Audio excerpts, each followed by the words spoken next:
Stickers. Share them the way. Make some noise for your top 3 in the XC2.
Oh, I certainly haven't caught my breath yet. But it was good. Yeah, it went really well. It was good it was so much different since all the other races have been muddy to finally have something that was a little more dry. It seemed to get slicker throughout the race in like our e-bike only single track section. Luckily there wasn't any passing in there because Charlie couldn't get by me when I was going slower through there, but I found some time in some other kind of the quad sections and was able to kind of keep that gap and ride smoothly and bring it in. Yeah, thanks, man. Yeah, I started on the start and just kind of settled in, and then Cypress got around Nick and opened a little bit of a gap, and I was able to get around Nick. And I was able to close going second to last lap on Cypress, but he just kind of dropped me on the climb before the finish. In the last lap, I tried to do everything I could to reel him in, but I was pretty much done. So rode it in the second. Tough race, but still had a lot of fun. Snowshoe will be tough. It's different in its own way where we're basically on a dedicated mountain bike trail, so it's pretty fast, a lot of climbing. It's a little shorter of a loop, but it'll still be a tough one with Cypress and Nick. A lot of climbing, so got to bring my legs for that one. All right, thanks. And it wasn't bad. It started out pretty good, and then we got into some of the quad ruts, and I started making mistakes, and these guys got a little gap on me, and that was all everything I had just to try to maintain whatever gap, but and hope that they made the same mistake. But those guys were on it today. But yeah, man, the course turned out great. It was good and tacky, and those quad ruts just got me on one of those laps there, and I about lost it hard, man. Charlie got by me, and just kind of lost my mojo after that. But those guys picked it up, so it was a good day. Still a good day. Yeah, it was fun. The course turned out all right. Snowshoes kind of tough. It's a lot of it's more of a fitness-based class. I'd say it's more fitness-based because there's a lot of open climbs and very little single track. There's a couple little downhills, but I think we're all pretty equal on the downhills. It's just whoever's stronger on those climbs, and there's a lot of climbing there, so it'll be tough. Cypress is pretty strong at climbing, so would be interesting. Thanks, man. Appreciate you. And Nick Mackey getting his photograph. There we go. All right, we'll get things underway here for the XC1.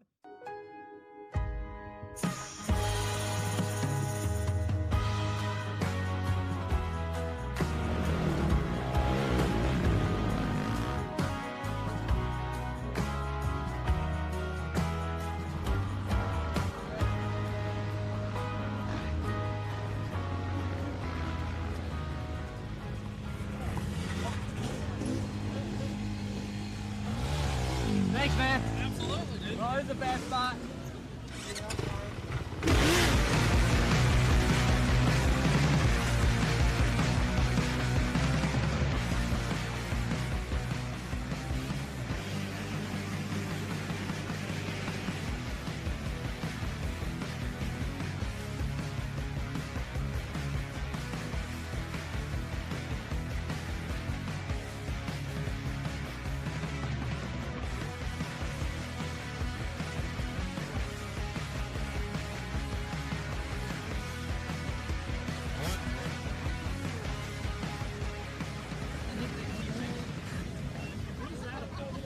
I can explain. Go. All right, he's only told this to me about 1,000 times. When he was a little kid, he had tiny little arms. They were so short, he couldn't get his damn goggles off his helmet. Is that right? Yeah. Nailed it. That's it? Yeah.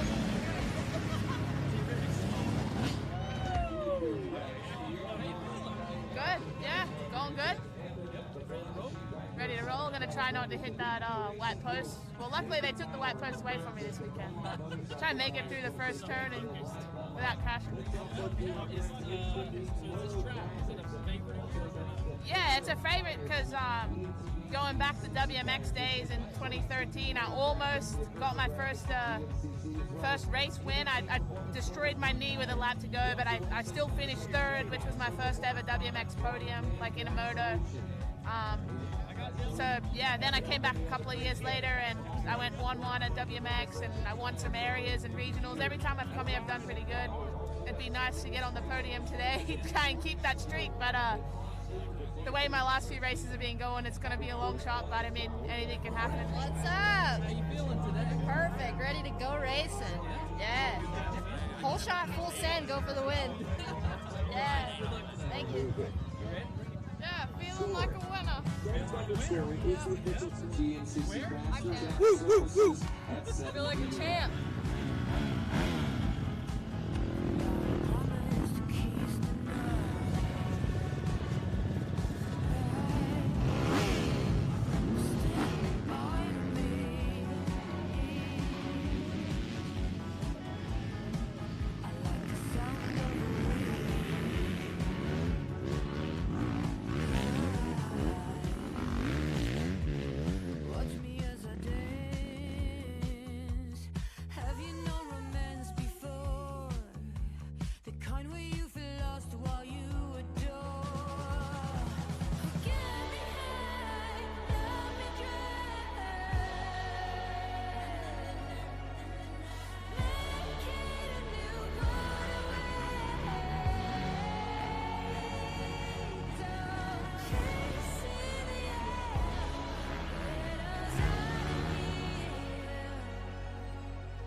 checkered flag flies, and it's going to be the 7-1-3 of Taylor Joe. Like the track was a little slippery on the first lap, just getting like worn in and stuff, but by the last lap, like you could come in and rail burns like brap, brap, brap. It was so much fun. Like I had an awesome time. That was one of the best saddles y'all had all year long. Dude, we ran back and forth. Like she'd pass me and I get her back, and she'd pass me. It's like literally instantly. It's like pass, pass, pass, pass. It was like it was so much fun though. Like we're pushing so hard to try and get away. Awesome job. Thank you. It was pretty good. First couple laps were a little slick, but then it got a little better, and then it got a little hairy in the lappers, but it was pretty fun. Track was good. The battle y'all had was the best. Oh, yeah. We were right there the whole time, and then the last lap, she just got through the lappers a little more cleaner than me, and but that was so much fun. Did a great battle. All right, down here with Corey Steed. Corey Steed, there was a time when Corey Steed would have been stoked on a third place finish. I think those that you're fine. I think those days are behind you. Talk to us about what's going on right now. Yeah, no, it was for sure a good day. Like any day on the box is good, but we want that number one spot real bad. So we're gonna work really hard and make it happen. What's up, man? What's up? How you feeling? Feeling good. Yeah. Yeah. You look good. It's a good day to have a good day. It is a good day to have a good day. It's Yeah. not too hot yet. No, not yet. Things are starting to heat up though. Yeah. You know what I mean? This track all year. I don't necessarily like it, but I've always had some pretty good results here. So usually when you're having good results, you're having fun. So yeah. Is there a repeat like last? That'd be nice. Yeah. Yeah. We're ranking on We'll see. Be a tough one today. it. Good luck. They're all tough. Yeah. Good luck, man. You ready? I'm ready. I'm looking for a podium today. Can you All right, I like it. I like that pressure. Good luck.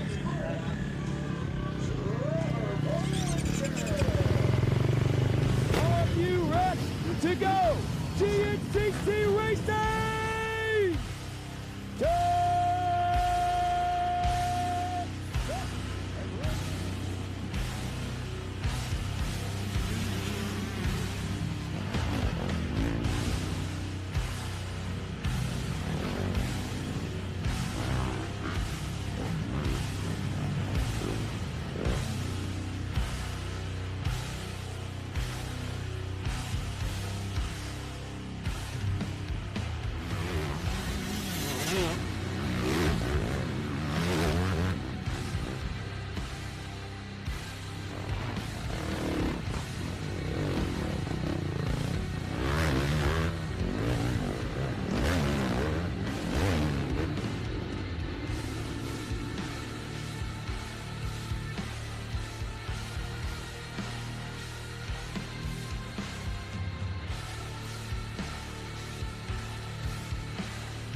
The revs are up, and of course, Ricky Russell, the rough and rowdy one, pulls it off, his second win in GNCC racing here at the Parts Unlimited Mason-Dixon GNCC.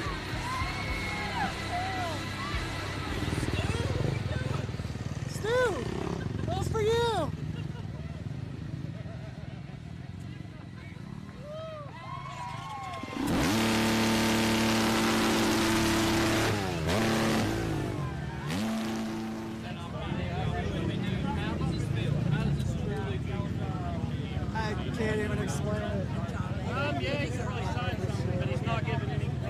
I'm lost for words, man. This year's been a roller coaster emotionally and physically, and I'm going into the last Enduro in Missouri. So I was finally feeling like me. Felt like me at Peking. We got second, and we're finally back. So this is unreal. It's surreal. I can't explain it. It's been a long time. 2017, only had one win, so I know we're missing a few heavy hitters, but I'll take it because this is much needed. Not only did you win, but also win with a hardball battle. How was that to cap it off? For sure. Me and Trevor were going at it the whole 3 hours, and Ashburn was right there. I could even see Strang and Grant. Like, we were all, this class is just, everyone's stepping up so much. It's crazy. We're all so close, so just got to minimize the mistakes, and it's hard to do sometimes, so we finally did it. And yeah, like I said, I thought I threw it away last we were able to pull it off, so. What's up? Feels good. I mean, being the first loser doesn't feel as good as winning, that's for sure. But all in all, it was a really good day. I mean, I started like dead last, and probably one of the hardest tracks to pass on all year long. So, yeah, I mean, I just was trying my hardest to get by these guys all day and steadily work my way up. Just didn't have enough time there to get up to Ricky in the end. But all in all, it was a good day and a fun track. So, yeah, I'm looking forward to the next one. Yeah. Oh, yeah. It's good. I think that's the second time you called it for me this year, so you're just going to have to come up for every race and call the podium for me, or maybe a win next time. Okay. Yeah. Sounds good. Good job. Laughters almost got me. That was crazy. I don't even know what I was doing when I went over to the left. Like, I just passed that guy. I don't even know what I was thinking right. Tough day. Had to fight hard to get up back in the pack, and not an easy track to make passes on. Virtually impossible, really. I mean, unless the guy in front of you made a mistake, that was about the only way you're getting by him, because every time you came out in the fields, it was so dusty you couldn't even see the ground. And yeah, tough day is all I can say. It was really slippery, and then had a lot of braking bumps in between, and had some close calls. And happy to ride her in third. Didn't feel my best today, and I know we need to be on the podium, so we got there. Top 3 in the overall! Bang! Popping bottles on the GNCC podium. Get you some! Cheers! The deal was, if Ricky and Ryder both won, I had to do a shoey. So that's why I'm here. All right, let's see how you do. Hey! Oh my God, you guys make it a joy to work here. That is Barry Hawk doing a shoey. All right, well, you guys take a picture. Make some noise for your top 3 in the XC2.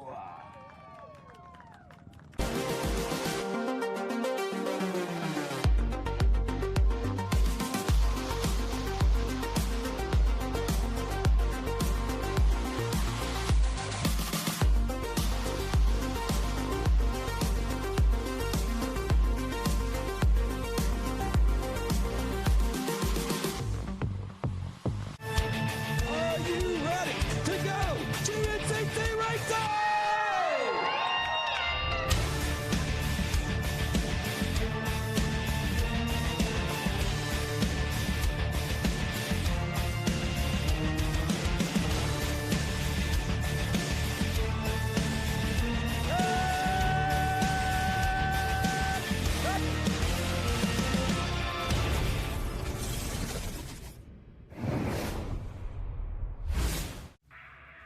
Hello and welcome to America's premier off-road racing championship, the 2022 GNCC Series presented by Specialized and AMA National Championship. I'm Rodney Tomlin, and today we come to you from Snowshoe Mountain Resort in Snowshoe, West Virginia at elevation 4848. And of course, with that being said, we are way up here, and our riders will be running a lot of elevation change today, some near 2,000 feet. For this 9th running of the 2022 series. And of course, we're talking about this Yamaha Racing Snowshoe GNCC. We pay homage to the Blackwater 100. And of course, that happened only a few mountaintops from where we are today. And with that being said, we'll be starting on the street with the live engine starts in rows of 5 in about 10-second increments. So it should make for a very interesting day as far as the battles are concerned in the overall clock. But speaking of the clock, as we rewind that just a little bit and go back a couple of weeks ago, saw some great racing action. Of course, right now heading into this final round before the summer break, we've got the points gap that is now narrowed down to just 23 points. And Jordan Ashburn still looking for his first win, and he got that one taken away from him by Ricky Russell just a few weeks ago when Russell was able to claim the top honors that day. And heading into Snowshoe, one of the only places that Ricky Russell has won before. I know it's some great momentum for the number 212 machine, so it'll be pretty interesting. But a great battle ensued all day long amongst our XD1 Pro class. One rider that was very impressive on the day as well was Grizzly Grant Baylor, as he often does. Didn't get the best of starts, but not the worst of starts, and seemed to be kind of in the competition all day. As he always does about midway through the race, the pace picked up for him, and he began clawing his way through the pack and into a number 2 position before the race was finally all said and done. And what a great race that one was, no doubt about it. Ricky Russell taking the win.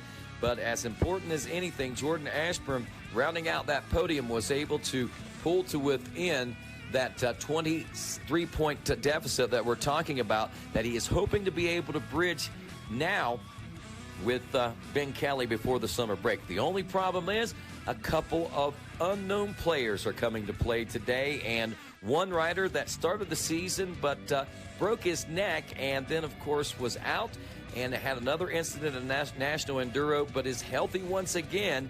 Finished second on the box at the National Enduro just a couple of weeks ago. Stu Baylor is scheduled to be back today, and believe it or not, the former champion, an 8-time champion, the greatest GNCC racer of all time, fresh out of Erzberg in the Enduro just a week ago, is also slotted to race in today's race. So that offers a lot of interesting flair to the race that is already going to be interesting heading into the summer break. So what's going to happen? Who knows? The only thing that we do know is we've got this Snowshoe Mountain to try to traverse, and to find out what this course is going to be like today, let's check in with Jared Bolton. Well, thanks, guys. Welcome back to beautiful Snowshoe Mountain. But hey, don't let this beauty fool you. This place is tough, rugged, grueling, but hey, you already know that. When you start out on the loop, it starts out a little easy. You got about a mile where you're running some ski slopes, that kind of stuff, and then you drop down into the most famous part of this whole place, Howard's Hole. It's rocky, it's muddy, you pick your way through it, torture yourself for a few minutes, and then guess what? It's pretty easy for a few miles. You're kind of running around some ski slopes.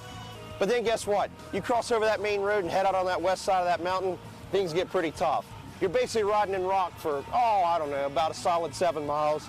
Work your way around that west side of that mountain. A couple of big rock gardens, a couple different rock gardens we're throwing in for the bikes. You're gonna come back up, and then the last, mile of the race gets easy again. Ski slopes back around to the finish.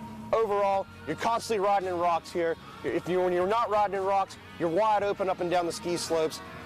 Not necessarily a little bit of something for everyone this week. The guys that are good at the tough and technical stuff are going to excel here, but the guys that are good at that fast stuff, they get a little bit of help on those ski slopes. Going to be a great weekend of racing. Can't wait to see how it all unfolds. Back to you guys. Thanks, Jared. Looks like we're going to have another challenging one on our hands today, and of course it's going to be exciting. The big question is, who's going to come out on top? Who's going to be the major players, and what's going to happen over the course of 3 hours? Stick around to find out. GNCC Live continues after this.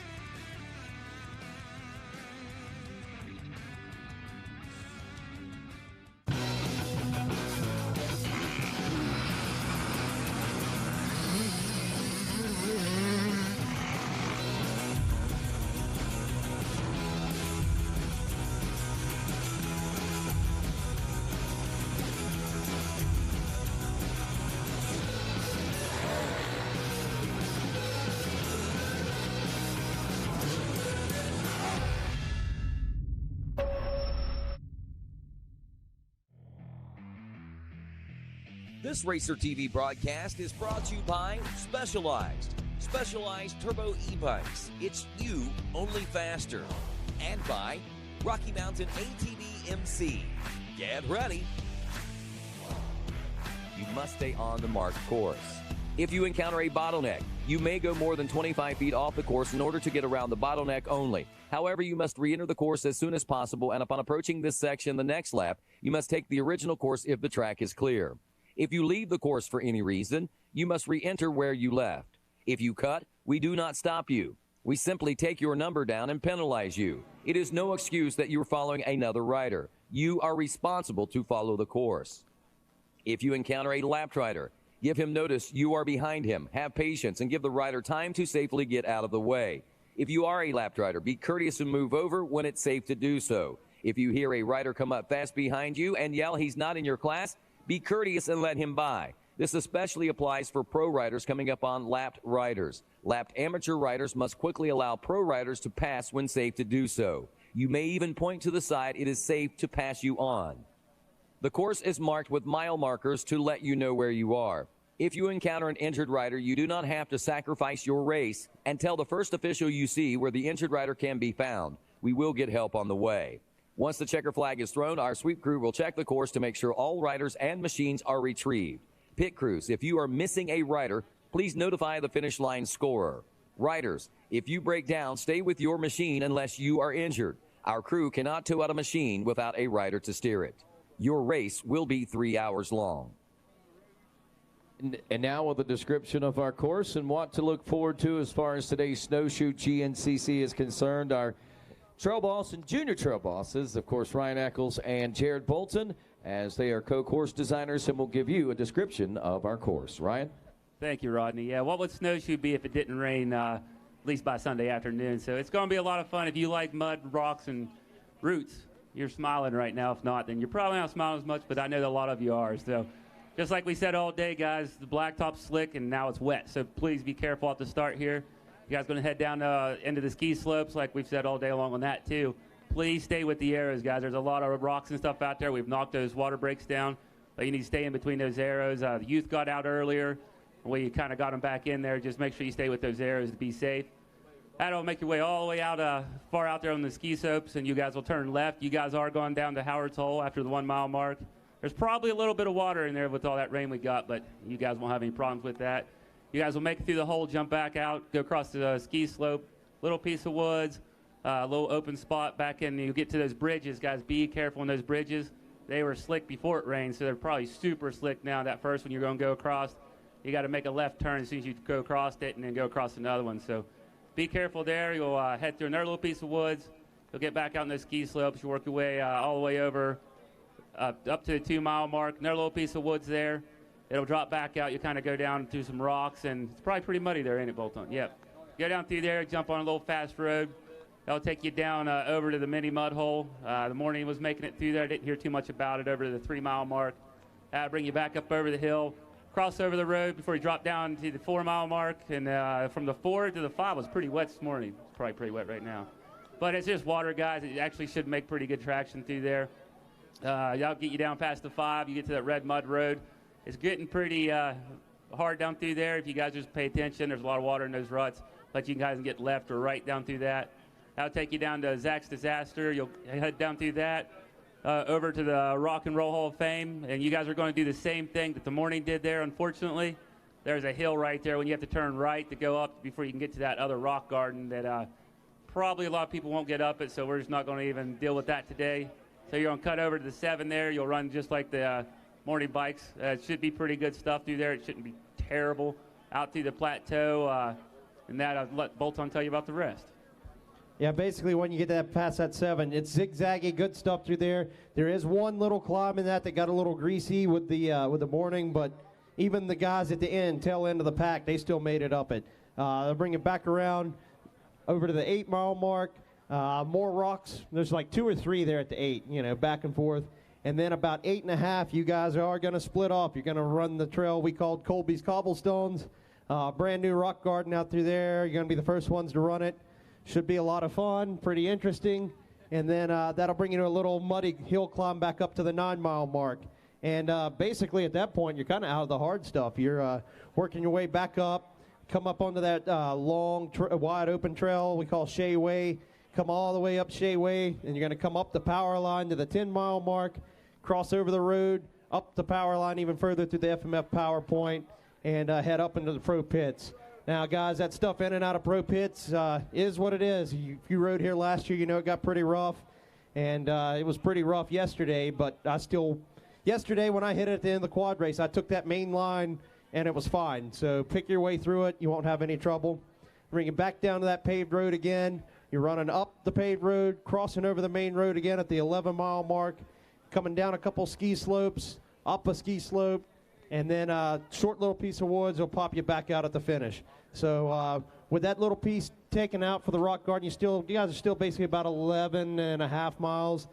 Some really good stuff out there. The rain, believe it or not, the rain made a few places a little bit better, and it made a few places really greasy. So good luck, be safe, have fun, and pay attention to the arrows, everybody. Safety first. GNCC racing, like all motorsports, can be dangerous. Racers, now that you have had an opportunity to inspect the course, have heard the race procedures and a description of the course, if you feel that either you or your machine is not prepared, then now is the time for you to withdraw for a complete refund of your entry fee, no questions asked. It is your responsibility to operate your machine in a safe manner, maintaining control at all times. Extreme caution is required when approaching areas with high concentrations of fans. Do not take unnecessary risks that endanger the safety of fans. You will be penalized for reckless racing. Race fans, crew members, and family members.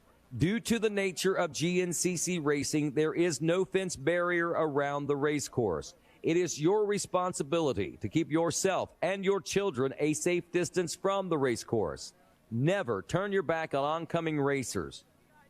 Use extreme caution when crossing the race course. And remember, stay off the track. For the safety of everyone, unauthorized drones are prohibited and may be confiscated. And finally, unauthorized pit vehicles are prohibited and may be confiscated. Absolutely no pit vehicles permitted in the woods or on the racetrack.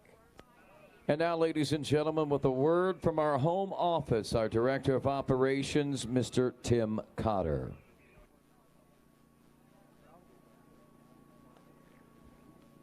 Thank you, Rodney. Once again, we welcome you to Snowshoe Mountain Resort. We're excited that we're all together. The rain's going to make it interesting, but these riders are the best athletes in the world. Before we go any further, I want to recognize the Snowshoe team, Preston and Mikey Valash and his team of, 100-plus employees right now? 200-plus employees have been working around the clock in preparation and during your event, and now they're going to get ready for the UCI coming up next month, right? The end of July. So that event is equally as big. So we really appreciate it. Preston, come on out. On behalf of GNCC Racing, Preston, we would like to present you with this small token for you to put on the wall, but in appreciation to all of the Snowshoe employees. Not only the employees, but the landowners that allow us to come here, the homeowners here. We truly appreciate it. Thank you, Tim. That was kind of weak. Do you want to come back next year or what? All right, thank you. So this is snowshoe weather right here. This is what we're known for. We don't like the blue skies and sunny stuff. We want mud, slick rocks, roots. This is what it's all about. So on behalf of Snowshoe Mountain, we like to welcome you and thank you for coming out to the 2022 edition of the Yamaha Snowshoe GNCC. This is the finale for this year, right? So thanks for coming out. It was a great time. We appreciate you. Like Tim said, come back this summer. We have a big event at the end of July. Come back, visit us this winter. If you haven't been here in the winter, come back. It's a new experience. So we appreciate you. Come back again next year. You do want to come back next year, right? All right, come back next year and have a safe trip home. Good luck to all the riders. Be safe, have fun, and we'll see you soon. All right, and now in just a moment, we are going to introduce to you the greatest off-road riders that will ever ride a two-wheel motorcycle here in the toughest terrain in all of the world. The Snowshoe 2022 GNCC starting lineup. And rolling to the line today in accordance to points to the first 8 rounds of the 2022 season. Our top 10 overall today here at Snowshoe, incorporating both XC1 and XC2 Pro riders. Rolling to the line first today, second in points, riding aboard the number 3 from Livingston, Tennessee, on a Magna 1 Motorsports Husqvarna, Jordan Ashburn. Rolling to the line next, he is third in points aboard the 739 from Morganton, North Carolina, on the Rockstar Energy Factory Husqvarna, the Intimidator, Trevor Bollinger. And riding on a Rockstar Energy Factory Husqvarna as well from Morgantown, Pennsylvania, the number 342, Craig DeLong.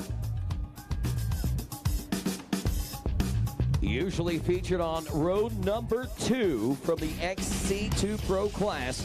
He comes today on road number 1. He is 5th in points aboard the 178 from Australia on the Babbitt's Online Monster Energy Kawasaki, Lyndon Snodgrass. Rolling to the line today, 6th in points from row number 2 on board the number 206.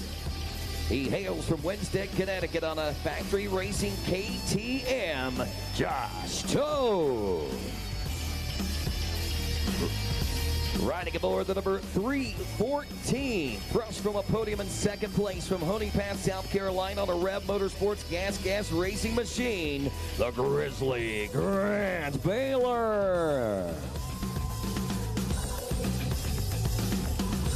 Rolling to the line next, aboard the number 212 Coastal Racing Factory gas machine from Duval, Washington. He's rough, he's rowdy, Ricky Russell. And of course, 10th in points. He is from the XC2 class, riding aboard the number 19 from Dorothy, New Jersey on a Coastal gas factory racing machine, Ryder Lafferty. And that, ladies and gentlemen, your starting lineup for our top 10 on the front 2 rows here at the Yamaha Racing Snowshoe GNCC.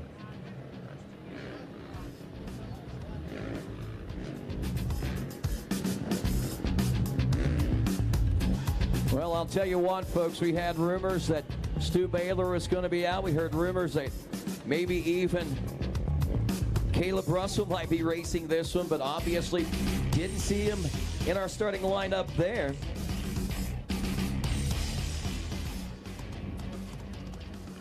I can't tell you how many times somebody has come up to me this weekend and said, you know what I like about GNCC? It's the values that GNCC has. The values of family, of fun, of fairness, of the flag, and of faith. And as we get ready to start, as we do every race, let's get in an attitude of prayer with Ricky Towery.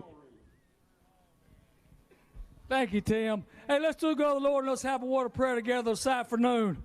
Heavenly Father, once again, we do thank you for bringing us all together safely to such a beautiful place. We just ask you to watch over these riders this afternoon, Lord. Keep them safe. Lord, this is already a tough track for them, and the rain's been falling this afternoon. It's going to be even more tough. Just watch over and give them guidance. Be it all the spectators, everyone that's gathered here. Let us have a wonderful afternoon together. Once again, we do thank you for the Snowshoe family, for letting us come up here and use this property to be able to enjoy our sport.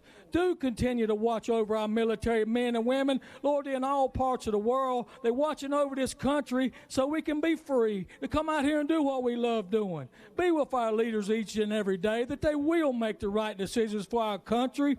Lord, we just have come upon the last race before the summer break. We just ask you let us spend some time with our families during this little break and enjoy the summer and do things we need to do. Once again, we just thank you for being in control of all things each and every day. We just ask when it's over with, you would take us all home safely so we can get back together again one day to have some more fun. And one special prayer request before I leave: the racial production people, workers, they don't get a summer break. They just keep on going. They got Loretta's and different things. Be with them that they may have a safe summer this summer. Keep them safe.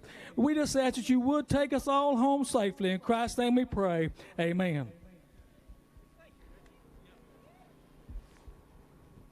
Isn't he the greatest? Ricky Towery.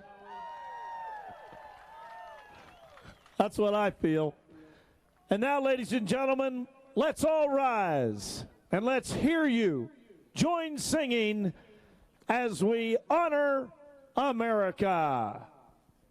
Oh, say, can you see by the dawn's early light what so proudly we hailed at the twilight's last gleaming, whose broad stripes and bright stars through the perilous fight o'er the ramparts we watched were so gallantly streaming, and the rockets' red glare, the bombs bursting in air, gave proof through the night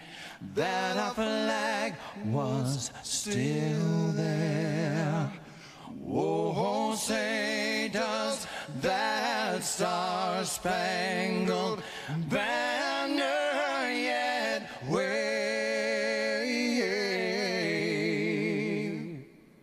o'er the land of the free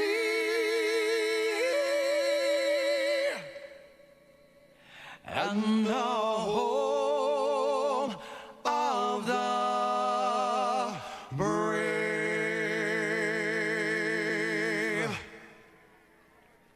Well, there you have it, folks. The stage is nearly set, and GNCC Racing about ready to resume in our final race on Snowshoe Mountain here on this Sunday for round number 9. And as we were saying there just a few moments ago, remember we had reports that Stu Baylor, Caleb Russell may be racing this weekend. Well, I will tell you this, I don't see Caleb Russell's name on our sheets, but back on row 5, Stu Baylor on the 514 for you race fans wondering about that. So he has come to try and claim victory here on Snowshoe Mountain. It'll be interesting. Remember, he's outside the top 20 in points, and he doesn't even have to finish first now to win the overall today. So this is going to be exciting today, my friends.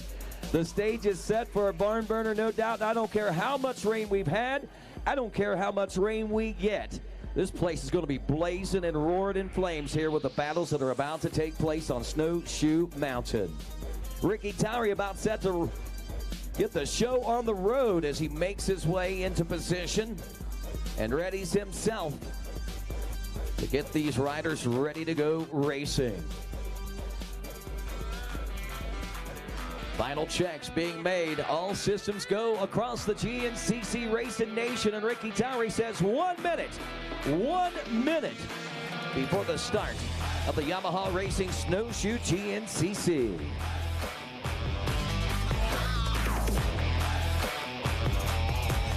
Next order of business, that blue flag, which will signal 30 seconds. Remember, they don't shut them down today, folks. The live engine start here. So the blue flag is out, and we are now less than 30 seconds away from going racing. And I got to ask you, Snowshoe race fans, are you ready to go GNCC Racing? Come on, Snowshoe. You guys were a lot louder than that yesterday, so I'm going to ask you one more time. Are you ready to go GNCC Racing? 10 seconds. And row number 1 will be off and rolling here at the Yamaha Racing Snowshoe GNCC. And into the first turn first, a couple of Husqvarnas. That one, the Rockstar Energy Husky, it looked like actually of Craig along with the early lead in this one. Row 2 taking off there. That was Ryder Lafferty along with Josh Toth, Ricky Russell, Grant Baylor. Now we have row 3, Benjamin Herrera, Angus Riordan, Cody Barnes, Mike Wachowski, and Rui Barbosa. Row 4, Thorne Devlin, Leon Draper, Evan Smith, and Jonathan Johnson. Row 5, Travis Eugene Damon and Stu Baylor, both from the XC1 Pro class. Stu Baylor getting the cheers from the crowd. Row 6, XC2 250 Pro, Mason Simmons, Hunter Bush, Benjamin Nelko, Simon Johnson, and Jonathan Gerard. Row 7, Vincent Smith from the XC2 250 Pro class. Now to the FMF XC3 125 Pro-Am, Brody Johnson, Zach Hayes, and Jake Froman. And Johnson going to grab the early lead into that first turn. Row 9, Brendan Poling, Eli Childers, Max Fernandez, Dakota DeVore. And our final rider, Jason Lipscomb, off of row number 10 from the FMF XC3 125 class. Up next, row 12. This is the Open A class. Neil Inman, Tanner Whipple, Dylan Dela Cruz, Nathan Rector, and Cole Whitmer. Row 13, Open A, Ezra Prine, Lucas Hole, Mark Fortner, Zach Tussle, Jonathan Ellis, and Jeremy Lanthier. Ooh, a little slick there. Row 14, Open A, Tyler Braniff, Carl Bircher, Briar Marsh, Michael Davis, Sean Meyer, Sam Evans, and Chase Starkey. Row 15, 250A, our top 5 in that class, Zachary Davidson, Jason Tino, Bolton Piroff, Mike DeLosa, and Trevor Maley. 250A, row 16, Benjamin Wright, Garrett Mundy, Chase Goslin, Joshua Catch, and Grant Davis. That was your 6 through 10. Row 17, 258, Nathaniel Tasha, that's Bubs Tasha, along with Jacob Watts, Scott Collins, and Braden Nolette. Row 18, Wesley Schmidt, Sebastian Tavern, and Cody Kleiss. And the 158 class, Caleb Baltimore, Toby Cleveland, Brady Weimer, Cameron Madison, and Jack Walker. 158, row 20, David Johnson, Gunnar Williams, Peyton Harden, and Price Harden. Row 21, this will be your 4-stroke A lights. Cooper Jones, along with Ty Ely, Mitch Owenby, Cole Forbes, and Lane Whitmer. That's coming up now. I got ahead. Row 22 coming up after this. Nathan Delaney, 4-stroke A lights. Sam Hall, Lance Machino, Hayden Dillon, Matthew Davis, Samuel Goins, and Jack Joy. Row 23, 4-stroke A lights, Aiden Myers, Colton Shields, Levi Elliott, Russell Smith, and Cody Pierce.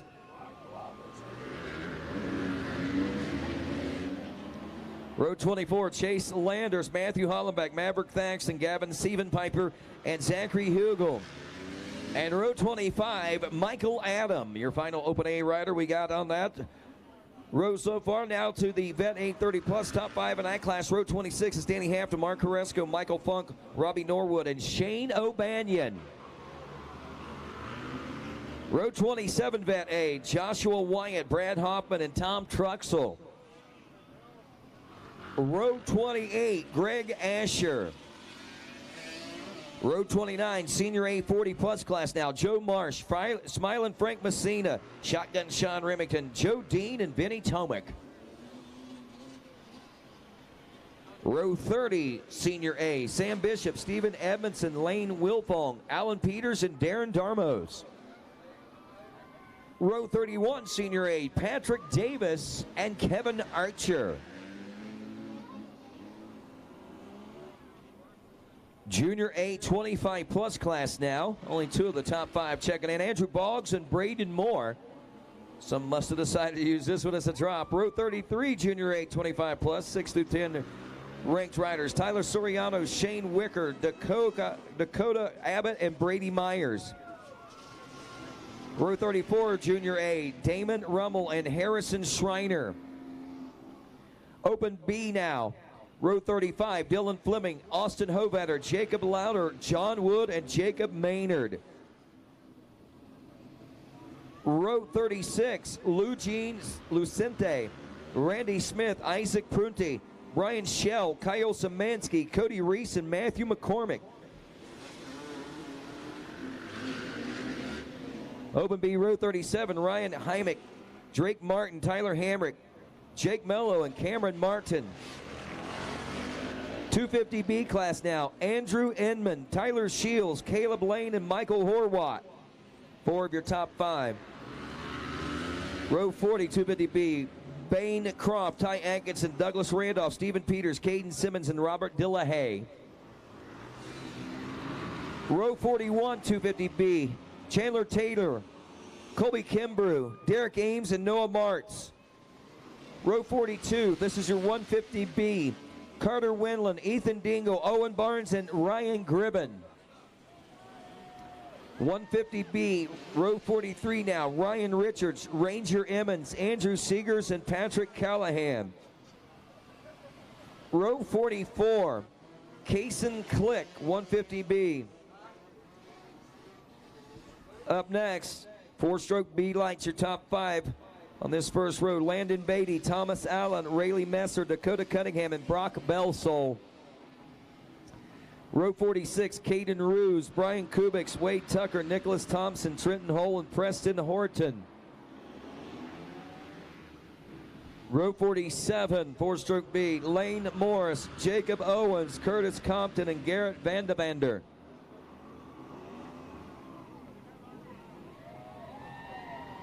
Vet B class, row 48, top 5, Brian Rasmutarski, Julio Libiana, Ryan Ford, Ben Odell, and Eric Kettering. Row 49, Vet B 30 plus, 6 through 10, Larry Hopper, Scott Hopper, Stephen Cosner, Zach Gaines, Doug Hughes, and David Custer, along with Sasa DeJuric. Row 50, Vet B, Adam Odell, Brian Kite, Augustus Deal, Corey Tolliver, Charles Scott, and Louis Pina. Row 51, Vet B, Thomas Simonson, James Arnold, Jared Hall, Ricky Stanley, Cody Sickles, Tasso Durante, and Mason Wingo. Row 52, Senior B, 40 plus, Cody Hosta, Joselton Ramos, Mike Swartz, Dave Youglas, and Brent Maynard. Row 53, Ambrose Kolaski, the third, Graham Helwig, Aaron McAfee, Jeffrey Heifley, and John Papazuglo. Jason Wallace, Senior B, off and rolling. Next, row 55, Benjamin Fricks, Ryan Miller, Colton Hawk, and Billy Saliga. Row 56, Brandon Farmer, Michael Muovic, and Tyler Cornell. And Junior B 25 plus class, final row, 57, Cody Johnson, John Bottomy, and Casey Munger. And that's it, your final riders heading off into the wild, wonderful mountains of West Virginia as they traverse this now wet terrain after these late morning, early afternoon rain showers that took place just a little bit ago, and more rain showers possibly in the for the end of this scheduled 3-hour race, my friends. We got a good one. Stu Baylor is back, and I'll tell you what else. We've got a chance for Jordan Ashburn to bridge that gap in the championship points race as we head toward. How's it all going to pan out? Who's going to come out on top? Stick around to find out. GNCC Live continues after this.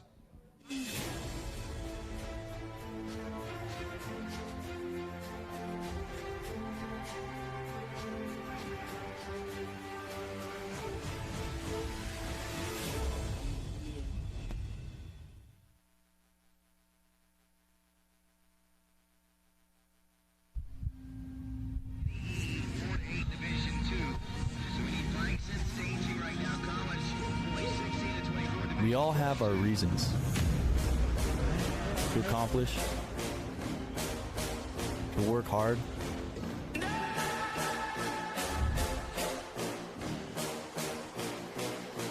We share a common goal, to be the best. keep fighting, put in the work, never take the easy way. Your drive and determination fuels our passion.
AMSOIL runs on freedom and has since 1972.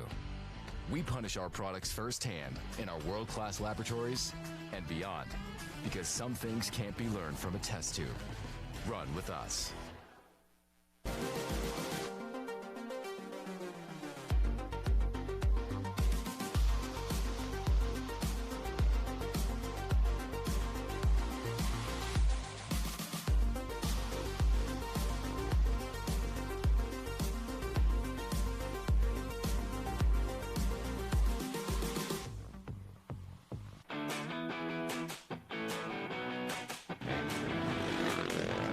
Ben Kelly here, 2021 GNCC champion. Subscribe to Racer X and get yourself a fresh FMF t-shirt.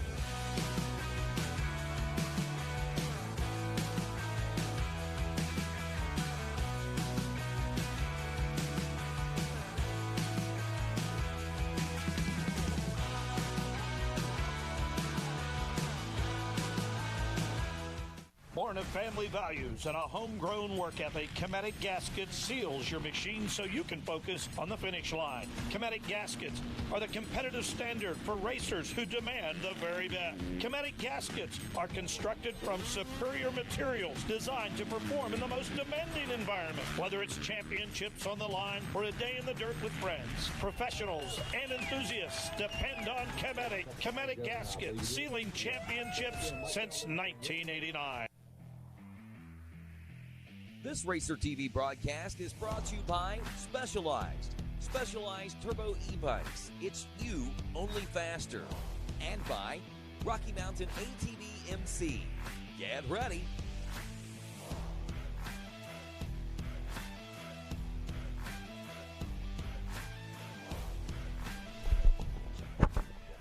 Well, hello everyone, and welcome back to Racer TV and GNCC Live. We are at 4848 elevation. We're on top of Snowshoe Mountain, and this is the Snowshoe GNCC deep in the heart of the Mountain State. We're at Almost Heaven, West Virginia.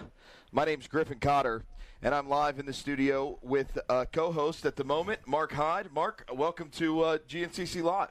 Hey, thanks for having me. Looking forward to this race. This is just such a special place, and with the weather we've got this weekend, I think we're in for, could be a possible some unique results today. Yeah, Mark, I'm just looking at my headset here, and I have on headset number 1, so we should be okay. We got good audio levels, Adam? As you viewers at home, you can see the conditions. We've had a bunch of rain earlier this morning, started about midway through the morning race, and so these guys, had time to prepare and adjust some things for this. So like I said, and when you have conditions like this, it can really flip the results around, and the way the championship's going right now, it's anybody's ball game. This is a storyline written when we went to bed last night, and it wasn't written when we woke up this morning, as we woke up to a beautiful sunshiny day here on top of the mountain, and then right just as the 10 a.m. race was getting ready to take off, the clouds rolled in, and Yes, it did. And, this is, West Virginia at its finest, I think. Myself, I always look forward to conditions like this because it really added a new element to the game, along with being prepped and ready, then the decisions you have to make throughout the day. And when you look at who could win the race today, I think this really changes up, because there's a lot of scenarios that could play out. Jordan Ashburn, he's known for these kind of conditions, and we'll just see how it all plays out.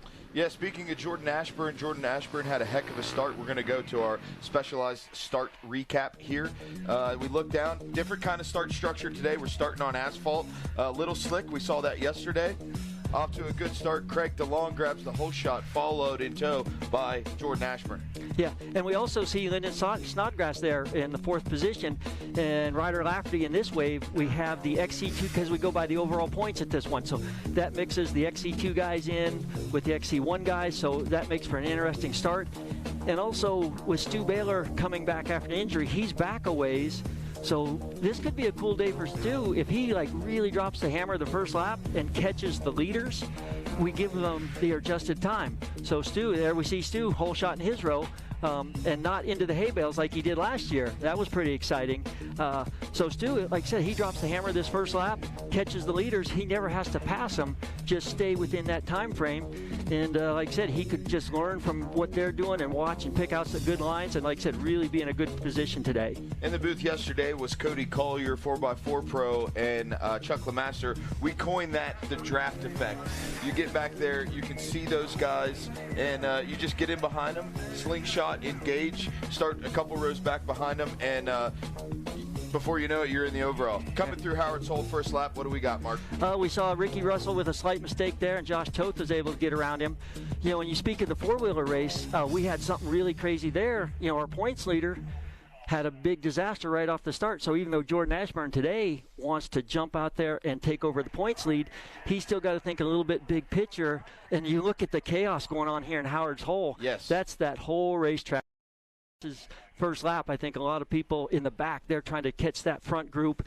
Like we talked about what Stu Baylor could do and make his day pretty easy and really put the pressure on the guys up front to have to make something happen later in the day. Oh, there we go. And the thing with the water, this place is not going to get really muddy. There's going to be a lot of water because we have such a rock base. Yep. It's going to stay a nice hard bottom so you can blast through the water holes. But like that rider we just saw, there was a rock in that water hole. So those are still there. So you really have to pay attention today on stuff like that. And that's where your prep ahead of time the last couple days, pre-riding the course on your mountain bike, where you got to pick out a lot of those stuff. So even though you can't see it, you got to know it's there. Speaking of the quad weight race yesterday, a regular here in the booth, Johnny Gallagher, has stepped in. Johnny, how's your day been? It's been a challenging morning here already. Obviously, with the showers rolling through, was out catching some of the 10 a.m. amateur race. Man, it looked gnarly out there. Track was obviously tough yesterday. That rain shower that came through when we were sitting on the starting line really changed the dynamic of the course from Friday pedaling it. We actually had a big storm system come through on Wednesday evening, which dropped a couple inches of rain. As you know, Griff, we were here this week doing the Yamaha GNCC University, and it just completely changed the face of this mountain with that rain. To me, I think the biggest thing is right now looking at Howard's Hole, you can actually see where you're going. Absolutely. I was going to bring that up. Yesterday, there's maybe a few hundred fans at the most down there now. Yesterday, it was obviously anybody that watched or was there in person. You can't see any of what you can see right now on the screen. You couldn't see. It was just people. This was the volleyball court here that we're looking at now. It makes it a real challenge to pick line. So these bike guys, big advantage for them here today. They should be able to breeze through Howard's Hole. Virtually no issues whatsoever. I mean, you can see where you're going. Obviously, that like Mark said, there's some rocks buried in that water in places. Obviously, being on two wheels, they do have to keep it upright. We don't have to worry about that, but at least they can see what is ahead of them and actually be able to pick their way through there and pick the lines they want to take. The course, I think right now, the biggest issue that these guys are going to be struggling with is, believe it or not, the rain has stopped. That's going to make the track worse for now because they're going to be dragging mud up into all these rock gardens. There's no rain falling to wash it off. It starts to tack up and dry. It actually becomes slicker. When it's raining, you hear guys talk about this all the time, and Mark, it's a phenomenon that people don't understand. When it's raining, there's actually traction on the rock. When it stops raining and the mud starts to stick to the rocks, that's when they become their slickest, and that's exactly the situation we're in right now. So I think we're going to see a lot of throttle control. we're going to see a lot of guys picking up their bikes that we're not accustomed to seeing, dog paddling, pushing, and potentially picking up their bikes. It is a very, very slick racetrack out there. Johnny, I want to pick your brain here a minute. We have made it through the 4-mile mark here on lap number 1. That is Method Alley, and they have made their way into the western side of this mountain. That was a huge key yesterday. A little bit more wide open on the east side of the mountain, more technical on the west side of the mountain. What do you think those guys are seeing here in our track description? Well, we've talked about it so many times in the broadcast over the years, or even just, talking about what this track is. Very diverse terrain on the west side of the mountain versus the east. The east side, with the exception of Howard's Hole, which we just saw there on camera, it's primarily ski slopes, gravel access roads, very, very high speed. At times, your high gear tapped out. And the reason for that is that side of the mountain is so treacherous because it is so steep. It's either they're on an access road or you're in some of the gnarliest terrain that you can imagine. So they can only go through so many sections over there and actually have the race course be passable for people to be able to make it around. Now, what we're seeing right now through this very picturesque, ominous fog here is the west side of the mountain, and this is our Powerline FMF PowerPoint climb, and it looks pretty flat there on screen, but if you've been over there in person, it's anything but. That is a near vertical climb that you're looking at. So off to the right of the screen there, coming up out of the woods, that is where we'll see the riders appear from, and at this moment is when you kind of take a breath, and you're like, west side behind me, because it's a slog the entire. It's roughly 6 miles over there, because we're looking at right about the 10-mile marker. And from the 4, when you drop off, where you cross the top of the world, to the 10, it's a slog. Not every single inch of it is technical, but there's no breaks. It's either slick, or it's pine roots, or it's big rock gardens, or it's mud holes. Like I said, over on the east side of the mountain, you actually get an opportunity to kind of shake your arms out, pull your roll-offs, dry your hands in the air a little bit. You can ride a little bit more relaxed on that side of the mountain. On the west side that we're looking at now, these guys heart rates are up.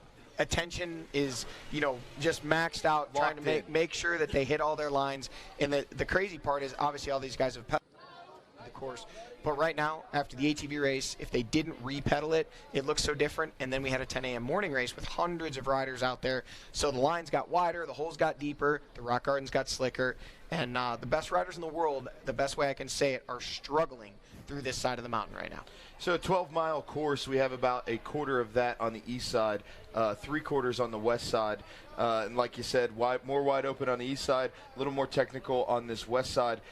We are waiting for them. This is the 10-mile mark. They're going to go up this FMF PowerPoint. They're going to hang a left. Pretty soon they're going to be in the pro pits. They'll circle back around, and they'll come down this track lane that you see to the right of your screen, and that'll take them back up and across the road towards the finish line.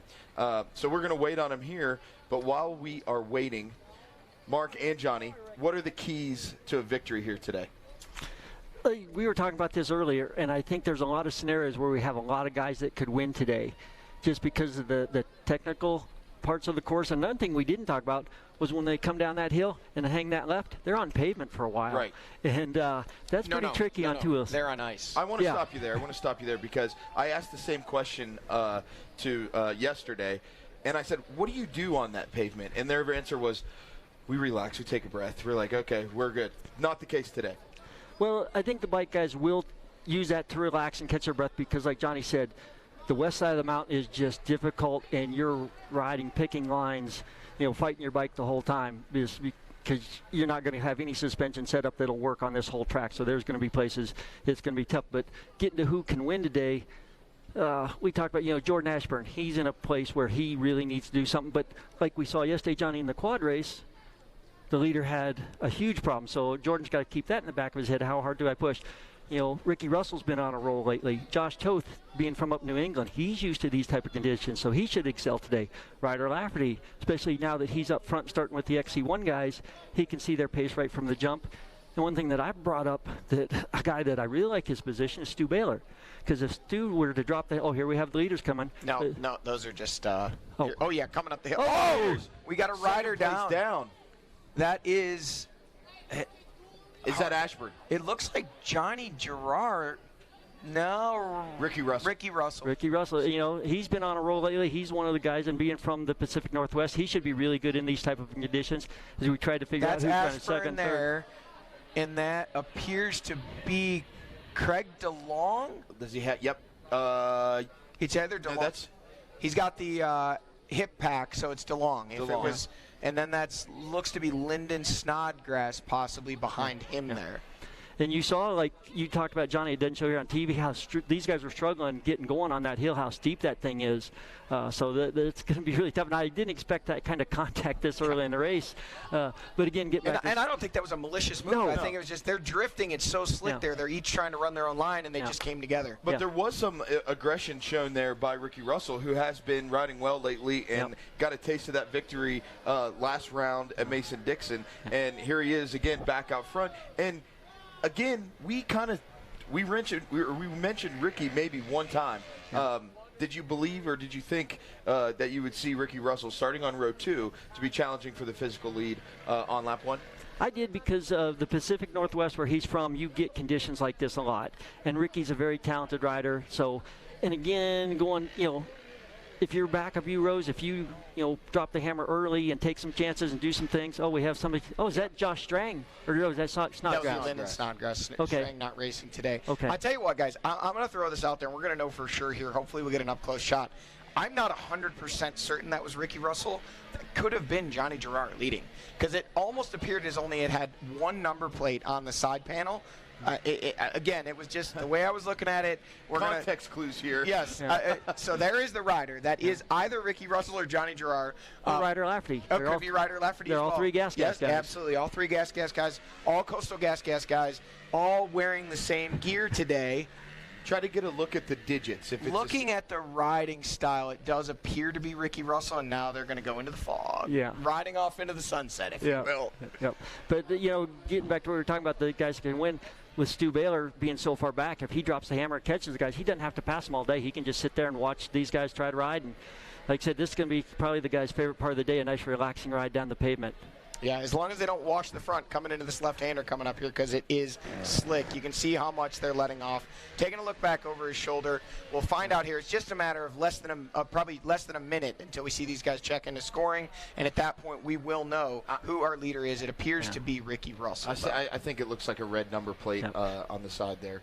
And the part about this race course too that I love is the diversity. We talk about the east side, the west side, the pavement, the elevation, and from a rider standpoint, I always loved riding a race course like that, where you were constantly challenged. It wasn't just, okay, I got to go pound out my 6 laps today. You're always kind of on edge. And in the rocks and conditions like this, from a rider's point, when we saw the guys come together, that can happen super easy on a day like today. Because when I talk to guys about how to ride rocks, I say you kind of want to play sheep herder. You have a direction you want to go, and you just kind of herd your bike in that direction. You'll hit a rock, you'll go here, you'll go there, but you just want to keep it going that general direction, be loose on the bike, but still try to hold it tight with your legs. So it's really a challenge out there, and don't be afraid to hit those big rocks, because they don't move. Those little ones are the ones that'll get you.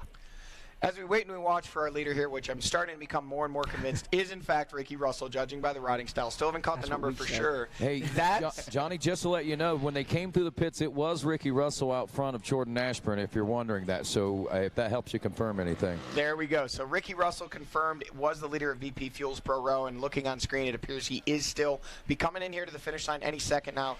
Keys to winning the race, I'm going to go back to what Griff had to say there. I have 2 for you. Stay upright, keep moving. That's going to be the key for me today. I believe if you can stay upright and you can keep moving, you're going to end up well ahead of your competition. Here he is, Ricky Russell, coming in with 1 lap complete and leading the way. Can't say enough about this guy. Coming off a win in our last round at the Mason-Dixon, fresh off a West Coast AMA Hare Scramble win last weekend against the best riders on the West Coast in slickery, wet conditions, and obviously a former Snowshoe winner here back in 2017. Everything going the right way for this guy right now. A new second-place rider. It is Craig DeLong. Oh, no. Yep. There is. I thought we had Jordan Ashburn back in there. So Ashburn's pit puts him back to at least 3rd. We'll see. Top 2 riders through. Craig DeLong there in 2nd. Ricky Russell leading the way. Ashburn. There is the number 3 Magna 1 Motorsports Husqvarna and the 178 of Lyndon Snodgrass, your XC2 leader. That appered to be Mike Witkowski there.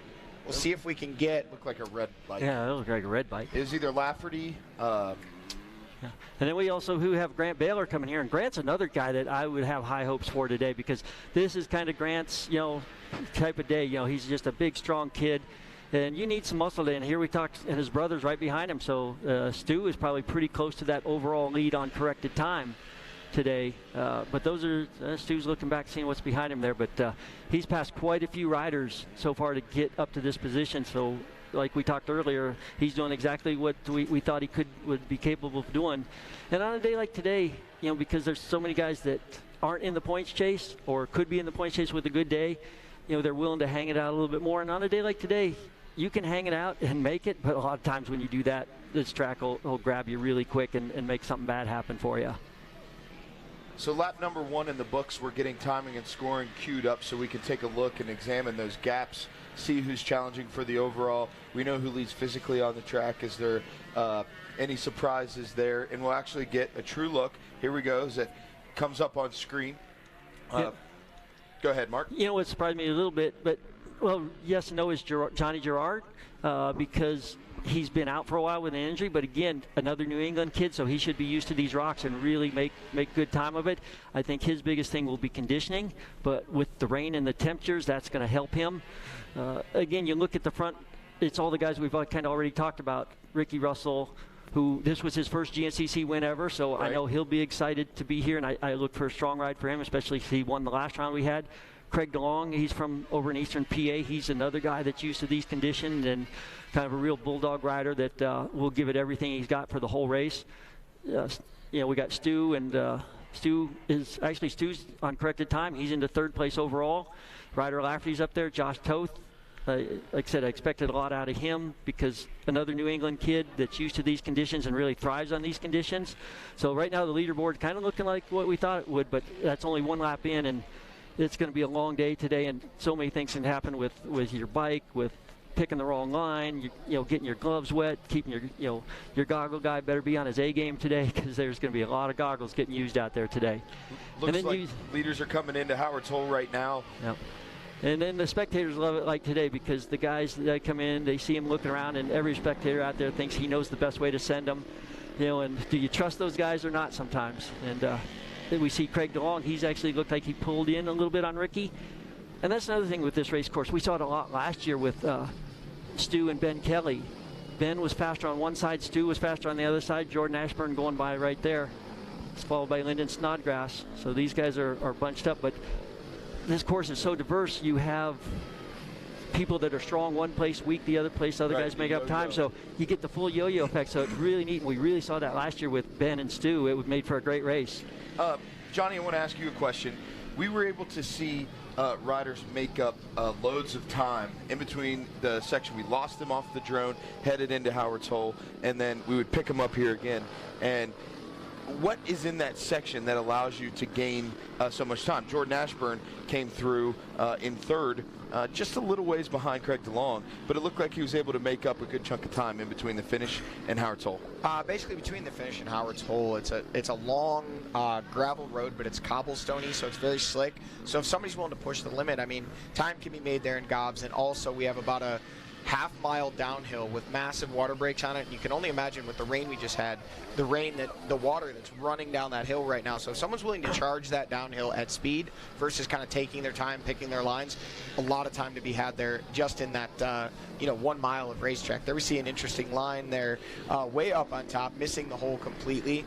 Got some more riders checking in there. Looks like some XC2 guys coming through. And yeah, it's so crazy to see this now with actually being able to see, the line choices and I think the mud fleas must have gone really hard yesterday, and a lot of them are still in bed or on their way home, regretting their life choices from yesterday. But you know what the great thing about it is? They'll be back next year to do it all over again. 100%. It's a statewide holiday here in the state of West Virginia. Business is shut down. It's the Snowshoe GNCC. You can see the 2 main lines here today. They were the main lines yesterday. Coming down around just in front of the camera shot and then up in between the 2 trees here. That first right was the preferred line at the beginning of the race, and then as that would clog up, this would be the secondary line. It's interesting, Ricky Russell chose the secondary line yesterday as his primary line in both laps 1 and 2. Yeah, it's just a straighter shot when you have to make that right and go up. There's maybe less big rocks, but the nice thing, and there is a difference sometimes between Saturday and Sunday, these guys can pick their way in between the rocks. You know, we have to kind of find a spot where we can fit a whole quad through. Right. The rocks are kind of more evenly spaced if you go straight on at the camera right now versus making a right. So that might be the difference between the line choice for the bike guys and the ATV. They can make their own lines through the middle of some of which we have to bash our way over top of. Yeah, it's a lot easier picking lines on a motorcycle. Unless you're on a off-camber flat, slick field, the quads really make time there. But here, like you see that big rock, couple big rocks right there, the quad's got to hit one of those rocks where a bike can miss all of those. So that does change up lines from quad race to bike race. And these guys have been around it, and they've ridden this place, most of them more than one time, so they have a good idea of where they need to go. And again, we do see a lot of water out there, but because of the rock base here, they're not going to go and stick their bike in a hole like we had at the John Penton GNCC, where some of these places could be bottomless. These all have a nice hard base, so no matter where you go, you can make through it. So that part of the equation, you don't have to worry about in your line picking like you would at some of the other tracks we go to. This one, again, what gets you in trouble here is these big rocks we see right in front of us. If they're out in that water, you can't see them and you'll hit them. We saw a rider first lap find a rock underneath that water, and that could cause you some trouble on a day like today. Snowshoe GNCC, a very unique stop on the tour, and nothing about it is easy from the setup side all the way to the race side. And normally we would have drone coverage from the exit of Howard's Hole almost all the way to the 4-mile mark. I look out the rear of the trailer, and that fog that was rolling in, the drone has been grounded, and so we've got a little bit of a gap to fill here between the 1-mile mark and our 4-mile mark camera, but just another curveball the mountain has thrown at us this weekend. Well, you know, I'll tell you what, as I think we're queuing up an interview here with Ricky Russell, one thing to talk about, Ricky Russell, part of that Coastal Racing Gas team, right now leading the XC1 class and 1 and 2 in the XC2 class with returning rider Johnny Gerard and also rider Lafferty there in the second place position. So I think we had an opportunity to check in with Ricky before we started here today. Yeah, no, it was a good feeling. We finally clicked off that second win, and many years it's been since this race in 2017. So yeah, finally checked it off again and had a feeling good, and everything's clicking, and just been like mentally and physically strong again. So it took me a little while to get back to where I was, just being hurt, and I went through a huge injury and got back from that last year, and then I got hurt again at the beginning of this year, which wasn't a terrible injury, but it just been a nagging issue. So finally healthy, and it's been showing, and so second place at John Penton, first place at High Point, and hopefully another first place today. We'll see. While we're on the subject, I want to stick on Ricky Russell here. No one can ever question Ricky's speed, and a confident Russell might be a scary thing for the XC1 class. Yeah, I think Griff, I think you're 100% correct there. And yeah, he's just been through some injuries and some other things. And I think a big thing for the whole group out there, except for Stu Baylor, is the absence of Ben Kelly. Now all these guys are like, hey, I can take that spot that Ben used to occupy. And hopefully, I talked to Auntie Cullinan, the team manager. He said Ben's recovery's going great. So excited to hear about that. So there's a chance we see Ben come back after the break. So that would be awesome. Just you hate to see that happen to anybody. So I think that adds some motivation to all these guys. And Ricky being one of those guys that he's run up front, he knows the speed, he's won before. So yeah, a healthy, confident Ricky Russell would be tough to beat. But I think there's a lot of guys right in that group, you know, Jordan Ashburn, Trevor Bollinger, right. Craig DeLong, all those guys are like, hey, Ben's out, I could have that spot. Method Alley on screen now. Leaders, Johnny. There's Ricky Russell again leading the way. They're at the 4-mile marker, and man, this is a gnarly section of racetrack. Ricky making it look easy, feet on the pegs the whole way through. Great, almost a trials riding style Ricky has. That tall, lanky body using it. Here is Craig DeLong, your second place rider. I'm going to be honest with you, doing quite a bit better than I would have expected so far today. Not that we don't know that Craig has a lot of ability, but Craig's got short, tiny little legs. He's probably one of the shorter, if not the shortest guy in the XC1 class. Jordan Ashburn there on screen. Again, feet on the pegs, launching that route right up through that section, hard on the throttle. Looks like Josh Toth there in the 4th place spot physically, and now we should see a few of our riders who started just a little bit further back starting to make their way through. We know this is all mixed up with time correction. That's a Cowie front fender, 178, Linden Snodgrass. Again, feet on the pegs, but man, it's so slick through there. We were down there in this exact section watching part of the morning race, and some of the, if you don't keep your speed up and you come to a stop, you know, you can just be sitting there spinning your wheels for quite a length of time. That looked to be Ryder Lafferty and possibly Grant Baylor there right behind him. We may have lost Johnny Gerard, but again, the time correction factors in there. Stu Baylor, and that is that Johnny there? Yeah, another thing, too, we talked about Ricky Russell, and that is a big advantage that he has on a day like today, is those little bit longer legs. Even though he's keeping his feet on the pegs, they're real nice. There's some holes out there, and if you can get your foot to the ground before your bike starts heading that way, that is a big advantage for him. One rider I'd like to talk about quickly, the number 22 of Benjamin Herrera, coming out of Chile, running in that 10th place overall spot, just came by there on screen, in touch with the lead group still. A rider that has a lot of fanfare internationally, has been over here for a few years racing in both the XT1 and XT2 class.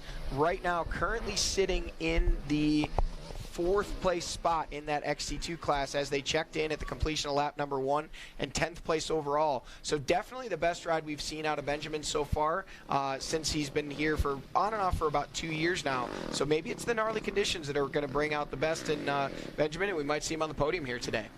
Snowshoe has a way of doing that, bringing out some, I don't want to say weird results, but just something that you wouldn't normally see, and it's because of conditions like this that... You know, question was, do you think we'll see tire changes today? You know, we've seen that in the past a few times. We had some riders that were running. I know Kenda and a few of the other companies had made like a gummy, very soft. Grant Baylor years ago actually ran a trials tire. It didn't even have, when I say it didn't have knobs, I don't know the best way to explain that. It's not a traditional knobby tire. It's a very soft gummy tire. For those at home that don't know what a trials tire is, it's essentially almost a smooth tire that has like checkers in it instead of like protruding knobbies that stick out of it, but it's very, very soft, and it'll stick to rock, and you can almost climb like a vertical wall with it. We've seen Grant Baylor and a few others run that in the past. I did a quick browse along the starting line, didn't see anybody running a trials tire. I think the mud and the rain kind of maybe prevented any thoughts that somebody had of doing that, but we have seen riders chunk knobs badly. Mark, do you ever recall a time where you had to stop during a race, not for a flat, but to change a tire because of knobs falling off? I've seen some races where people should have done that, and you talk about the trials tire. That was a big rage a while back, but then Dunlop and I know some of the other manufacturers have made tires kind of using the trials compound, and unfortunately, you know, a lot of the people in the morning race can get away with it, but for 3 hours, sometimes that tire won't hold up. But if you were going to run it, today would be the day because of the more moisture, and we don't have the heat and the real hard pack. And that's another thing. This track is, we'll get to it. We've got a break coming up here. But I want to talk about suspension and the way you have to set your bike up for this track today. Difference in today and yesterday is that a lot of people probably were caught off guard by that little cloud burst before the ATV race. They knew they were getting themselves into a mutter. They probably have prepared for such track conditions, and so we'll see, I guess, is the answer to that. Anyway, we are past the 4-mile mark. Next time we see them, they'll be approaching the pro pits at the 10-mile mark. Ricky Russell leading early in this one. We'll be back after a few commercial. We'll be back after a short commercial break. How about that?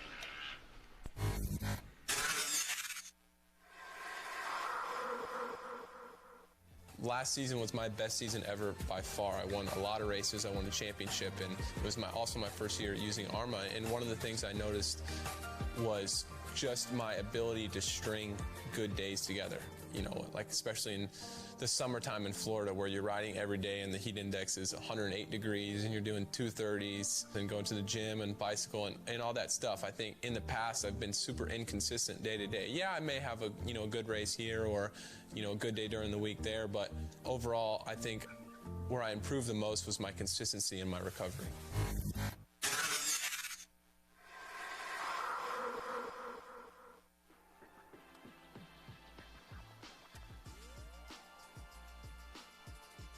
Hi, my name is John Coffey. I'm an AMSOIL dealer from Southern Virginia. Today's AMSOIL Spotlight, I want to focus on some of our most popular greases.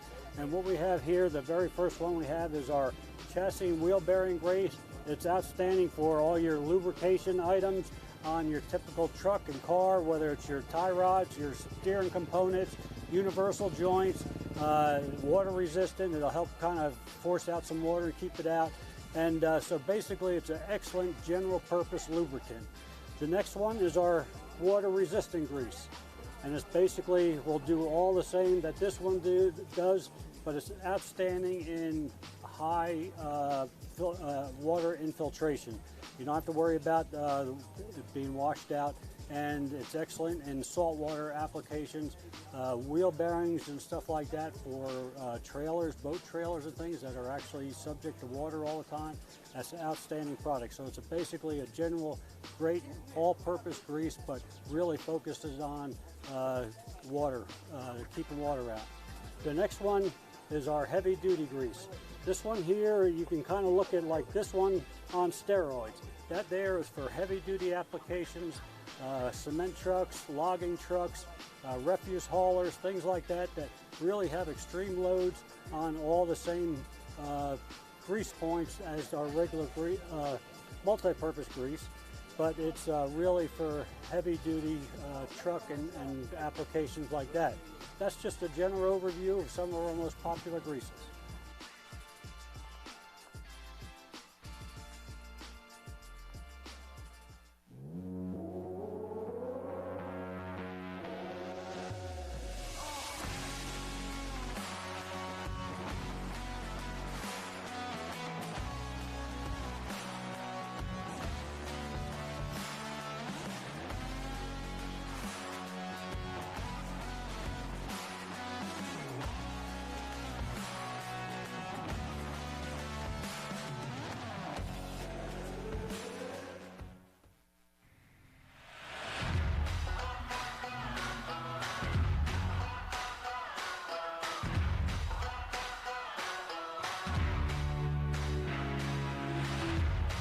Canati Tires, a division of Greenball Corp, has been in the tire business for over 44 years.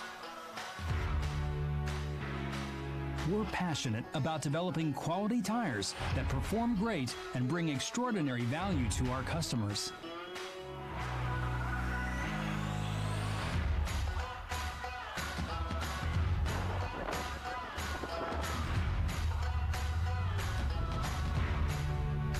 Whether you're looking for a tire that can handle your off-road adventures, need a reliable tire to take you from job site to job site, or simply want a tire with a beefier look that won't break the bank, then check out Canati Tires.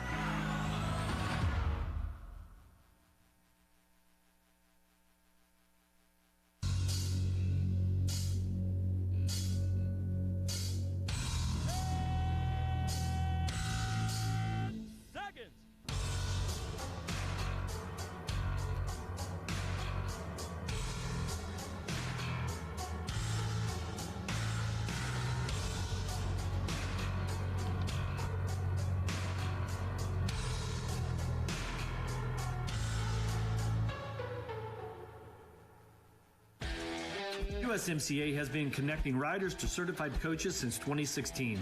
There are over 300 active certified coaches on motorcyclecoaching.org, and we recently launched our new mobile app, making it easy to connect with a coach and book your next training session. So here's what you do. Download the Motorcycle Coaching app, then search for coaches and upcoming classes. Once a training session is booked, riders have the option to pay for their class and even get a calendar reminder that will automatically sync to their phone. Get connected today. Even when you're the best, you never stop striving to be better. With over 40 years of experience in motorcycle sales and service, we know racing. Our inventory of Yamaha motorcycles, sport bikes, dirt bikes, ATVs, and side-by-sides is extensive and constantly changing. Stop by LoJack Cycle Sales today in Tarentum, Pennsylvania, and visit our online inventory at www.lojacks.com. Yamaha YZs. It's why we ride. How would you like to go to a school where we take into consideration how students learn best? Well, we do that because we find if we can build the curriculum around the things you are interested in, you're going to do a better job. The mission at On Track School is that educational success is possible while chasing your dreams. Not only will our staff help students to achieve success, they will cheer you on to the finish line. We encourage you to check out On Track School at ontrackschool.com, where we can help you chase your dreams and still get a quality education. OnTrackSchool.com. Check it out. Welcome back to Snowshoe Mountain and GNCC Live. I'm Griffin Cotter. That was a short commercial break in what has felt like a short commercial break from our show yesterday.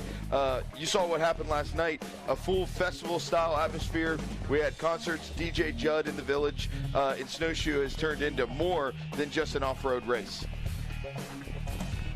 Yeah, absolutely, Griff. You know, it was a legitimate music festival going on last night in the village. We had Stu Baylor on stage there. Obviously, at one point, Aaron Plessinger in the crowd. It is a lookalike for sure. Aaron Plessinger, and fond memories from his young boyhood days at Snowshoe, decided to come back. But what an absolute rager last night in the village. Respectful. You know, not that got too out of control, but everybody had an absolute blast. It's come to be part of the DNA of what is the Snowshoe GNCC, and that little twang of bike noise you hear in the background, I think that means our Mikey Wayne's, excuse me, Rodney Tomlin is standing by on Pro Row. Hey, I'll do my best Mikey Wayne's impression, man. We'll have a bourbon at 2:30 in the morning, or anytime actually. But yeah, he does those kind of crazy things. But anyway, we're down in the pits. We're here at the Bicon Coastal Gas pits, and we're talking with Donnie Kelly, who's wearing two hats today, actually two mechanics hats. You're doing mechanic work for both Ryder and the leader right now, Ricky Russell out front, dude. And I tell you, you guys are coming into this with a lot of momentum today, and to get out front like this and in the battle early on, it's got to be pretty exciting for you guys. It is exciting. It's hectic for me right now. I got Ricky out front, just trying to keep clear vision for him. I want him to keep moving. And then, Ryder's got a little bit of a gap behind Snodgrass right now, and I think if we can, keep chipping away and reel him in, we might have a shot at, 2 in a row here, back-to-back Coastal up front, That would be an awesome feat, no doubt about that. And to get Ryder up in the mix like that, it's got to be pretty exciting for you guys, too. It is exciting. I don't know if any mechanics ever stood on the top step with their Ryders on XC1 and XC2 in one day. Well, you never know. You might be able to pull that off. I'm sure somebody in the back can probably figure that out. That's a little something for the guys to work on.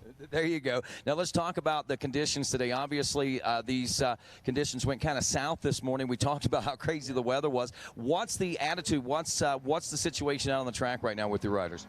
From what I'm hearing all around the track, right now we're starting to catch up to some of the lappers, so we're going to start encountering some bottlenecks.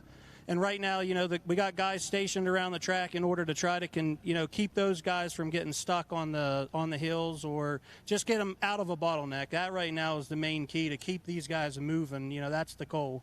And it seems like you're doing a pretty good job of it. So far, right now, Ricky Russell's doing that all on his own. I'm here to help him. We did a goggle change a little bit ago, but for the rest of this race, we'll work together as a team. But ultimately, it's him right now. He's got to keep moving. Well, we'll see if he can keep doing that. Donnie, thanks for taking the time with us. All right, guys.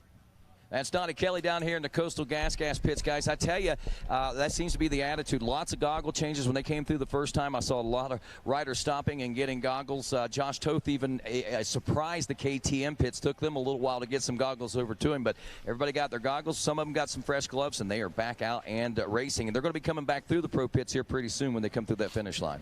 Well, thanks for that update, Rodney. Back in studio now, and I too, believe it or not, had a conversation in the Coastal Gas pits. And this conversation happened on Wednesday when team manager Barry Hawk rolled into the pro pits, and we were talking and we were kind of bench racing, and I said, I saw your shoey from Mason Dixon. If Ricky wins, are we going to see another shoey? He said, no, but if Ryder does, then I will do another shoey. Another shoey coming from Barry Hawk very potentially here today as we see riders coming up the FMF PowerPoint. Not just riders. That's our leader. That's Ricky Russell out front on that 212 Coastal Racing Gas. As you pointed out, is that team is managed by Barry Hawk, and to have so many of his riders up front now. And I'll tell you what, let's take a pause from talking about that for a minute. Ricky Russell just struggled to get to the road part of that hill climb. He is arguably our best rider technical-wise here today, at least the track record would show. And it looks like possibly Craig it's still DeLong. Because you can see that goggle strap shining through that bright high-vis goggle strap there. So it looks like he's been able to hang pace right there with Ricky for another lap. So now coming up to complete 2 laps. A little bit of fog, but it still doesn't. Oh, Ricky, there's Craig now. Drop back just a little bit. And that is a pretty gnarly section that they just came out of. Last year, if you saw any of the footage of Ben Kelly and Stu Baylor side by side getting pulled up the hill, that's actually right there. That's an interesting line. On top of the retaining wall, Ricky Russell didn't even go down into the mud there. He's got quite a few crafty little lines through that section. Obviously spent some time previewing that course on both Friday and yesterday to get those lines ironed out. Yeah, you guys brought up Barry Hawk, and one of the coolest things that for Barry and the series is he's just been nominated for the AMA Hall of Fame. And, he's done something that no ever rider has done or probably ever will do. You see Craig coming in here for a new goggles and everything, and that's so important on a day like today. Just that stop was worth every second just to keep clear vision. Not just because you can see, but also a safety factor. But jumping back to Barry, he won this series overall on a quad 7 times and overall once on a bike. And that's just a phenomenal feat. Johnny, I seen you guys on the quads, and to do that like he did and then to switch over and do it on a bike is just phenomenal. And he's definitely deserving of our vote to get him into the Hall of Fame. Absolutely, Barry Hawk, a living legend here, still coaching riders through, has a great lineup there on that Coastal Racing Gas team. And if you're an AMA Lifetime member, you can go and you can vote for the Quad God, but also a bike champion as well. And now here comes Josh Toth. Fresh goggles for him. We saw fresh goggles for Jordan Ashburn as well. And I'll tell you right now, Mark Hyde whipping out his lifetime membership card here. So we know he'll be casting his vote for Barry Hawk for certain. Already did. Grant Baylor on screen in the Rev Motorsports Gas pits. There's an interesting one. Johnny Gerard pulling his goggles off ahead of time. He doesn't even want to have to stop. He wants to take them on the fly. Doug Whitmer there, formerly Barry Hawk's mechanic many years ago as a bike rider, or when Barry was a bike rider, getting those fresh goggles onto Johnny Gerard, still running solidly in the top 10 overall there for Gerard. Back to racing. We haven't seen him since round 1, breaking that pelvis very, very early on in round 1, and has been out since. Been back racing some sprint enduros. We know he's been doing a lot of training and a lot of riding under the tutelage of Caleb Russell, but they just elected to keep him out from GNCC. They know how physically demanding it is. They know it can really take its toll on your body. It looks like we might possibly have Ryder Lafferty now. No, is that Ryder? Looks like it. Yeah, that looks like Ryder. Yeah, that's Ryder. He's getting gloves and goggles. And that's one thing today with all that water.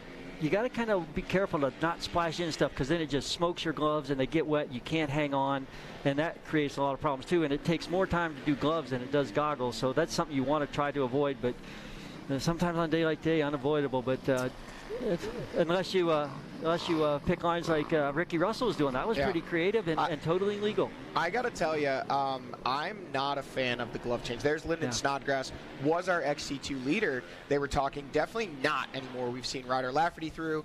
Johnny Gerard. Yep. So Johnny Gerard physically would be leading an uncorrected time, have quite a lead. So at least 2 XC2 riders through, and there were some other riders there. It's kind of hard to tell who they were. So we'll see. They'll be checking in here. We'll actually refresh our screen. We might have our leaders checked in with 2 laps complete already. But Mark, going back to the glove change, I'm going to tell you right now, I'm dead set against that. Those gloves are going to be dead ruined within a few miles. Towels, huge. Wipe your gloves if you can, but stopping to change gloves on a day like today, what's the saying? You're kind of paddling upstream. The juice is not worth the squeeze. The juice, in my opinion, is not worth the squeeze. Those gloves are going to get wrecked again. Now, if it were a situation where he crashed and they were slimy, that's Ricky. There is your leader. Coming in 2 laps complete now. We see the stop sign out for him. They'll get him scored, back underway. There is your second place rider who, again, came in, got fresh goggles, closed that gap right back up. So Johnny's assessment of the situation, get goggles every single time you can and never stop for gloves. I was going to say, I think that our front runners, at least the ones that we saw, listened to your key to the race. Stay upright, stay moving, and some of those small adjustments they made in the pits, the goggles, the gloves, will allow them to continue to do that. Jordan Ashburn. Yep, still solidly in 3rd place. And one time we'll have to double check, but we didn't see Stu Baylor through the pits that go round. I wanted to bring that up. So the tail of the tape as they come through with 3 laps complete. Ricky Russell with a 29-minute, 30-lap time. Yeah. And Just behind him, Craig DeLong with a 29:23 lap time. Stu Baylor now up into third with a 29:23, so matching Craig DeLong's lap time on lap number 2. So those are the 2 fastest guys on the track on lap number 2. Stu Baylor in third, Craig DeLong in second. They are closing up the gap on Ricky Russell. 3.7 seconds behind is Craig DeLong, and another 12.9 seconds back, Stu Baylor. So the Stu Crew fans, get on your feet, open up those Baylor heavies, get down to Howard's Hole, get him through there, get him up front. We know so many of the fans love Stu, love his attitude. They've been missing him since GNCC round 1. Good to have him back, good to have him racing, and making some waves here early. Almost like clockwork, we're counting down to that 1 hour mark, and we are 2 laps complete, out on lap number 3, shaping up for a 6-lap race here today. Yep. Yeah, because we're basically, we got to go at least 2:45. They're turning half-hour laps, so that'd be like 6 laps on the button. It'd be pretty good for us. And yes, dude, he's had some. He was second overall at the last National Enduro, so. His speed's there. Like a day like today, it's going to be very physically demanding. Luckily, the temperatures are cooler today, but I would be interested to see if Stu can keep this pace for the whole 3 hours. So that's where. But like we talked about earlier in the show, Stu doesn't have to pass these guys to win this race. He's basically, if he can get within the time difference that they give him for the staggered start, then he can get the overall. So if he can just get there, and that could be in his advantage too, because if he can get up on Ricky's rear wheel, then Ricky knows, hey, I got to put time on him. Yeah. So then does Ricky pick up the pace to try to drop Stu and then make a mistake? I believe Stu started on row number 5, and at 5 seconds apart, that gives him almost a 30-second cushion. Yep. He's got to come within 30 seconds of our front runners, Johnny. And you know who started on row number 6? Johnny Gerard. Yep. Currently only 38 seconds out of the lead is Johnny Gerard. 38 seconds out of the physical lead. Out of the corrected time lead. Okay, I got you. Johnny Gerard sitting in the 5th place spot overall with an elapsed time of 58:36. Your leader, Ricky Russell, 57:53. Leaders on screen, Griff. It's coming through Howard's Hole for the 3rd time, and I think they may have heard you telling them to get down there, because we do see a few more fans, some mud fleas trickling in there, and nothing changed so far. Ricky Russell and Craig DeLong, first riders through, should be waiting on our 3rd place rider, Jordan Ashburn, and not too far behind is Stu Baylor himself. Yeah, Jordan's 3rd physically, but overall he's 4th, correct? Because Stu's into that 3rd place position right now. Yeah, correct. He is 4th after the time correction. So there is Jordan again. You can see that fresh, clean goggle strap. All the front guys stopping to get fresh goggles. Here comes Stu. The fans are cheering him. Stu Baylor has closed the gap physically as well as with the time correction. He's getting closer and closer. There is Josh Toth, the rider we haven't talked about much today. And Mark, we're not going to talk about him in Howard's Hole, because every time we talk about Josh Toth's technical ability, how feet are always on the peg, and he rides the bike so perfect, he ends up either laying on his side or dabbing his way through a section. Yeah. And Josh, now he's in an interesting spot because he's with Stu. Stu's actually riding really well right now going forward. So if Josh can latch onto him and let him tow him to that front group, because Josh started in our 2nd row. So and Ricky was in the 2nd row as well. So Jordan Ashburn was the 1st row, and Craig DeLong was 1st row. So we got a lot of. It's going to be weird because we had this in the quad race yesterday. We almost had an adjusted time difference. Walker Fowler was able to pull it out with the win, but we could have that. We see Grant Baylor sneaking through Howard's Hole and bulldogging his way through Howard's Hole there. And we're going to see a lot of this. You saw a rider there that they were going around. That's going to play a big part today, and we saw it happen to Russell on the big uphill. A rider got sideways in front of him. He had to alternate his line, and that's going to be so critical on a day like today. If you can get through these sections clean without having a lapped rider hold you up or make you take a line you're not comfortable with, that's going to make a bit. And we see this rider here. Roost buckets. Yeah, like if you come into something like that, just totally and don't see it, and that guy grabs a handful at the time, he'll just smoke your goggles and everything, and that just ruins your day when something like that happens. So not only do you have to worry about what you're doing today, you also have to worry about what the other guys are doing. And we talked about tires a little bit earlier. They do make a lot of the same tires, but in, like you said, that gummy compound. But some of the riders, the real aggressive riders, they can't go a whole 3 hours. Where if you have a rider that's super smooth and technical, he can get through. So that can be an advantage on if he were running the gummy tire in today's conditions.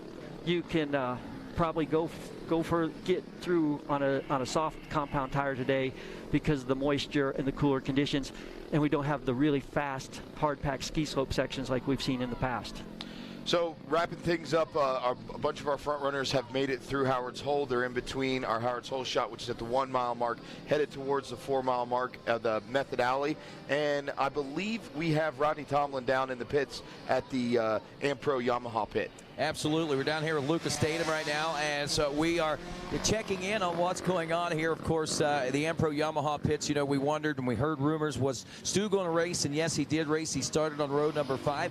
Advantage big for Stu Baylor, especially coming into this race and not racing any of the races so far this season. And Lucas, I know a crazy season so far for Stu Baylor already. And with that being said, I know the whole Ampro Yamaha team and Corey, everybody, all you guys are working so hard right now to just try to get the team through. And Stu right now being in that 3rd place position, you guys are sitting pretty good. Only, I got to figure, what, 16, 17 seconds out of the lead right now? Yeah, no, we're glad to have Stu back. You know, he always said when he was going to come back, he was going to come back to Snowshoe. You know, that's his type of crowd, and he loves to get the fans going. And you know, we're glad to have him back here. And you know, starting on road 5 with Stu, you never know what can happen. You know, it's an advantage for us, I think. And like I said, he knows where he's at. He knows he's 15 seconds out of the lead, and I think he's strategizing for that. So yeah, let's see what happens. Yeah. What was the mindset coming into this race today? I mean, obviously we know that Stu's an outspoken individual. You know, he likes to make a lot of bold boast and stir the pot a little bit. And I know he's been doing a lot of that. But, I mean, in the reality, the mindset of Stu going into this, what was it like? I mean, did he have the confidence coming into the day? You know, every racer comes to win. You know, Stu wouldn't be lining up if he didn't think he could win. But as long as he can get a good result, get on the podium, you know, we would be happy with the top 5 with the injuries that he's had, but Stu can win this race. And the big point to point out is this is his first GNCC. This is the 9th round. So even though he's been doing well in enduros and things like that, we got a 3-hour project that we got to work on here. And that right there might be the big drawback for you guys, huh? And that's what Stu says. Stu said, he said, I'm kind of fat and out of shape right now, but we'll see how it goes. All righty. Well, we see things are going well for you right now. And the Ampro Yamaha team, I know you guys got to get out there and work for him, but good luck to you guys today, all right? Thanks, Rodney. All right, that's Lucas and, of course, the whole team down here working, guys. I tell you, it's pretty exciting to see Stu where he is. But, again, the big question is about that endurance level. This is his first 3-hour race of 2022. Thanks, Rodney. And I'm having flashbacks to last year. I'm just going to come out and say it. Stu Baylor has as good a shot at winning this thing as anyone else. And anytime Johnny last year would say or would doubt Stu, what would happen, Johnny? I think he would hear me. We would talk about the overall, obviously, Ben Kelly, probably one of the hardest training, hardest working, most disciplined riders in the paddock. And we would talk about late in these races, how are the two opposing styles? You know, and I'll quote someone else here, won't say their name, but you know, Lucas said, well, Stu says he's out of shape or fat and out of shape, and someone here said, well, what's changed? You know, and you say that jokingly. I mean, Stu rides, Stu trains, but Stu is not a small man. Right. He's a larger man. He eats what he wants. He publicly posts on social media. He drinks a lot of adult beverages. That's a lot of hops, a lot of ale, a lot of grain, a lot of barley, and all those things cause calories. But in a race like this, you actually need those reserves. You're going to use up so much energy, paddling, pushing. You know, I actually think this race, in my opinion, is going to be far more testing mentally than it will be physically. Yes, it's a endurance race for sure, but this isn't just an all-out sprint. This isn't a moto for 3 hours.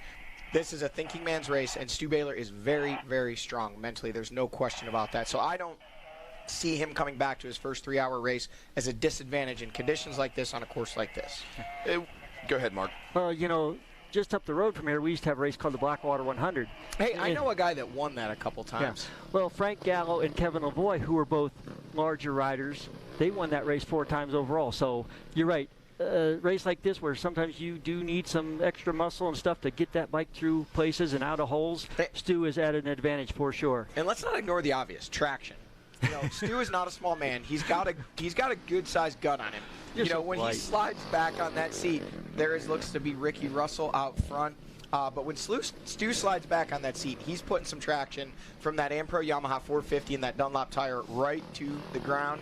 He is going places and going places fast. There is Craig DeLong, our second place rider, still there in second. Now we'll wait and watch. Has Stu Baylor been able to make the pass on Jordan Ashburn physically for third, or is it still the number 3 Magna One Motorsports Husqvarna of Jordan Ashburn? They were just a bit back here, and it is Ashburn, and he's on a tear, folks. He's pushing the pace, looking like he's trying to close up on Craig DeLong there, and also the leader, Ricky Russell. Yeah. In this course, it's going to be so diverse. There's Josh Toth right there going through. So he's got around Stu. Or was that Stu right with him? They had a Camelback. Yeah. Okay. This looks to... that looks like Stu. There's Stu right there. Yeah. But this course, there's so many, like you said, he hit that tree root right there. There's so many things throughout this whole course where you can gain and lose time. And being in shape is very important on a track like this. But also, like you said, the mental game of this is, picking the right lines. And Stu's ridden here a bunch of times. He knows this place pretty well. And we talked about the course being so diverse because on the one side it's the faster, quicker stuff. This side, the west side of the mountain, is really technical. You have these muddy, rutty trails. You also have the really rocky sections over here, and then you have the big hill climbs on this side. And then there's the section of red mud road that can get really nasty and rutty. So there's a lot of things that go into this that make a big difference on how you attack the course, where you're strong at. And another thing is bike setup. Because you're not going to be able to set your bike up to work on this whole course. So you have to, pick and choose where you want that bike to work good, and know when you're in the bad spots, you got to be a little bit crisper with your line selections, use a little less energy, just maybe a little bit more focus, and then the sections track where you have your bike dialed in and it's working, man. That's where you got to put the hammer down and make things happen. One rider on the front row we haven't spoke much about is Trevor Bollinger. Coming out of Mason-Dixon, he was leading the majority of that round and then suffered what they thought was a hand injury, possibly a broken hand. And I wonder if some of the lingering effects from that injury are going into play. Sitting 17th overall today. 17th overall and a minute and 57 seconds behind the next rider in front of him in that XC1 class. So definitely not. And again, these are very challenging conditions, so it could have just been a bad lap. One, we'll keep an eye on his progress. But today is not a day to be lacking hand strength. It's going to be hard enough to hang on even in any conditions. You mean like that? Yeah, that's... yeah. This would be the worst race of the year to have a bad hand. I think that might be Benjamin Herrera. 22. Yeah, it is. Yep. So a rider we talked about, but still solidly right up in the mix there for the top 10 overall. Still an XC2 rider. We saw him battling, look like possibly with Liam Draper, another rider that was right there in that battle. Cody Barnes. But, we did see, as Mark, as you were discussing the suspension setup, quite a few of the top 10 did come through there. We saw Grant Baylor. We saw Johnny Gerard. We saw Josh Toth, actually, before you started the end of that. And then Barbosa, Barnes, Lafferty, Herrera, all those guys did work their way through that camera shot. So we've seen about the top 10 through at the 4-mile marker. And, one thing I did want to comment when we were talking about conditioning and you were saying the strength that it takes to ride a track like this, I think it's in my personal opinion, mud races like this and technical races, it's a different type of strength. It's a different type of endurance. It's not as intense. It is intense mentally because you're so focused, but there's so many places where the fastest way to go is to cruise. Because if you push that pace, GNCCs, many of them, when they're dry, when the courses are rough, it's almost become a moto. Right. You're at an elevated heart rate, your max effort physically for 3 hours. On a race like this, it takes a lot of strength physically to put the bike where you want it, and it takes a lot of physical strength or mental strength to hit your lines to keep yourself focused. But I think some of the riders that have been away, your Johnny Gerards, your Stu Baylors, I don't think the training aspect of things is going to hurt those guys as much today as it would if it were 80 degrees and dry here. I think the perfect example of that was the John Penton and the Mason-Dixon back-to-back with Josh Strang. John Penton, he was able to use his skill, his strength, or his mind, his technique to pull out an overall win. And then the Mason-Dixon was more of a fast, hammer-it-out track, and that's where... opened his eyes to the point that he said, I just can't do this right now until I'm 100%. Yeah. These courses, it's too tough. Yep. I'm not able to ride during the week. Yeah. So this course favors that guy. You still have to be in shape, don't get us wrong. Right. But if, your bike skills on a course like this and your racecraft, that's really going to pay big dividends today. We're going to find out exactly what pays some dividends here soon, Griff. We absolutely are. We are nearing the halfway mark on lap number 3, and then nearing the halfway mark of the race overall. So we're through the 4-mile mark. We'll pick them up again at the 10. But first, we're going to head on to a commercial break, and we'll be back on Racer TV Live. Brown's RV Superstore is family owned and operated and stake their reputation on offering you the finest RVs available in their McBee, South Carolina RV dealership. Brown's RV Superstore carries motorhomes, fifth wheels, travel trailers, and toy haulers, and keep a huge inventory of new and used RVs in stock for you to choose from. They offer top dollar for your RV trade-in and help you get the RV financing you need. As a part of the GNCC family, Brown's RV Superstore, in partnership with Vengeance Toy Haulers, offers sponsorship packages for every level of racer with discounts and continued savings on your new toy hauler. Brown's RV Superstore has dedicated themselves to complete customer satisfaction, specializing in providing a positive start to your RV adventure. They look forward to customers coming back to share their tales from the road. Call Brown's RV Superstore today at 877-805-3658 or visit their website at brownsrvsuperstore.com, where family fun begins.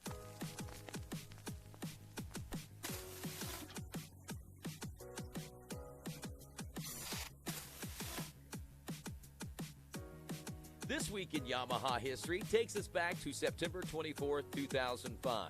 It was the inaugural running of the Unadilla GNCC, and on a bright and sunny fall day in upstate New York, the then 8-time GNCC champion Bill Balance took to the early lead. The dry virgin course presented many challenges with rocks, roots, and the general terrain of the Unadilla Valley River for era greats like Bill Balance and his brother Brandon Balance, Santo DeRisi, Andy Lagsons, Chris Jinks, William Yoakley, Chad Duvall, and many, many more. As Balance had the lead early, he would run into some troubles, dropping to 3rd place and then eventually to 7th place at the midway point of the race before driving all the way back to battle with the leaders at the end. In the meantime, North Carolina's Brian Cook and Missouri's Brian Baker battled with West Virginia's Chris Jinks for the lead. Jinks found some problems at the midway point himself, and he dropped back all the way to 11th. With 2 laps to go, Brian Cook took to the lead, holding on to the top spot down to the wire to finish 1 minute and 3 seconds over Bill Balance and Brian Baker. And that's this week in Yamaha history.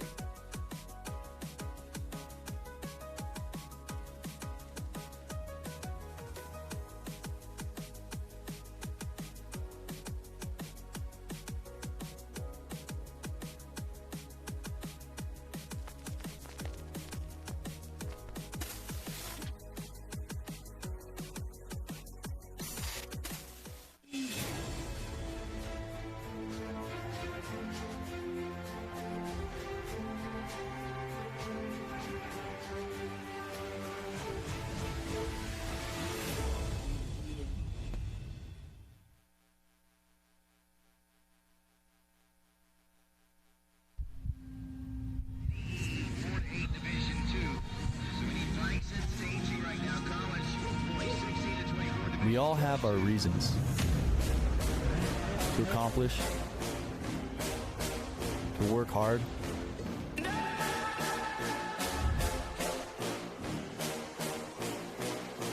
We share a common goal, to be the best. Keep fighting, put in the work, never take the easy way. Your drive and determination fuels our passion.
You hit some?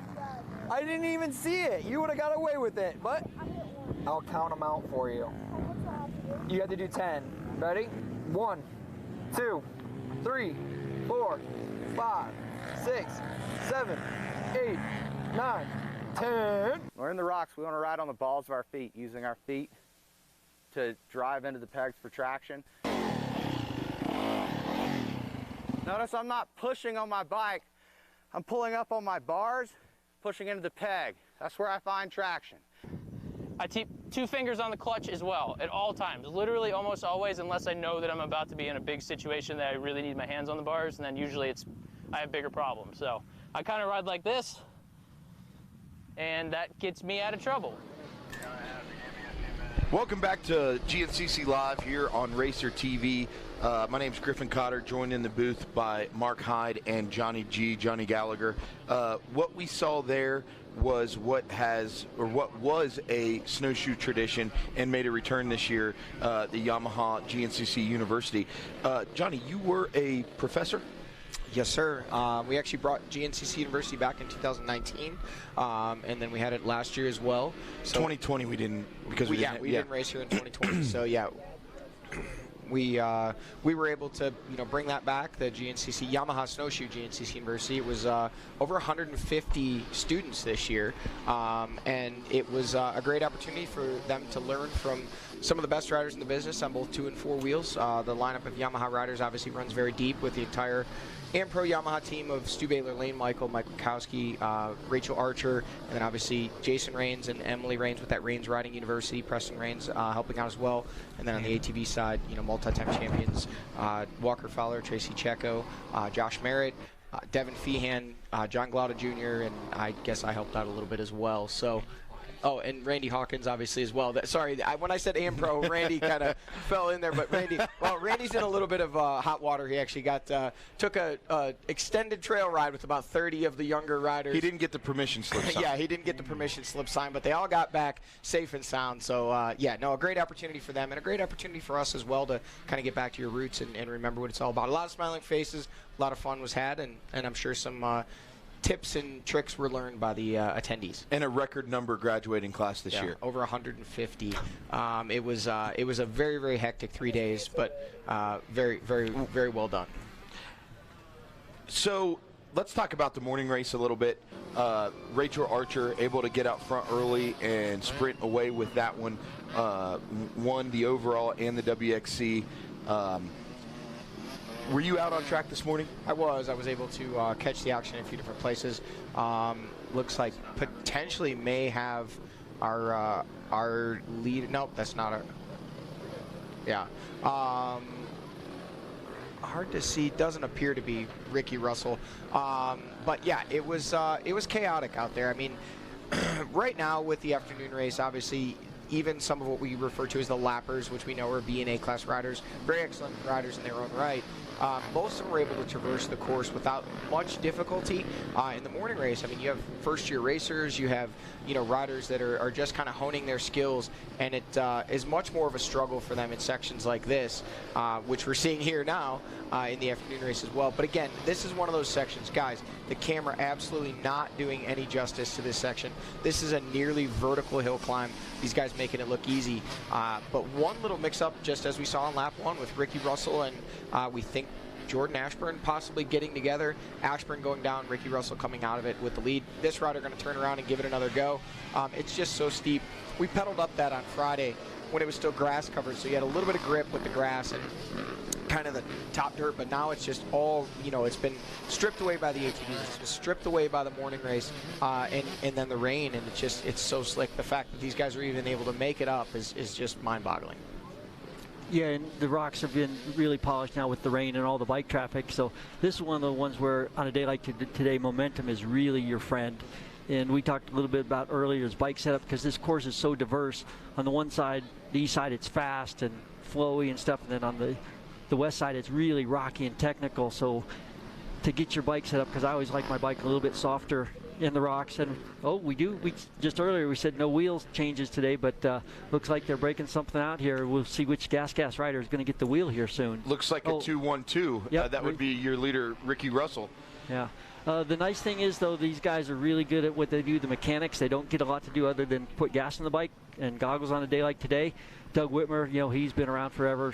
Like I said, was Randy Hawkins or Barry Hawk's mechanic, our Hall of Fame nominee. Yeah. And so Ricky Russell has some guys to Sounds work like for him. Rodney Tomlin's down there. I just want to pipe in there, adding on that. You know, it's funny that you mentioned Doug Whitmer as Barry Hawk's mechanic and obviously as a part of this team. And you see the wheel change that is obviously about ready to take place, and we've already guessed that it is Ricky Russell. And I looked at Doug just a moment ago, and I said, you guys got something up your sleeve? He said, I've been around a time or two. And what they've done, and I think it's okay to let the secret out now, is I believe they use a very soft compound tire. A gummy tire is what Ricky Russell's been running, and they're going to change this tire now here midway through the race to try to give him better traction throughout the rest of the race. If you look at the way things have been going so far, guys, it seems to be paying some dividends. Speak of the devil, Ricky Russell coming up the FMF PowerPoint. In a few turns, he will be there in Pro Row, Johnny. Well, and now with 3 laps complete, this is halfway through the race, so he's going to have to stop for fuel anyway, which we know they can do a fuel stop in about 8 to 9 seconds. Today, probably going to take some towels and some goggles. That adds a few seconds. So if they have enough people up there doing it, you know, you could do a rear wheel change in under 30 seconds. So we're going to see, let's get a clock on this and see how long the stop is. If they do end up doing this rear wheel change, how much time does it cost Ricky versus just would have been a regular pit stop? We're going to, I got the stopwatch in hand, ready to go. Ricky Russell making the turn and soon to be in the Coastal Racing Gas pits, and we'll start the clock. Yeah, as good as the mechanics are and as easy as the wheels are to change, like you said, with everything else they got going on, with goggles, gas, things like that, this shouldn't add too much time. Look, he's got the gun. I'm sure they practiced this before, you know, while he was out there on that lap, just so they would be ready. You also saw the solid rear rotor on there. You really want to run a solid rotor today because that extends your brake life and everything. That wheel's coming off a little slower than I'd like to see. This is not going well. Yeah, you see they're doing some extra things. They're washing the bike off. Doug's getting the area there, so where he can see to put on. He's getting an extra drink. He is going for gloves, so he's going for the old days, the full service gas station stop here. Oh, he's saying hit the grips, hit the grips. He's wanting that cleaned up. This is getting a little chaotic here because originally he was looking like he wanted gloves. Now he doesn't want gloves. Now he's yelling at him. Yeah, this is when that happens, that never goes good when they start yelling. Now he's getting his gloves all wet, his seat's all wet, everything's wet. All right, guys. We just saw it happen. Donnie Kelly, not a lot of time to soak that in, but let's talk a little bit about what happened right there, man. He's catching his breath. So, wait a minute, let me catch my breath. That right there, an adrenaline rush to say the least, as we got other riders now stopping in, guys. We'll get with Donnie here in just a second. He's got some more riders. I believe a rider will be coming in here in just a moment. He's got to work with him, too. So in the pit stop, and Johnny's clock says 53.87 seconds. It looks like Jordan Ashburn was able to get around him. And surely Craig DeLong as well. Well, we had an eye on the Husky pits, and it looked like they were still there, ready with gas. And Craig may have had an issue on that lap, but we'll look and see if that is That's possibly. Jordan right there, dropping onto the pavement. Yeah, that wheel change should have been a little tighter than that. It seemed like they had a lot of people doing a lot of things. And when you're going to do something like that, they should have probably practiced that during that lap on a spare bike so everybody knew exactly what they're doing. And, you know, and they, I mean, it went well. Ultimately, in the grand scheme of things, if he has a new rear tire, as long as everything's tight, you know, and here we see, it looks like Stu Baylor there. Interesting thing to me, Stu Baylor there with a set of tear-offs. You know, conditions like this, you would definitely think that would favor roll-offs. You know, just not enough pulls there. I know they can stack them 21, 30 deep, but it's just, it's hard when the conditions are as bad as they are to keep goggles on when you choose tear-offs. But a lot of these bike guys do prefer them. So, but ended up basically 54 seconds was his pit. So again, call it 10 seconds for a normal fuel stop. So about an extra 40 seconds is what he ended up, 44 seconds is what he ended up spending there. Johnny Gerard on screen now. Fresh goggles for him. No rear tire change. Just some fuel from that IMS dump can. Some fresh goggles, looking like he's taking a gel pack, a drink bottle, and on his way with what we last knew was our XC2 leader, the #1 of Johnny Gerard. Good to see him back in action. Been missing all of 2022 after getting injured at round 1. So a little bit of shake-up up front. We're not sure about Craig DeLong, whether he made it through or not, and I don't want to make a mountain out of a molehill, but I'm not convinced that he did. I think Jordan Ashburn's our new leader, and I don't know where Craig DeLong is. Has he fallen back? It did look in the last shot like the Husky pits had pulled the tank back in. The question, too, is when Craig stopped earlier, did he take any fuel then? That's true with a lot of the goggle changes. Some guys will do that as long as they're in. Hey, we're going to be here for 10 seconds. Let's hit them with some gas, because things can happen out there and you never know what. So sometimes you do that, get a little bit ahead of the game, and we have Ryder Lafferty coming in here, who's currently second in XC2.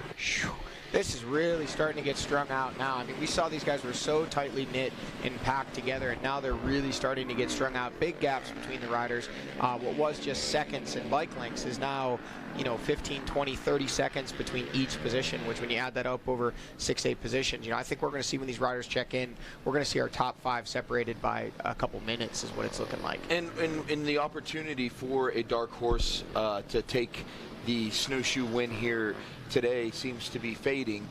Stu Baylor would be probably the closest one at this point in the race. Yeah, and we talked about that earlier just because of his conditioning factor, but his skill level is so high and his racecraft is so good. That's important on a day like today. Well, we are seeing Craig DeLong checking in here in the finish line area, but he is not your leader. We have already 3 riders through. New leader, the 206.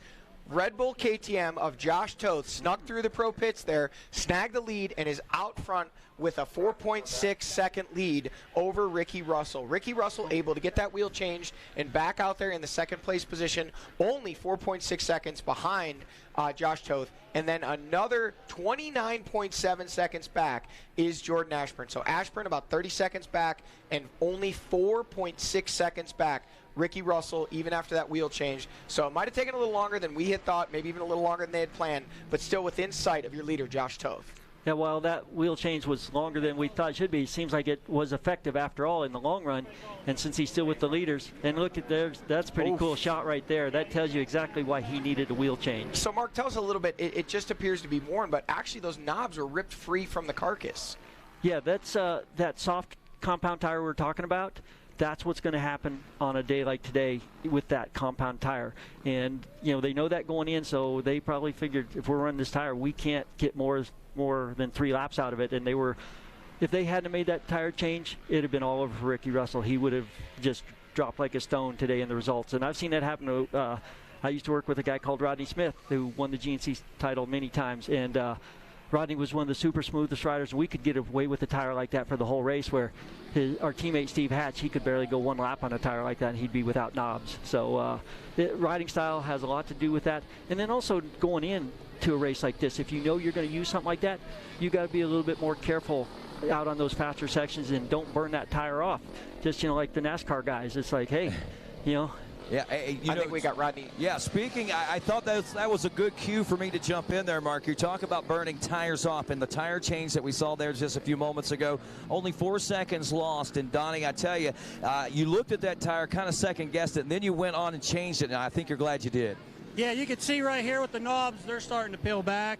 So, we're at the hour-and-a-half mark right now.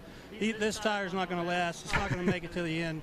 So with a fresh tire, he's going to be ready. That was the whole goal. We're trying to get it, we're trying to take it to the finish. So the strategy used in the soft tire, it seems to be paying off. If that 54-second pit stop you guys just had, and you're still only 4 seconds behind. Yeah, it's definitely the tires. It's a tire to have. Just the issue with this tire is we knew it wouldn't last the whole race. So a pit stop was something me and Ricky, we practiced. We knew we needed to do it and do it fast. I'm happy with it. I think we did a good job. And hopefully, it'll take him to the end of the race where he needs to be. And your other 2 guys, Johnny Gerard and also Ryder, stopping in for pit stops as well. They did stop. They just, they went with a different tire choice. So they're able to do the whole race on it. All righty, sounds good. That's what's going on. You see what the damage is done on that tire right there, guys. And that soft compound is paying off. But they did have to make that tire change, but they think it's worth the time. Thank you, Rodney. Great update from the pits. Question for Mark. Who gets to make that call? Is it the rider? Does the rider choose his tires? Yes. I know when I worked with Rodney, we would talk about it a lot because of my racing background. We had a lot of confidence in each other.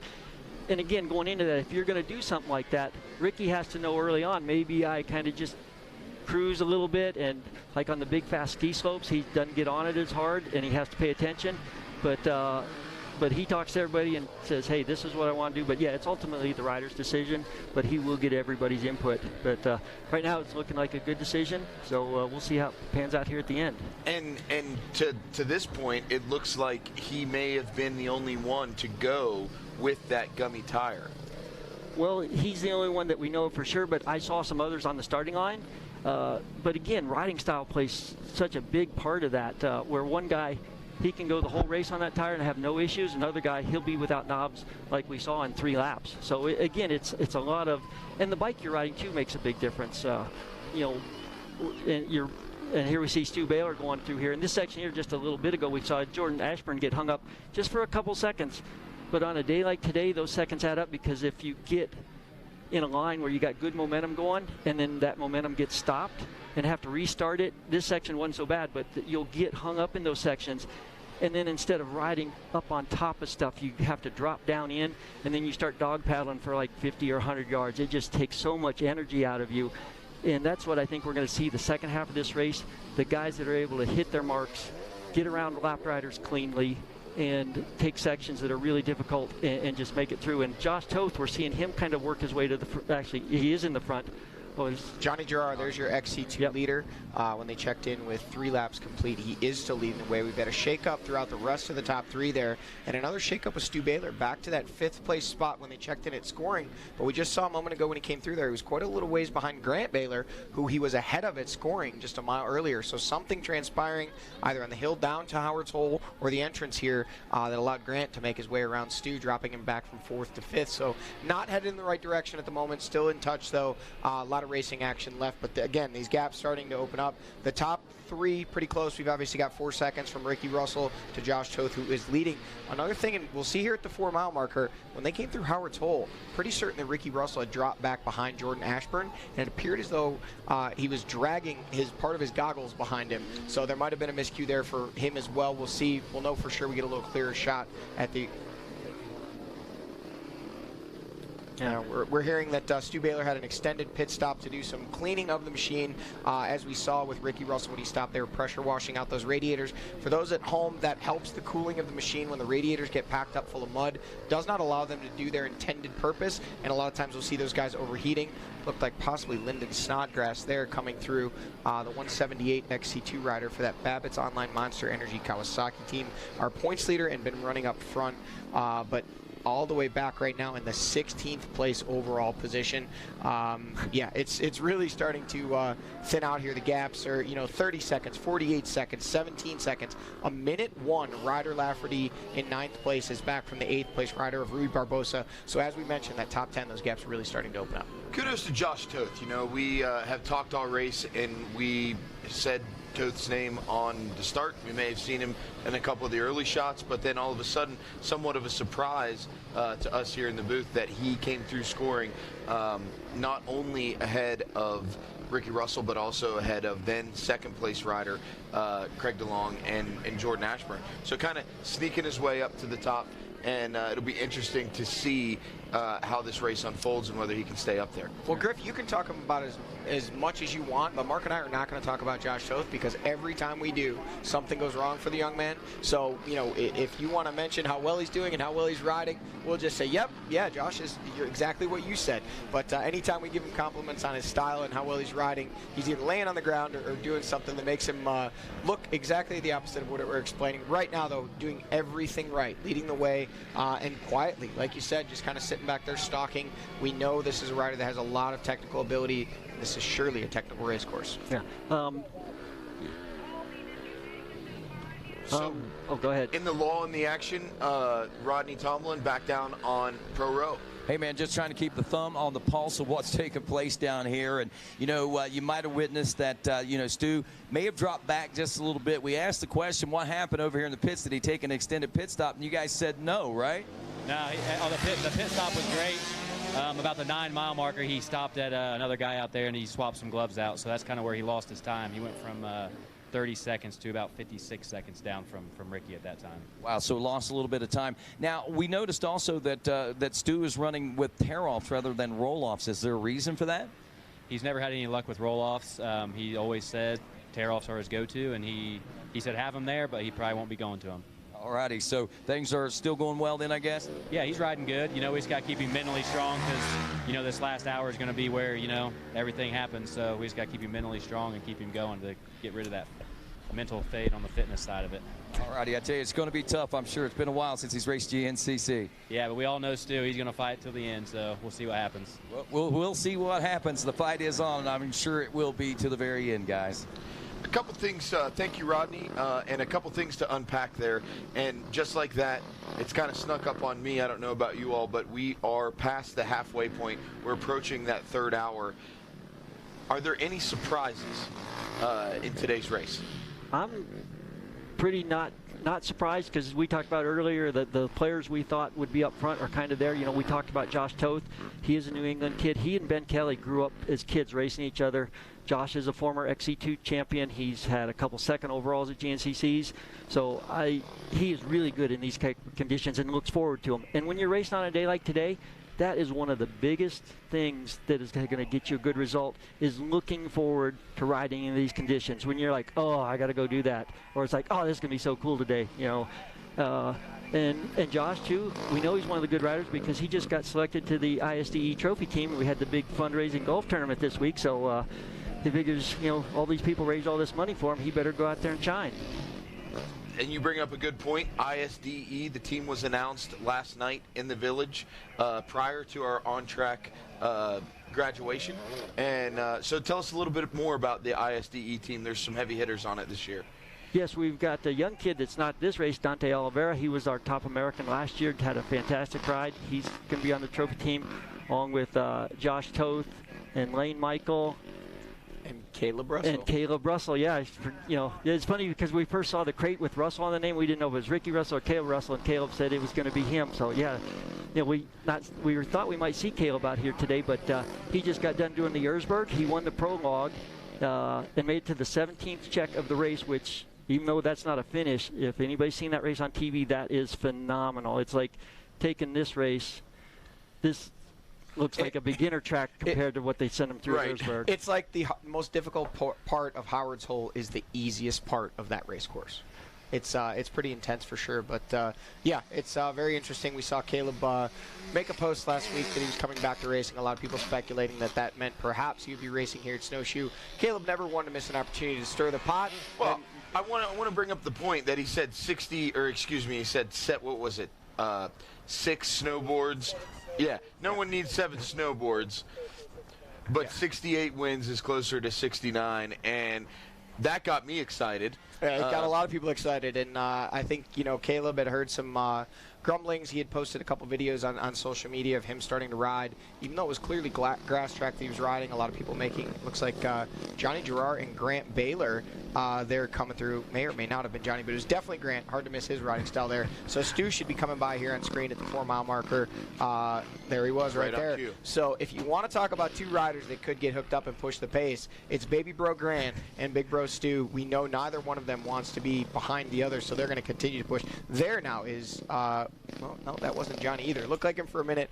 But, you know, mentioning the whole thing with the ISDE team and Caleb Russell's return to racing, a lot of speculation when he started posting just videos or reels of him riding. A lot of people thinking that perhaps he was coming back to GNCC racing. Obviously, that FMF KTM team was riddled with an injury there with Ben Kelly, our points leader, still our points leader, out with injury, and some speculation that he was coming back to ride for that team and potentially even try to garner some points for that team. And I think that irritated Caleb a little bit. And so that's, I think, what his post was aimed at, kind of the jabbering, the talking. And I think he just kind of wanted to stir the pot. But coming back for 6 days, and a great team, like you said, Mark, with Josh Toth, Lane Michael. Dante Oliveira, Caleb Russell, and then on the junior team, Dante Oliveira's brother, Mateo, is a top contender in the lights class in the Work Series.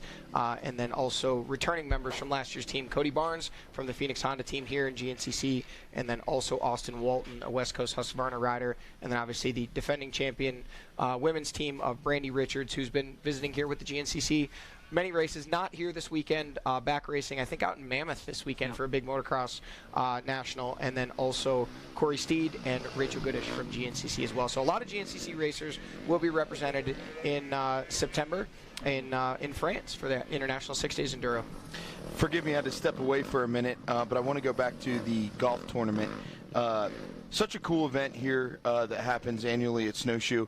Not many days do you see Jeff Russell taking some time away to get away from the racetrack, and Jeff was down there golfing with the rest of the guys. How much money did we raise to put towards the ISDE effort? They raised $44,000 was the total, and then I think the great people at GNCC Racing matched half of that. Oh, wow. So I think it was a big chunk of change raised. And again, some great teams. I mean, all those guys have won over there, and all those teams have won in the recent past. The women just last year, and just Brandy, she just killed it last year. It was amazing. Nobody's ever won every test at 6 days, and what she did was just phenomenal. And, you know, Caleb's had some really good 6 days, but that's one thing where he's been on teams that have won the overall, but he hasn't been the guy on the team. Right. And I think that's one thing he would like to go back and do this year. I would ask a question. Taylor Robert, he was the guy. He's been the best 6-day rider the U.S. has ever produced. He's won 6 days overall. He's got like 6 or 8 class wins. The guy's just phenomenal. He really takes that event serious and just does an amazing job at it.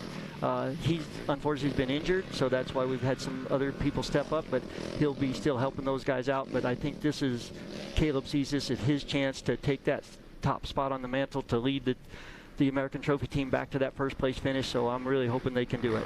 Well, I'm a competitor, and I'm all for it. Let's go USA. Let's go get another win at the ISDE.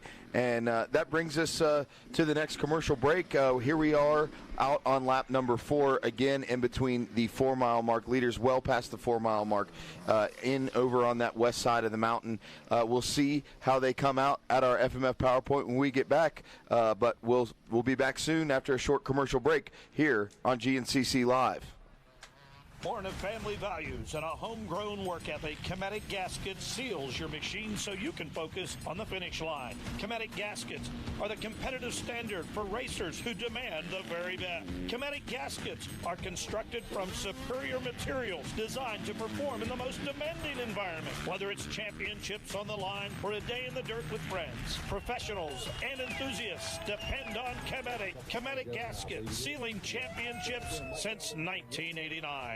AMSOIL runs on freedom and has since 1972. We punish our products firsthand in our world-class laboratories and beyond, because some things can't be learned from a test tube. Run with us.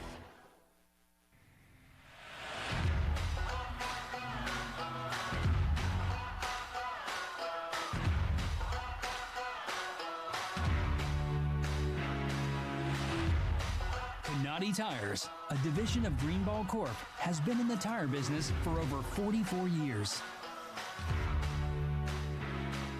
We're passionate about developing quality tires that perform great and bring extraordinary value to our customers.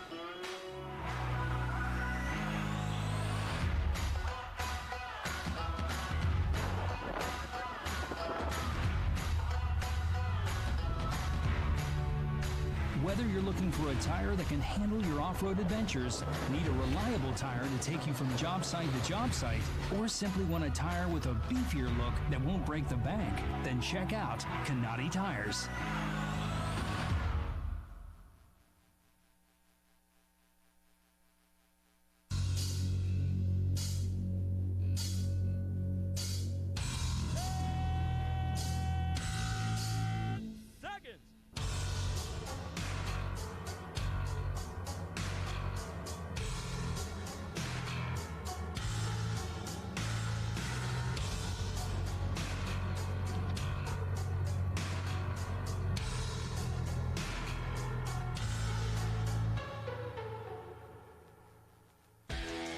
USMCA has been connecting riders to certified coaches since 2016.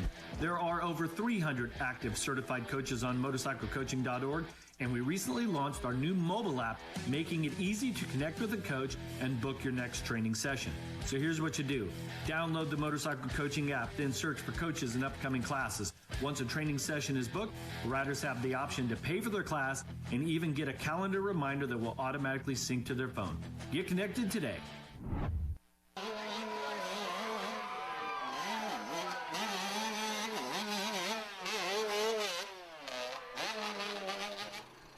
Waiting now for Van Gogh.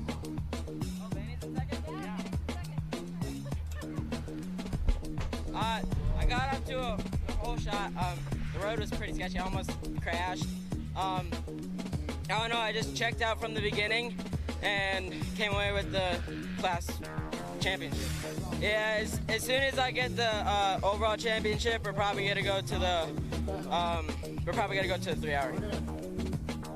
You see there, Nick DeFeo. Welcome back to Racer TV. That was Nick DeFeo, won the overall in the youth race. Here we get a look at our Friday night classic. First time ever, the Stasic race, the EPW GNCC, took place in the Village in prime time, stadium-style seating. We had nosebleeds, the fans lining the fences, and we couldn't do this without you guys at KTM, Mark. Oh, this is just such a great thing that KTM has stepped up and done. And it's not just for us, but for the whole motorcycle community, and the kids love it. And just like the Snowshoe, it's like the perfect example of what GNCC is all about. We have kids from 3 years old to 70 years old racing motorcycles, having a good time, riding the chairlifts, doing the wall climbs down at the lake. It's just such a fun family weekend. And to incorporate this event in the Village was just, these kids just had an absolute blast. You could see them out there. I'm sure the pavement, the bricks created a little different scenario because this is the first one we've ever done like that. All the rest of them are on dirt. So the kids just have such a great time, and the parents really enjoy, getting with their family and doing something with their family. This way it gets the kids off their iPhones and the parents nose out of their work, and it's just everybody has a blast. And here's the biggest kid of them all, our friend Stu Baylor. And the kids really love it, and it's going to change the game. It already has changed the game. These kids are more skilled earlier, and it's going to change the off-road and the motocross scene through and through. As these kids grow older, we're going to see riding like we've never seen before. And I will tell you, we had a pre-race competition meeting for the Stasic race. We get together, we have conference calls every Tuesday, and we talk about how we're going to do it. And we decided to make the Audible and put it in the Village. And we made that based on Stasic, big Stasic, came out to Loretta Lynn's last year, and they invested, and they put a permanent Stasic track there on the ranch. And they paved it. And it is it has doubles in it.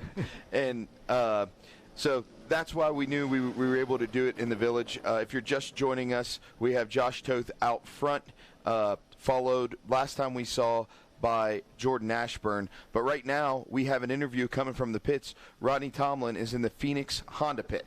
Yeah, thanks a lot, Griff. And we are down in the Phoenix Honda pits. A lot of stories developing throughout the course of the day, obviously with Snowshoe GNCC and the time adjustments that we have. And, sometimes what you see may not be what was really happening there. And that might be the case of what we got going on right now, as we got a couple of Phoenix Honda riders right now that are vying for top 3 positions. Actually, one in time adjustment in second, one in fourth, Roy Barbosa, and, of course, Cody Barnes back in the number 4 spot. Wayne Eller here with us. Wayne, I know you guys have been pretty busy all day today, and right now with the halfway point past us, the pits are all done. It's just a waiting game to see how things are going. So what's going on with those riders out there right now? You got any word? We're going to make it on our pit stop of gas fuel, but we're hoping Barbosa's history in Chile, in these conditions, he's rode them many, many times, and he's going to do very, very well. And we're just hoping Cody's long legs keep him on top of the slippery stuff. So basically, you're just hoping right now, huh? Yeah, we hoping. We hope. And, and that's all you can do on days like today, right? Yeah, it's a gamble. It is. And what's it like being in the pits just waiting to see what these results are going to be like? It's kind of like waiting on having a baby. You know when the time's coming, but you hope you get what you want. Absolutely. Never thought about it that way, but that's a great way to put it. Wayne Aller down here in the Phoenix Racing Honda pits. Thanks, Rodney and Wayne for that different perspective as we look here at the FMF PowerPoint. And while we wait on our leaders, I want to go back to our youth race. Nick DeFeo going 9-0, securing that YXC1 championship. I think we're good. Able to do that, T-Rex on the Kawasaki, and I spoke to him this morning, and he said he's going to come back and do one more, and then he says whatever happens, happens. What do you think about that, Mark? I think what he's done this year is just phenomenal to have that kind of success. You know, because you face adversity at every round. Something can happen and challenge you, and you know, we've seen, Ben Kelly had a run going this year like no other, and something happened to him. And Ben also, last year he won XC2. He won every round he rode, and then he jumped up to the big bikes, and you see what happened. So hopefully for this kid, he can follow in those kind of footsteps. And it wasn't very long ago, Cole Forbes last year, I think, won every race that he entered. He had a couple drops there, but those were intentional. But just another one out of the youth factory that is the YXC1, sending him up to a big bike. And I think obviously with Nick DeFeo, for him to go 9 for 9, and he said he's going to race one more, which would give him the overall, already having the class championship. Great move for him to step up early because, it's been obvious, it's been very evident in recent years that success on a mini bike does not translate directly into success on a big bike. We've seen a number of riders come out as overall champions, as class champions, that just can't quite get the ball rolling on the bigger machines. And then that step up the ladder continues as you go from, most riders will enter into the 3-hour race in either a B or an A class, then they'll work their way up maybe to an XC3, then an XC2, and ultimately up to XC1, and it becomes exponentially more difficult with each step that they make up that ladder. And for Nick DeFeo to have that conscious effort to say, hey, we've got this wrapped up, let's try to get some seat time on the bigger bike in the 3-hour race, I think a great move on behalf of him, his family, and his team. Yeah, because it's such a difference going to the big bike alone. That's step one. But then going from an hour and a half to 3 hours is another huge step. So if he puts his head down, he can learn a lot of valuable lessons. And all the kids do, because sometimes you see them move up a little too fast, or they ride the whole year on the mini bikes and then jump in there, and it comes at them so hard, so fast. It's mind-boggling. So for him to do what he's doing is a great step. And then he can, figure out what he's going to do next year, what class he wants to run in. So that'll make a big difference. And looks like we're getting into the end of our third lap, and it looks like it is going to be a 6-lap race today. So that'll put us at the finish right around the 3-hour mark. And it's going to be a tough 3 hours for these guys. But in conditions like this, if you're having a good day and excited about riding in these conditions, because it's changing and so diverse, I find a race like this goes by a lot faster than one where you just got to, put your laps in as fast as you can every lap. Yeah, and I think obviously that halfway point, we saw a lot of riders come in for fuel. We saw Ricky Russell with that wheel change, tire change, fresh goggles, fresh gloves. So it kind of was almost a reset for those riders. Now coming in with 4 laps complete, a lot of cases it'll be kind of that ticking off of the laps, ticking off of the mile markers, but 4 laps complete, knowing you only have to make it 2 more laps around this very challenging track. I feel like a lot of riders are going to really start to settle into their pace. Again, we've been seeing these gaps really starting to open up amongst our top 5 and our top 10. And another thing that we hadn't really talked about, our lap times are getting longer and longer. We were looking at 29s and sub-30s. Now our leader's last lap time was a 32.4, sorry, that was our XC2 class, 32.44, but the riders were still in the upper 30s as far as their overall lap times for the last lap, the 3 completed. Now here we see our leaders coming in, the 206 of Josh Toth still leading the way. Yep, and I like that how Josh grabbed his own goggles and put them on. I know as a rider, I always like to put my goggles on myself, because when other people try to put them on, they catch your visor, they knock mud in the goggles, and then that little piece of dirt that jumps up and down in front of your eyeball the whole time you're racing, that just drives you nuts. So that was a smart move on Josh's part.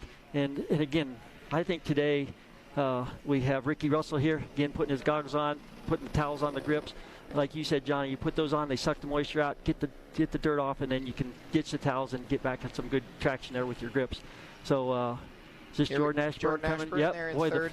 Yep. We did see the pit board for Josh, or for our second place rider Ricky Russell. It said Toth plus 15, so that 4-second gap at scoring last lap has opened up. The fact that Ricky Russell stopped in there for goggles leads me to believe that that was him with the broken goggles there that had been passed by Jordan Ashburn. So something transpiring early in the lap. You pointed that out even yesterday, Griff, that there was a lot of things happening early in the lap there, even before Howard's Hole.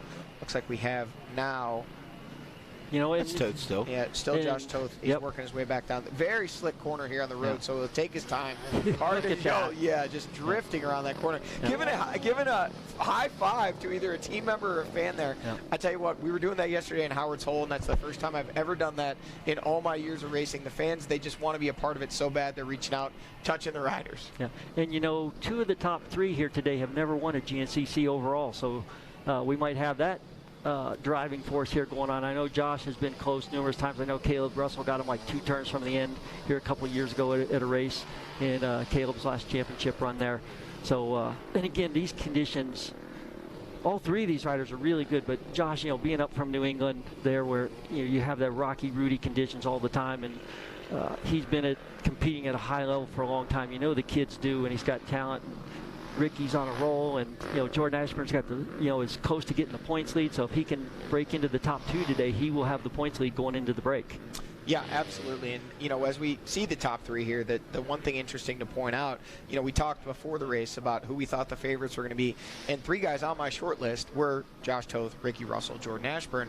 Arguably the 3 best technical riders in the field.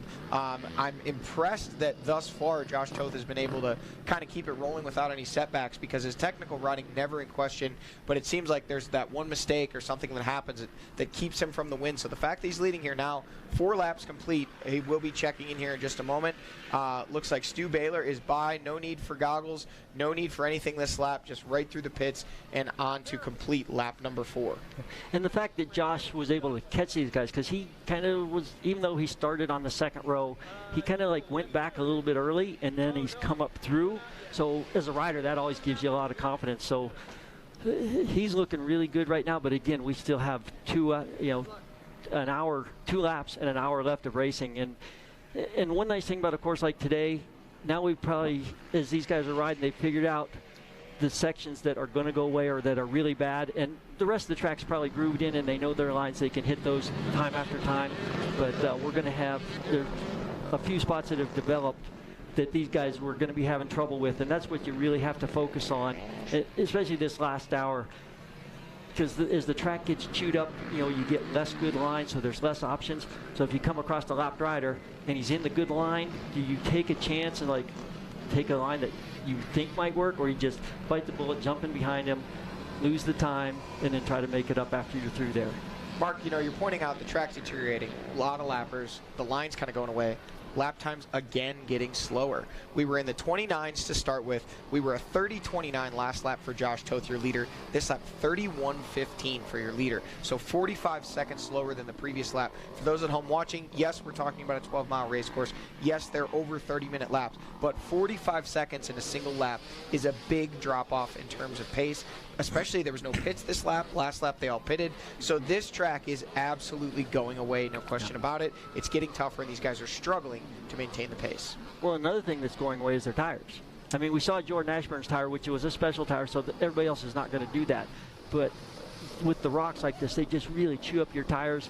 And you look at the contact patch of a motorcycle tire, there's not that much there. So that's going to be a big factor.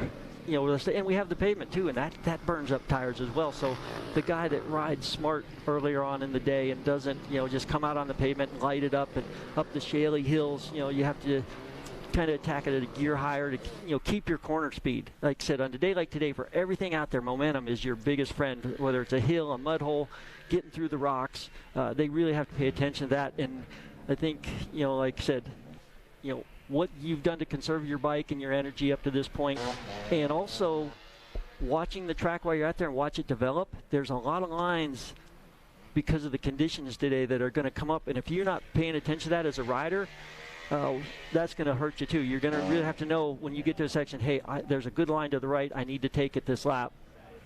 And Mark, I tell you, you're bringing up a pretty good point. And these riders out here, what they're having to contend with here this afternoon, obviously a mess. This morning, though, the riders had to deal with what seemed like a pretty good thing going on in the beginning, and then all of a sudden things kind of went south for them. We're here with Rachel Archer, who won the WXC class earlier today, and congratulations to you, by the way. I know it's been a while since you've been on top of the box, and it's got to be feeling good for you. Oh, yeah. I've been struggling with a flare-up of Epstein-Barr for a little while, and I've finally got it under control, so it's nice to be back on top of the box and get another win, and hopefully I can win out the rest of the season. Well, what was your race like this morning? Tell us a little bit about that one. I kind of held off a little bit on the start because I knew a couple of the girls would try and send it on the road, so kind of waited back a little bit, and once they made some mistakes, I was able to capitalize, and I had a good line out there in the first rock garden, so got past there and pulled away. Well, I tell you, it worked out well for you. Then the rains came. What were the conditions like, and how much did the racetrack change in the course of just a few minutes for you?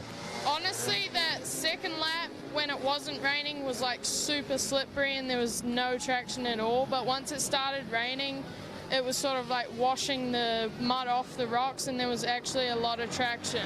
Well, that leads me to my next question. What do you think these guys are contending with out here this afternoon? It hasn't been raining, so those rocks are not getting washed off right now. No, it's going to be really slick. I bet a couple of them are struggling, for sure. Well, I'm sure that there are. You see it in their eyes whenever they come into the pits right now. Some are looking for water, some are looking for goggles, some are just looking for some sort of relief out there right now. But good job to you in your race today, and looking forward to seeing you get healthy over the off season. Yeah, thank you.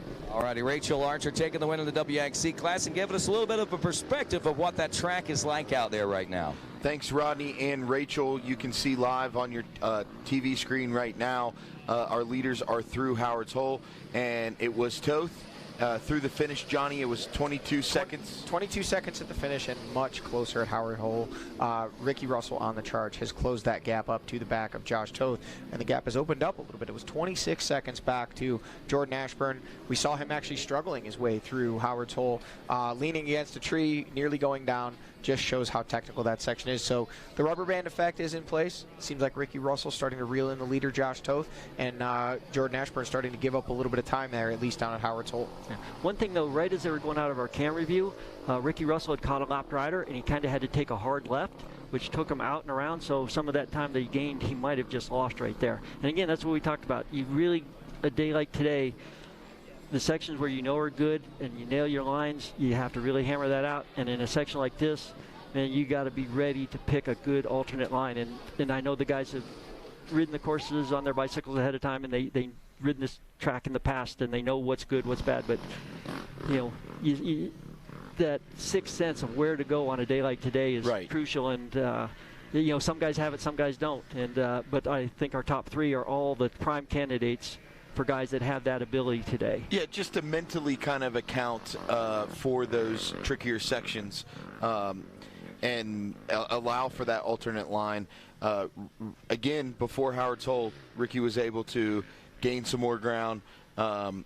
Now he was at least within eyesight of Toth again, headed out into the slope side, across the ski slopes and up past the X. The X is the two-way from where they come back over from the west side into where they go out over from the east to the west. So they're headed that way. Some wide open sections there, not as wide open as on the way back, broken up by little sections of woods and that bridge. Actually, the bridge is before Howard's Hole, I believe. That's right after Howard's Hole, and that thing is slippery. Right, okay. We had a lot of youth kids have struggles there this morning. Bryson Neal struggled there yesterday, sliding off the bridge and snapping his swing arm in half. No fun. Yeah, no. And again, we're kind of seeing what we saw a little bit last year with Stu and Ben Kelly. Ben had a part of the track he was faster at, Stu was here at, and you know, because the course is so different, the first 4 miles really fast, except for Howard's Hole. The second half is really slow and technical.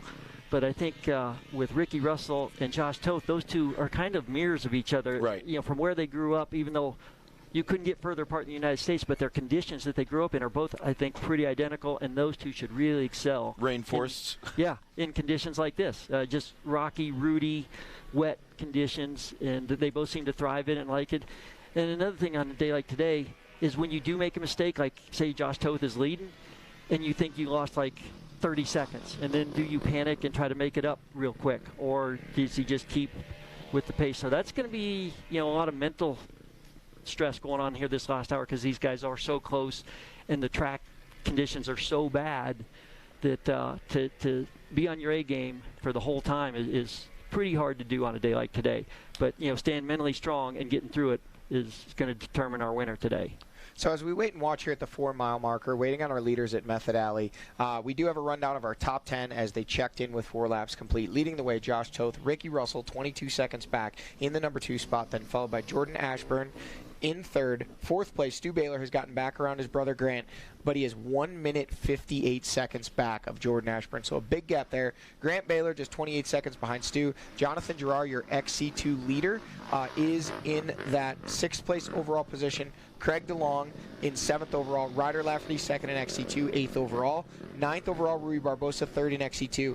And his teammate, Cody Barnes, 10th overall and 4th place in that XC2 class. So 6 XC1 guys, 4 XC2 guys in the top 10 overall. Those guys all checked in with 4 laps complete. And we'll wait on our leaders here at the 4-mile marker. Couple questions from that, Johnny. That nearly 2-minute gap from the lead back to Stu Baylor. I know Stu's answer to this, but I want to ask the question in this room. What's a good ride for Stu? What were your expectations for Stu coming back, and did they meet them today? For me personally, Stu has said he wasn't going to plan on coming back until he knew he could win. I think Stu was coming out here expecting to be able to battle for the win. Surely that's not gone, but we're starting to run out of time for him to make that move. Obviously, we heard the team representation, Lucas Stadium, say our goal, our plan, our hope for Stu is to be able to get a top 5, ride himself back into shape. But it would be hard-pressed to think that, if Stu does end up in that 4th, 5th overall position, currently running 4th, that he wouldn't be disappointed. He wants to be up there battling for the lead, but sometimes you got to walk before you can run, and he's obviously shown the speed here today. And again, we only see so small a portion of the race. Could be a situation. Stu could have been the fastest rider on the track, and just a couple mistakes hold him back, so he'll surely use that to learn from. This is a guy that knows how to win GNCCs, and we expect to see him win more in the future. And we are talking about a man who 3 months ago literally had a broken neck. Yeah. And a man who last night was in the village partying with the people. So he is a man of the people, and he lives his way, and it works for him. So right now in the 4th place spot, again, you can never count out Stu Baylor and his brother Grant right there behind him. If Rodney Tomlin was in the booth right now, he would say, watch out for the Baylor brothers in the 3rd hour. And guess what, Griff? We just entered the 3rd hour. Those guys have been known to make up gobs of time late in the races just by continuing to push the pace when everyone kind of lulls themselves into a false sense of security. And one thing we missed mentioning, you saw it on screen, the 2-lap card is out. Next time through, they will get the white flag. We are waiting on Toth to come through here, this Method Alley. Did anything else stick out in that top 10? Now 4 laps complete. I mean, obviously, Johnny Gerard leading the way in his first race back. He's a rider that we expected to see winning races, contending for or defending that championship. But just to come essentially right off the sidelines, right to the center of the box as he's running right now is impressive. Obviously, the work that he's been doing in a very, very lengthy recovery is working, and solidly running there in the 6th place overall, just out of the top 5 overall. A great run for him here today. Rui Barbosa, a rider that we've seen on the podium a few times, but to be up there in that 3rd place spot, definitely riding well. That appears to be Ricky Russell, so I think we did see Josh Toth. No, Ricky Russell is taking the lead. Josh Toth on his rear wheel. So again, that 22-second gap at Howard's Hole we saw had shrunk down to about 10:15. Well, now they have flip-flopped. Ricky Russell has taken the lead. Josh Toth in the number 2 spot, but basically wheel to wheel. So those guys now, and you got to keep in mind, folks, they're racing their way towards a white flag. So neither one of them wants to let the other one out of their sight. Even though there is still nearly an hour of racing left for these guys, this is crunch time. This is the time they want the lead. They want to be right there. They want to be pushing Jordan Ashburn hard on the throttle, trying to close up that gap and get back to the rear wheel. And, this is one we've said before. Jordan Ashburn, obviously the rider that's trying to track Ben Kelly down in the points right now, wanting to maximize points, needed to get out of here with either a first or a second place to be able to take that points lead away. Right now, Ricky Russell and Josh Toth spoiling his party, meaning that if he can't get up there and catch at least one of those two riders and make the pass, he will not leave here as the points leader leading into the summer break. We spoke about this earlier, and you could kind of feel the race fall into the groove. The riders were getting comfortable where they were at. It was mayhem at the beginning of the race, and just as we spoke about, it looks like we could be heading toward some more mayhem in that top three. Ashburn pushing, now Ricky Russell in the lead for the second or third time on the day, and Toth right there. It's anyone's game at this point, but I want to take this minute and I want to get some race predictions here. Mark, I need to hear your pick. Who's going to win this thing? You know, Ricky, the way he caught it past Josh Toth was pretty impressive here, but you know, Josh is just due. So I'm going to go with Josh, Ricky second, and Jordan Ashburn's going to come in third, and that's I think the way it's going to finish up. I want to know what world we live in where we start making race predictions on lap 4 of 6. No, we got to do this like on the starting line. We it's could too do late. We have too much information. This is unfair. I'm going to go ahead and throw mine out there. I think it is going to be Ricky Russell taking the win. I think that Josh Toth is going to end up, I think it could be a coin flip last lap charge between Josh Toth and Jordan Ashburn. And I think we're going to see Stu Baylor put in a charge and get up a little bit closer towards that top 3. Whether or not he gets in there, I think we're going to see him close the gap on the podium. Yep, and speaking of Stu, I think Grant's going to get him back. He was so strong at the last GNCC, so I'm looking for Grant to beat his brother today. And I'm going to go with Ashburn. I really want Ashburn to get it done. I see his aggression picking up on the bike. He's in attack mode, and it's Snowshoe. Anything can happen.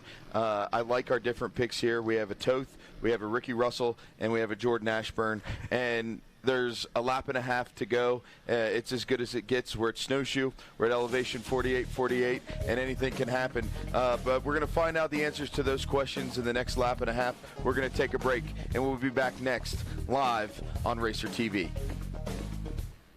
Even when you're the best, you never stop striving to be better.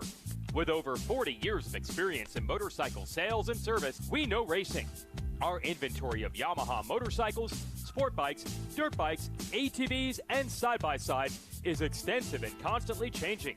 Stop by LoJack Cycle Sales today in Tarentum, Pennsylvania, and visit our online inventory at www.lojacks.com. Yamaha YZs. It's why we ride. How would you like to go to a school where we take into consideration how students learn best? Well, we do that because we find if we can build the curriculum around the things you are interested in, you're going to do a better job. The mission at On Track School is that educational success is possible while chasing your dreams. Not only will our staff help students to achieve success, they will cheer you on to the finish line. We encourage you to check out On Track School at ontrackschool.com, where we can help you chase your dreams and still get a quality education. OnTrackSchool.com. Check it out. Brown's RV Superstore is family owned and operated and stake their reputation on offering you the finest RVs available in their McBee, South Carolina RV dealership. Brown's RV Superstore carries motorhomes, fifth wheels, travel trailers, and toy haulers, and keep a huge inventory of new and used RVs in stock for you to choose from. They offer top dollar for your RV trade-in and help you get the RV financing you need. As a part of the GNCC family, Brown's RV Superstore, in partnership with Vengeance Toy Haulers, offers sponsorship packages for every level of racer with discounts and continued savings on your new toy hauler. Brown's RV Superstore has dedicated themselves to complete customer satisfaction, specializing in providing a positive start to your RV adventure. They look forward to customers coming back to share their tales from the road. Call Brown's RV Superstore today at 877-805-3658 or visit their website at brownsrvsuperstore.com, where family fun begins. Amsoil runs on freedom and has since 1972. We punish our products firsthand in our world-class laboratories and beyond, because some things can't be learned from a test tube. Run with us.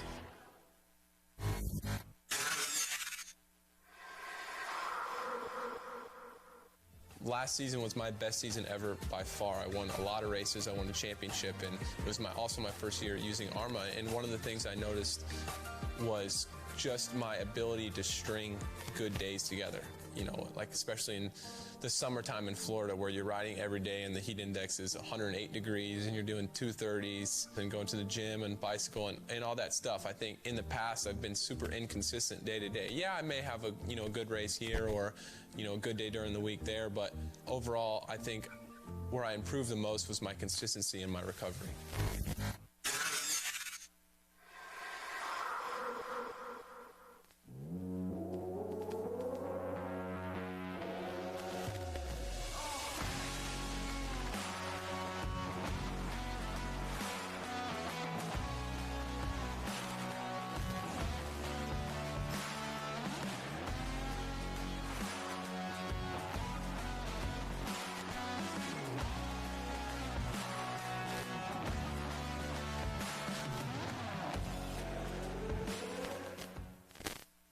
Yeah, I was nominated for the Hall of Fame this year.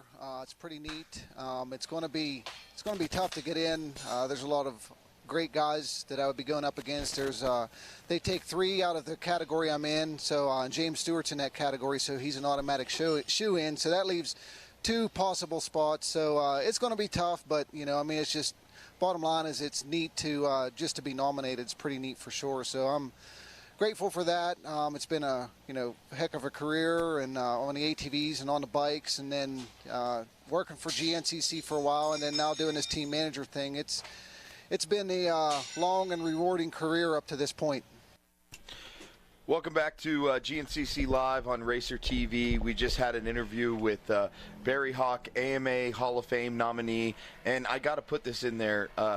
West Virginia University's basketball head coach Bob Huggins has been on the ballot for 10 years, and he just got in this year. Barry Hawk, someone who should be and will be someday if he doesn't get in this year, definitely a Hall of Fame member. Barry Hawk, a team manager of the Coastal Racing Gas team here at GNCC. Yeah, I've known Barry since he first came on the circuit, riding ATVs in a DR350 Suzuki. And, he's always just an amazing quad rider. But for him to transition, come through the ranks as a four-stroke B rider to win the series overall was just phenomenal. And to do it, and he was the last person to win the Blackwater 100 on a four-wheeler, so he has that going for him too. But you look at his list of accomplishments and what he's done after the industry too. You can't discount that. It's been pretty amazing. So, yeah, he's got my vote, and I hope everybody out there that is a life member at the AMA votes for him, and we can get another deserving cross-country racer in the hall. And you mentioned it, and for someone, he's got his fingerprints all over the sport of off-road ATV and motorcycle racing. From the competition side, he mentioned it. He was the GNCC trail boss there for a while. I call that was right when I was starting to work with the GNCC team, and I was just in awe working under Jeff Russell and Barry Hawk. We had the dream team then, and Ryan Eccles has stepped in amazingly, and nothing against Ryan Eccles, but just an amazing team when we had Barry on there. And now moved on into his team manager role, and I don't know, I can't think of anyone who has their fingerprints more on this sport. I think to me the biggest thing, I've known Barry a very long time and obviously watched his career as a young boy growing up, dominating the ATV side of things, transitioning into bikes, winning races and winning a championship on motorcycles as a ATV rider, and I make the air quotes there because that's how he cut his teeth, that's how he came into GNCC. But the biggest thing for me is Barry Hawk is GNCC racing in so many ways, not just his championships, not just his wins, but the fact that here's a guy that really started from the grassroots of the sport, coming to the races in a pickup truck, him and his father and his mother, coming to the races as a family racing. He grew along with the sport to the point where he is, in my opinion, synonymous with the sport of GNCC racing, which is without argument the largest off-road racing series in the world. And like you said, he's just been a part of it on every level, in every way, from helping evolve the tracks that we race today, and the way, and there's definitely been, with each series of trail bosses with track crew, those tracks evolve with that group of people. And with Barry, the tracks just came along so much differently. I won't say better or worse, but he really brought kind different of personality. Races. Yeah, he brought a racer's perspective, and he made tracks that were more flowy, had more line options. They maybe weren't geared as much towards spectators and the spectacle as they were making a track that really promoted passing, flow, and the riders really seem to like Barry's tracks a lot. Again, the guy's now doing a great job as well. It's just it's like a painter. You can kind of see their strokes and their art. You can see that with the track crew. Barry was a phenomenal track boss here, along with Jeff Russell, and then obviously, currently, he is the team manager for the guys that are up front leading or battling for the lead in both classes, both of our premier classes, the XC1 and XC2, taking the top spots in both at our last round at the Mason-Dixon GNCC, obviously just a few miles up the road from Barry's hometown. So it's just everything GNCC revolves around Barry Hawk, and everything Barry Hawk revolves around GNCC. And like Mark said, if you're an AMA Life member, go and at least think about giving Barry Hawk the nod, because this man has lived and breathed the sport for a very long time. We talk about the GNCC racing family a lot. Barry Hawk would be a big member of that GNCC racing family, and a part of Barry's family is Talon Hawk, and Talon Hawk participated in our e-mountain bike race yesterday on top of Snowshoe Mountain. We have some highlights of the e-mountain bike race. Charlie Mullins, a heavy hitter in this one. You can see him on screen there. Nick Mackey worked with us last year, helping us design some of the tracks there as well. But your XC1, I think it's the EXC1? EMTB XC1. EMTB XC1. A lot of letters in a row there. Taking off here on top of Snowshoe Mountain. Did you ride any of the e-mountain bike track, Johnny? I did, actually. I did the race yesterday evening as well after the ATV race. So it was an interesting track. Not quite what I was expecting, being that they do hold World Cup mountain bike races here. But it was there was some fast, flowy descents, pretty technical stuff, and then just a lot of long grind of a climb to remind you that, hey, you're at 4,848 feet, and we're going to make you do a little bit of climbing. Over 3,000 feet of climbing in right at about 10 miles during the race yesterday.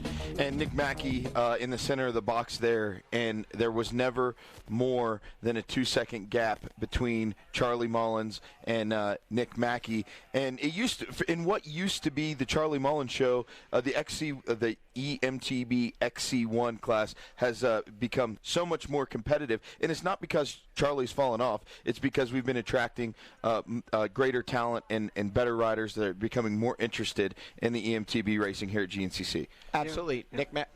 Mark. Absolutely. Nick Mackey taking the win yesterday. Cypress Gorey, another rider who's been challenging and taking wins from Charlie Mullins, but Charlie at this point has kind of become the wily veteran. He may not be winning all the races, but still with the points lead, he's right there every race. If he's not first, he's right on the rear wheel in second. So it really kind of creates that parity. A little Ryan Dungey comparison there to Charlie Mullins. Diesel. Yeah, the RD in great position to win the championship here today, and someone that you're always going to have to contend with out on the e-mountain bike course.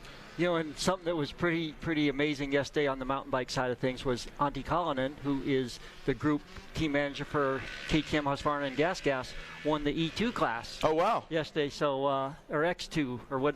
EMTB XC2. There you go. So, so that tells me that Antti doesn't spend as much time at work as he says he does. He obviously is out riding his mountain bike more than we think. And actually battling with Talon Hawk, taking the win by 1 second over Talon Hawk on corrected time. Did we just come full circle? We did. We are so good at this. And for me to shamelessly plug Yamaha, Ty Teasdale, who was running away with that, had about a 2-minute lead, got a flat tire on the last lap, and relinquished the lead to Talon Hawk physically, and Antti Kallinen by 1 second on corrected time. Speaking of Yamaha, we're live now on the Yamaha Live Racing Drone, coming out of the FMF. Hitting on all cylinders. Coming out of the FMF PowerPoint into the Pro Pits. What do we have here? We have riders paddling and legs flailing, and that is Snowshoe. And that is Ricky Russell. Right there, right? No? I don't think so. Yeah. It's possible. The riding style was a little loose, but it is. Okay, so we missed a gear. We missed a gear there. We were so close. Yeah, we were. Whoa! You missed a gear. Hey, this is a team, man. Okay, come on. We missed a gear. We fly together. Yeah. We die together. Yeah, you were. Okay. You were running the clutch pedal though when we missed that gear, just so you know. I shifted.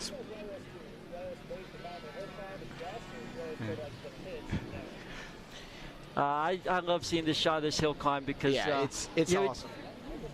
Yeah, even though this hill looks flat on TV like all hills do, whether you're snow skiing or mountain biking or motorcycling, you just look at these guys and the struggle they're having, the steam coming off their bike. They're over 2.5 hours into this thing, and this guy, he has just got, now he's upside down, pointing the wrong way. Rolling down the hill. Can barely stand up. But look, the spectators, they're going to bail him out. They'll get him up to the road and get him on the way. But he can't get to the finish line fast enough. I got to say something here. On paper, if everything was working correctly, we had a camera there, and Adam is down there. Should be filming for us, whatever. We had some technical difficulties, but it would show you the pitch of this hill. You can see the pitch of it coming up, and then you absolutely can see the pitch of it as he turns around and sees that last uphill there before the pro pits, and it is gnarly. Well, you can see we've had 4 motorcycles here, and only 1 might make it. So that give you an indication. And this is the afternoon race. This is all our better riders. How about a bit of a Blackwater tribute there? That guy tried to throw his bike up to the road. Ghost Rider Hey, win. if I can't make it, at least my bike can, and then the fans will pull me up. I think when we see our leaders actually get here, we will likely see them ride up this. But if there's enough bikes stacked up here, that may not be the case, because as good as these guys are, they cannot ride over down motorcycles, at least not on a hill this steep. No. You know, they could run over maybe 1 or 2, but if there's a whole stack of them there, they're going to have no choice but try to get off into that grass there and try to make a new line. That is Ricky Russell. There is your leader, the 212, standing up, and you can see the fanny pack flapping there. Ricky on the pegs, driving the power to the ground, but he's held up by a lapped rider, so giving up valuable time there is the 212. Coastal Racing Gas and Ricky Russell now headed up to the pro row. You know, without Josh Toth anywhere in this camera shot, looking back at the gap, I think I'm going to have to switch my pick to You Ricky can't do Russell. that. There is Toth right there. Yep. He's got a no, that is not Josh Toth. Camelback. Yeah, but you guys can just see the difficulty of this hill, and we'll get a good shot here on the pits. We'll know exactly who's who, and get everything sorted out for you viewers out there. But this is, you know, that's the great thing about this race too. The way you can get over the mountain with the spectators and the chairlift running. This is just a great race to spectate, because no matter where you go, you're going to be in for a treat. So that's another cool thing about having this event up here at a place like Snowshoe. It's just fabulous. They're just so nice to the spectators. It's just everything to do for you and the family. This man looks like he has been through a war. Ricky Russell leading the way up in the GBC Tires pit stop here, taking some fresh goggles. Little conversation with DK, his mechanic there. You see the Remington family there giving him some towels, and a true family and team effort here, working his way towards what will be a white flag waving. And at least from what we can see on screen, no company, no Josh Toth, no Jordan Ashburn.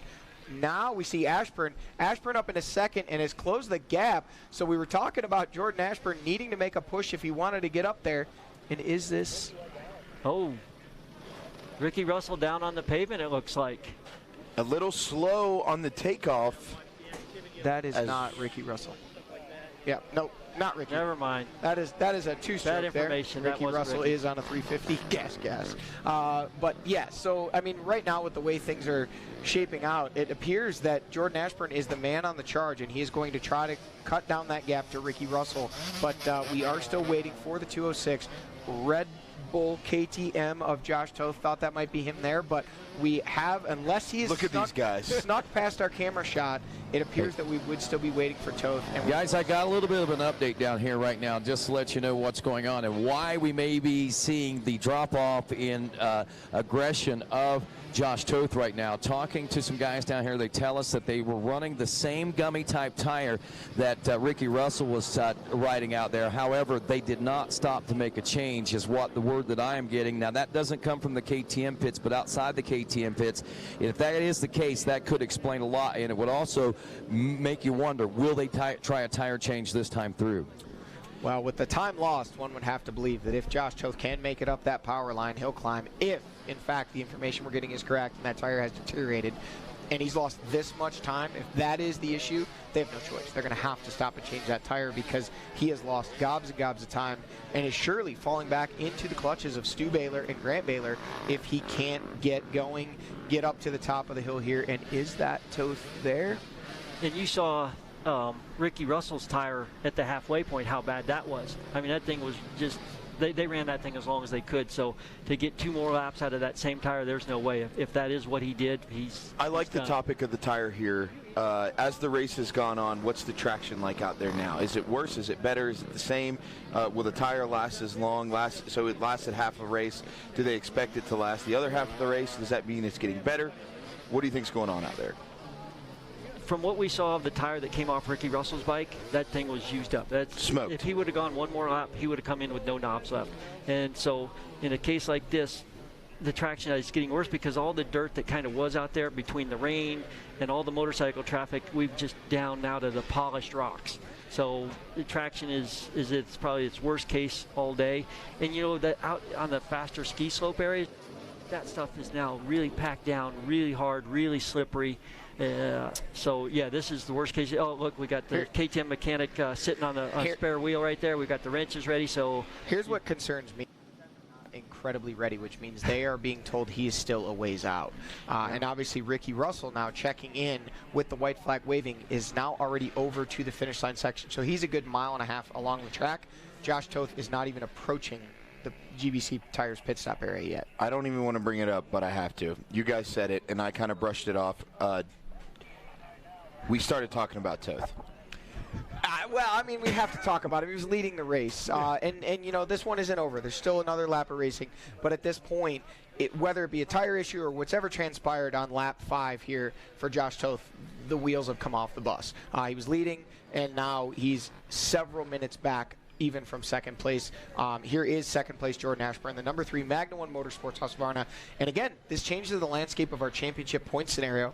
Now with Ashburn up into second with 25 points, meaning that he would be your overall and XC1 points leader when we come back from summer break. He'll be able to come back with that reverse number plate and the prestige of being the points leader going into the coveted summer break. I want to talk about this. They're heading into that section just before Howard's Hole that we saw Ricky able to make up some time on Toth, and we saw Ashburn able to make up some time on those guys. So it'll be interesting to see what it's like when they pop out there in Howard's Hole. We see a machine heading up the hill out of the pro pits.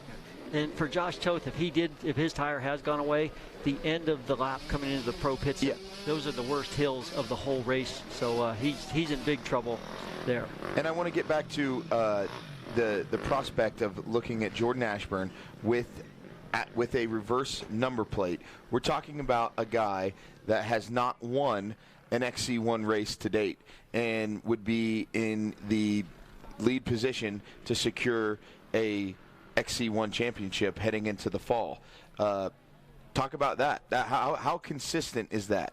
I mean, that's consistency at the highest level. And, you know, we've talked, and it's been brought up several times this year and brought up by people in the industry outside of even just this show, is Jordan Ashburn is arguably the fastest, most accomplished GNCC racer to never win a race. Well, I can assure you, as much as Jordan doesn't like to hear that, if we cross the finish line at Ironman and he puts a number 1 plate on his bike, win a race or not is going to matter none to him. This is a guy that understands how this series works. He understands that points are paid out 13 rounds, and whoever has the most points at the end of the year is a champion. And a championship goes so much deeper and so much more weight than just a single race win.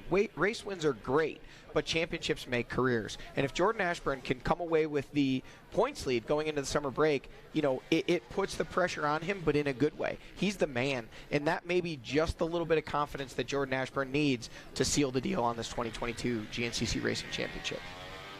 Yeah, and if Ben Kelly does come back after the break, he's not going to be the Ben Kelly he was before the break. I mean, the guy is super talented, and I know he's a hard worker, and he'll, in fact, I heard he's on his stationary bicycle as we speak. You know, he's probably, you know, watching this whole thing pedaling, just, I'm going to get those guys, But it's just not the same as riding. So, you know, as talented as Ben is, I can't see him coming back at the level he was before he left.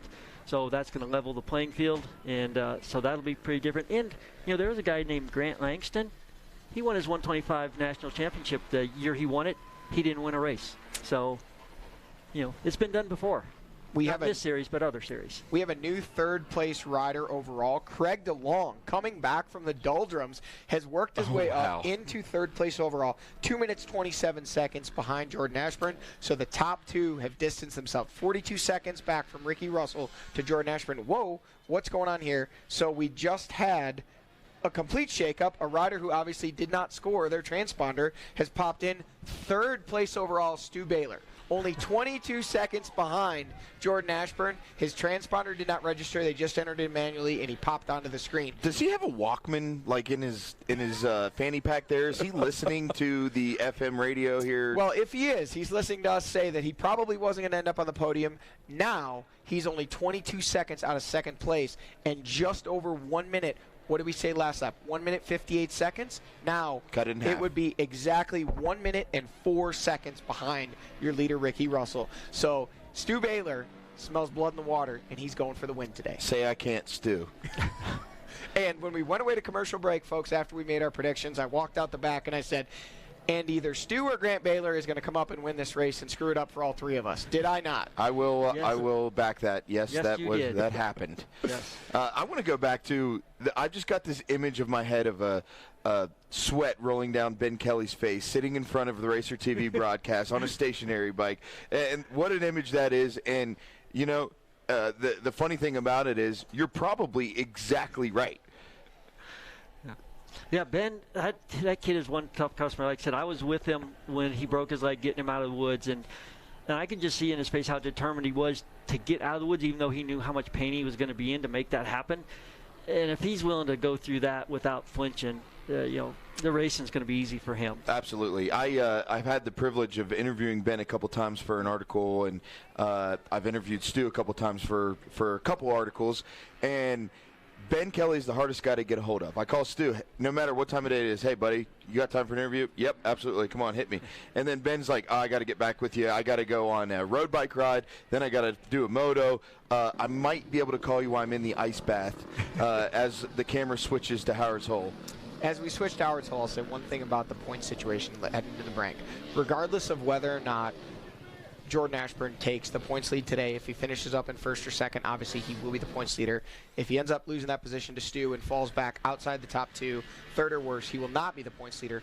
Either way, Jordan Ashburn very much in the thick of this championship. Let me say one thing about Ben Kelly. The man won the first 6 races this year. You bring him in to the last 4 after the time that he's had to recover. Whether he's 100% or not, he's got a chip and a chair. And a man like him is dangerous when he has a chip and a chair. That's all he needs. Because he gets to sit at the table and play the game. And is he going to come back and win 4 races after the break? Likely not. Is he going to come back and win the first race back? Likely not. But if you count him out, you're silly. Because he's a fighter, and he's got a chip, and he's got a chair. Yep. Yeah, and Jordan Ashburn, he's put himself in this position because, like you said, he's been so consistent all year long. And he's really the only one that has a real good shot at this, has put himself in the driver's seat to win this championship, because we've seen all these other people, they get injured, they have a bad race, they have this, that. Just, even like Josh Toth today, the tire choice looks like it's going to bite him. He was moving along great there, and then basically the wheels came off. I like a storybook ending. And if I could see it, it would be Ben Kelly, Jordan Ashburn, last round Iron Man, and Jordan Ashburn just digging that little extra bit to get that win to win the championship. Sounds like we have Rodney Tomlin down on Pro Row. Rodney? Yeah, I'm going to give you one final report from down here unless something big breaks loose. But looks like Josh Toth has made his way into the pits. He got the tire change, took just under a minute or so to get it done, and he went back out of the pits. Now, he did not come in off the track. On the track, he actually came in and he left the pro pits and went back to re-enter the course where he was at.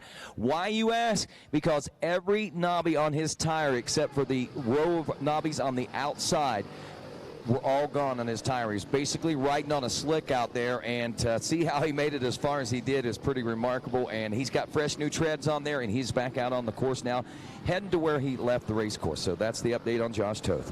Thank you, Rodney. As we switch back down to Howard's Hole, we had some riders come through. I don't know how you tell them apart. We know that one had a blue goggle strap, and it looked to be Scott goggles. I would assume our leaders have made it through Howard's Hole already, and we're waiting on them at Method Alley. But this season, right when you thought you knew what was going to happen, it changed. And each GNCC race is a microcosm of that, right? And we're here on the last lap, Ricky Russell leading the way. Yes, Ricky did lead before that, but we still don't know how this thing is going to shake out. we're really going to have to keep our eyes peeled at that 4-mile marker because so much could change. Last we knew it was Ricky Russell leading the way 42 seconds ahead of Jordan Ashburn, and then another 22 seconds back. Important to mention this, on corrected time was Stu Baylor. So even though what we see on screen may be more than 22 seconds, we have to remember that time correction. Stu starting on row 5. It's a big change there. So 25 seconds. 25 seconds. So we'll keep that in mind when we start looking at that. But like you said, so many things shaking out. To me, the biggest thing is they're saying Josh Toth came in, changed that tire. Looking at live scoring, 9 riders have now checked in overall. Josh Toth not one of them. So he's fallen either to the tail end or outside of the top 10 as a result of the unfortunate coming apart of the rear tire. Again, kudos to the Coastal Racing gas team making that tire selection and being on top of it, keeping an eye on its progress, or having a plan ahead of time and saying, hey, look, 3 laps, that's all this is going to take. And Josh Toth paid the price for either the decision to or the decision not to change that tire, dropping him from the lead all the way to outside the top 10. Couple things here. Tough break for Josh Toth.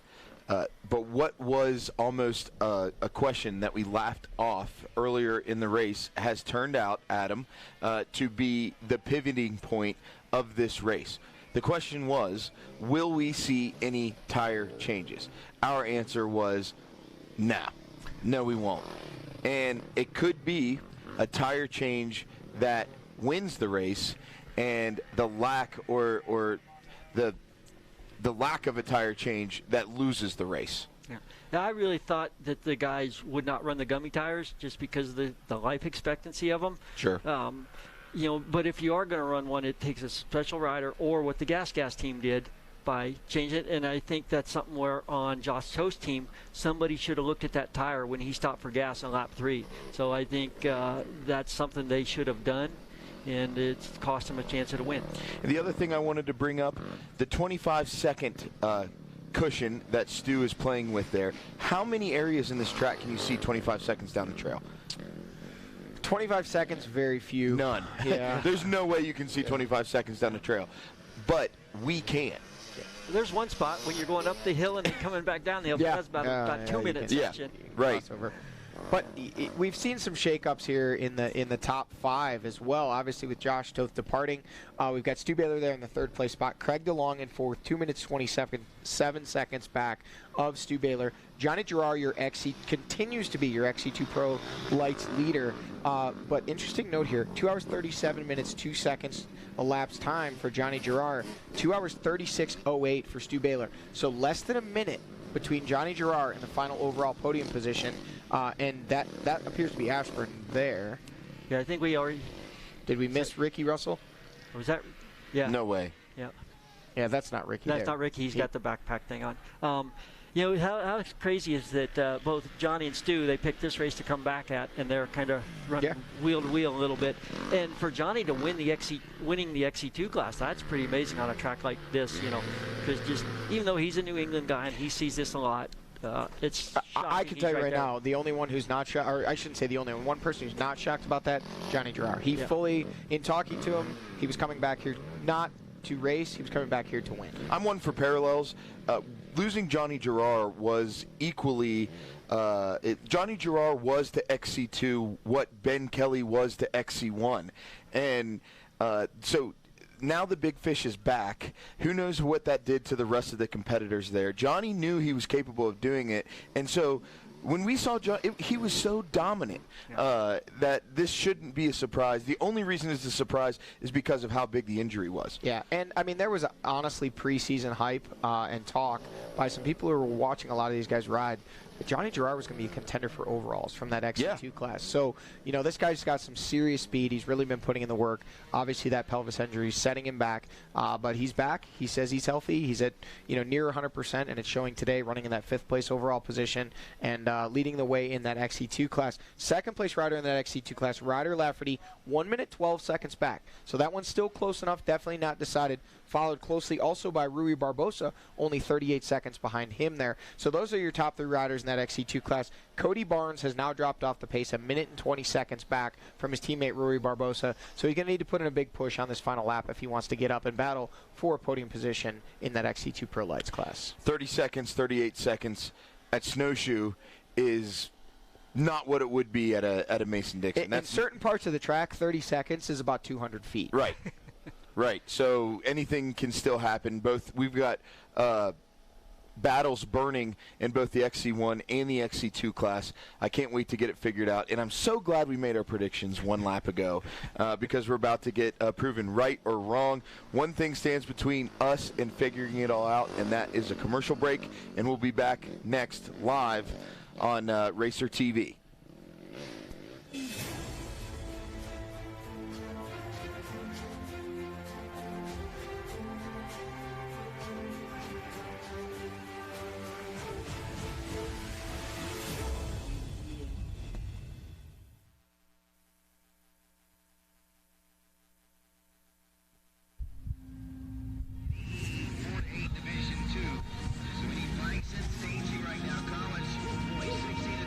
We all have our reasons to accomplish, to work hard.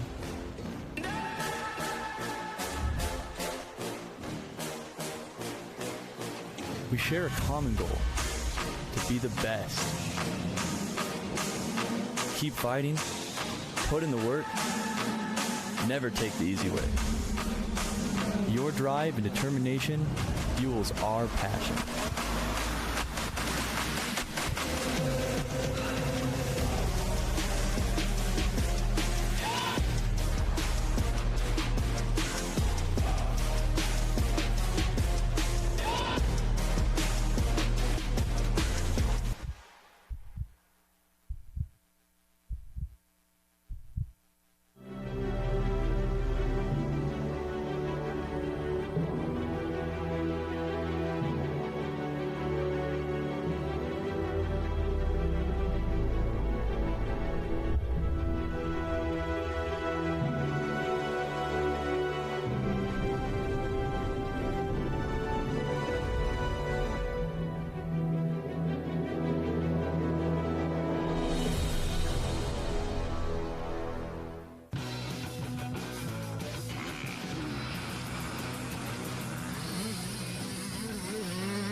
AMSOIL runs on freedom and has since 1972. We punish our products firsthand in our world-class laboratories and beyond, because some things can't be learned from a test tube. Run with us.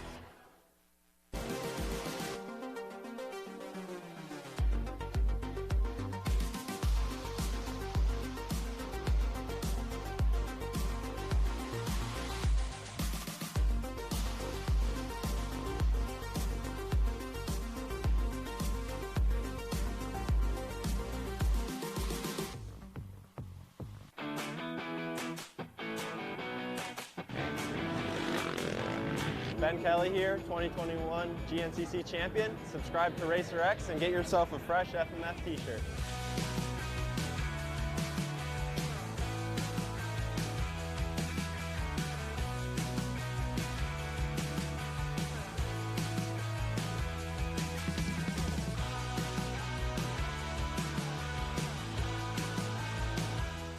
Born of family values and a homegrown work ethic, Cometic Gaskets seals your machine so you can focus on the finish line. Cometic Gaskets are the competitive standard for racers who demand the very best. Cometic Gaskets are constructed from superior materials designed to perform in the most demanding environment, whether it's championships on the line or a day in the dirt with friends. Professionals and enthusiasts depend on Cometic. Cometic Gaskets, sealing championships since 1989.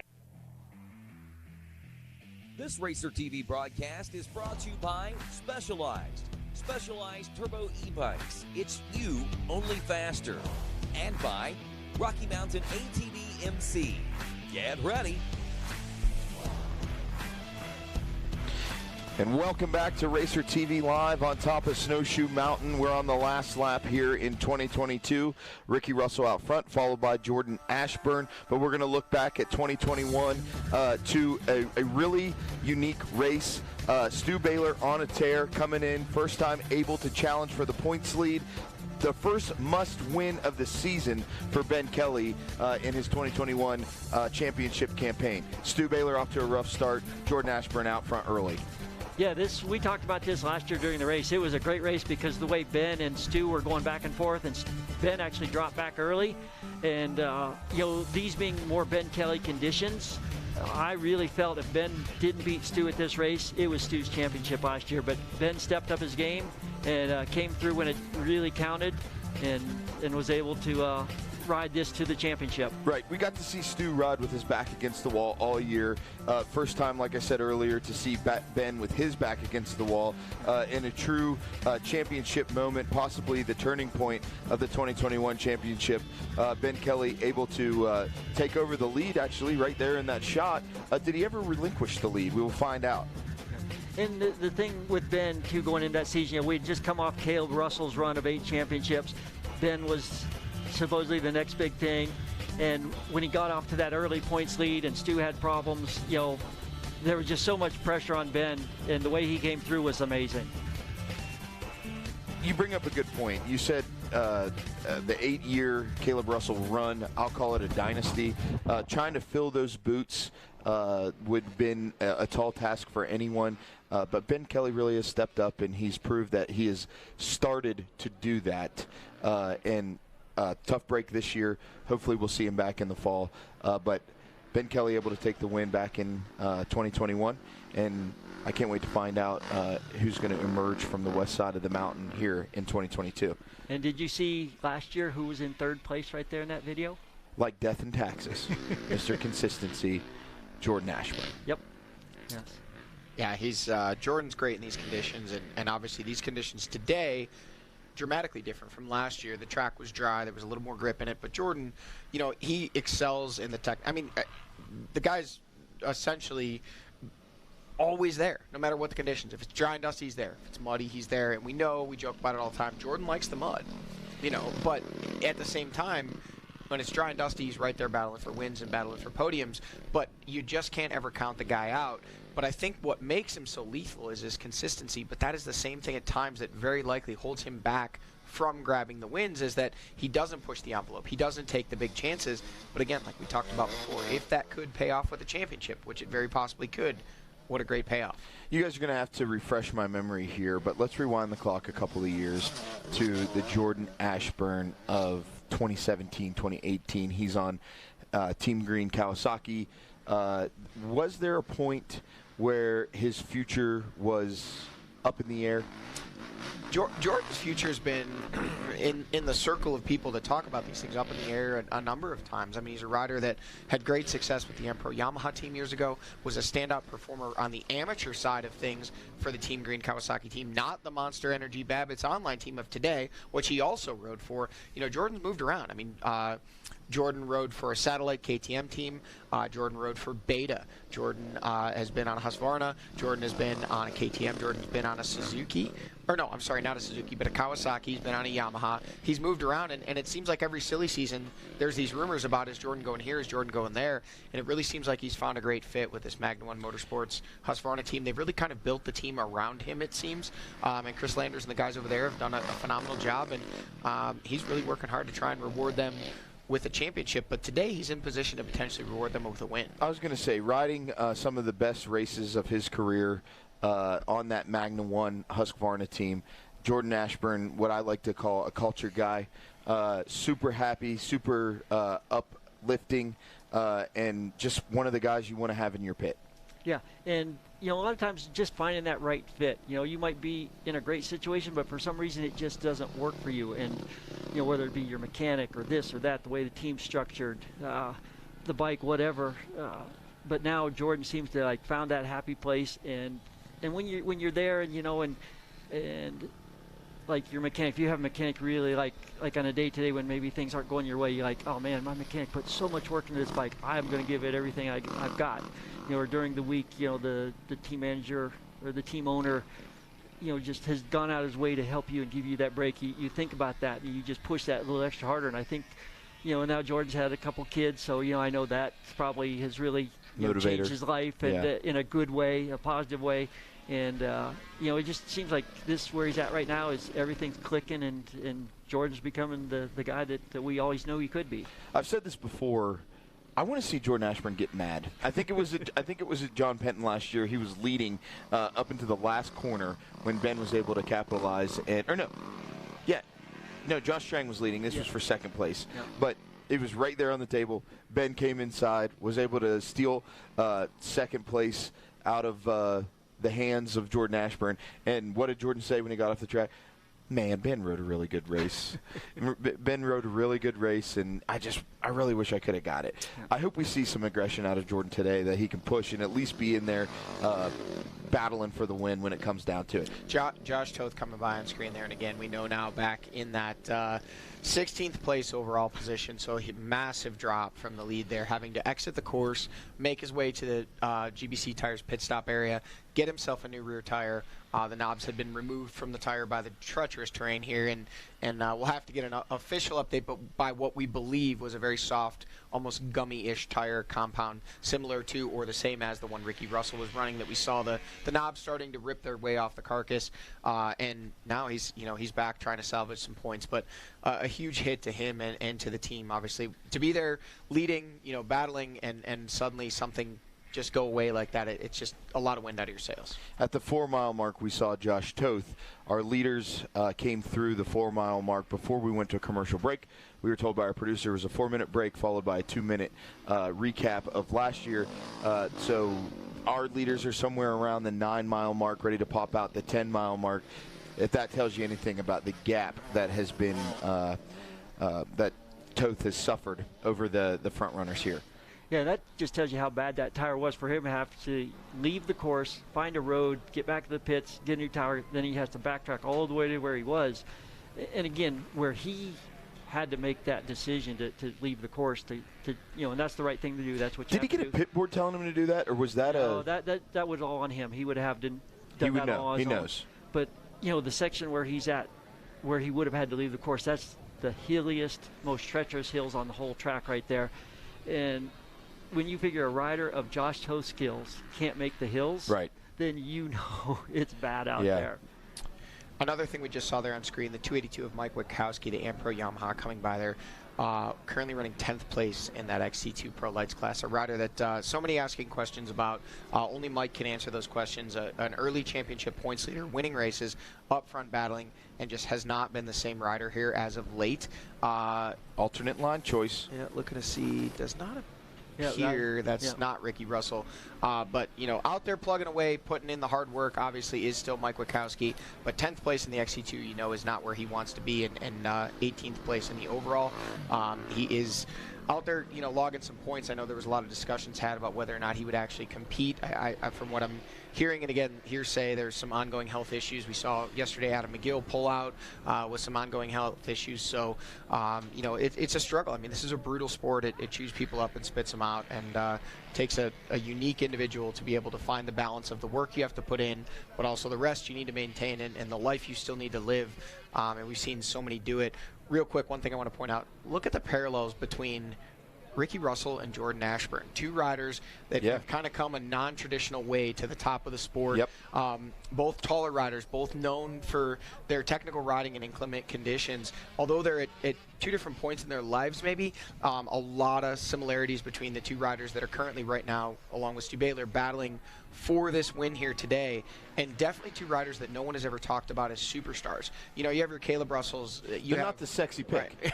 Yeah. Well, I don't mean that. I'm not referring to any of that, Griff. That's on you. But you know what I mean. I know. I'm just joking. I think we may have our leader. No.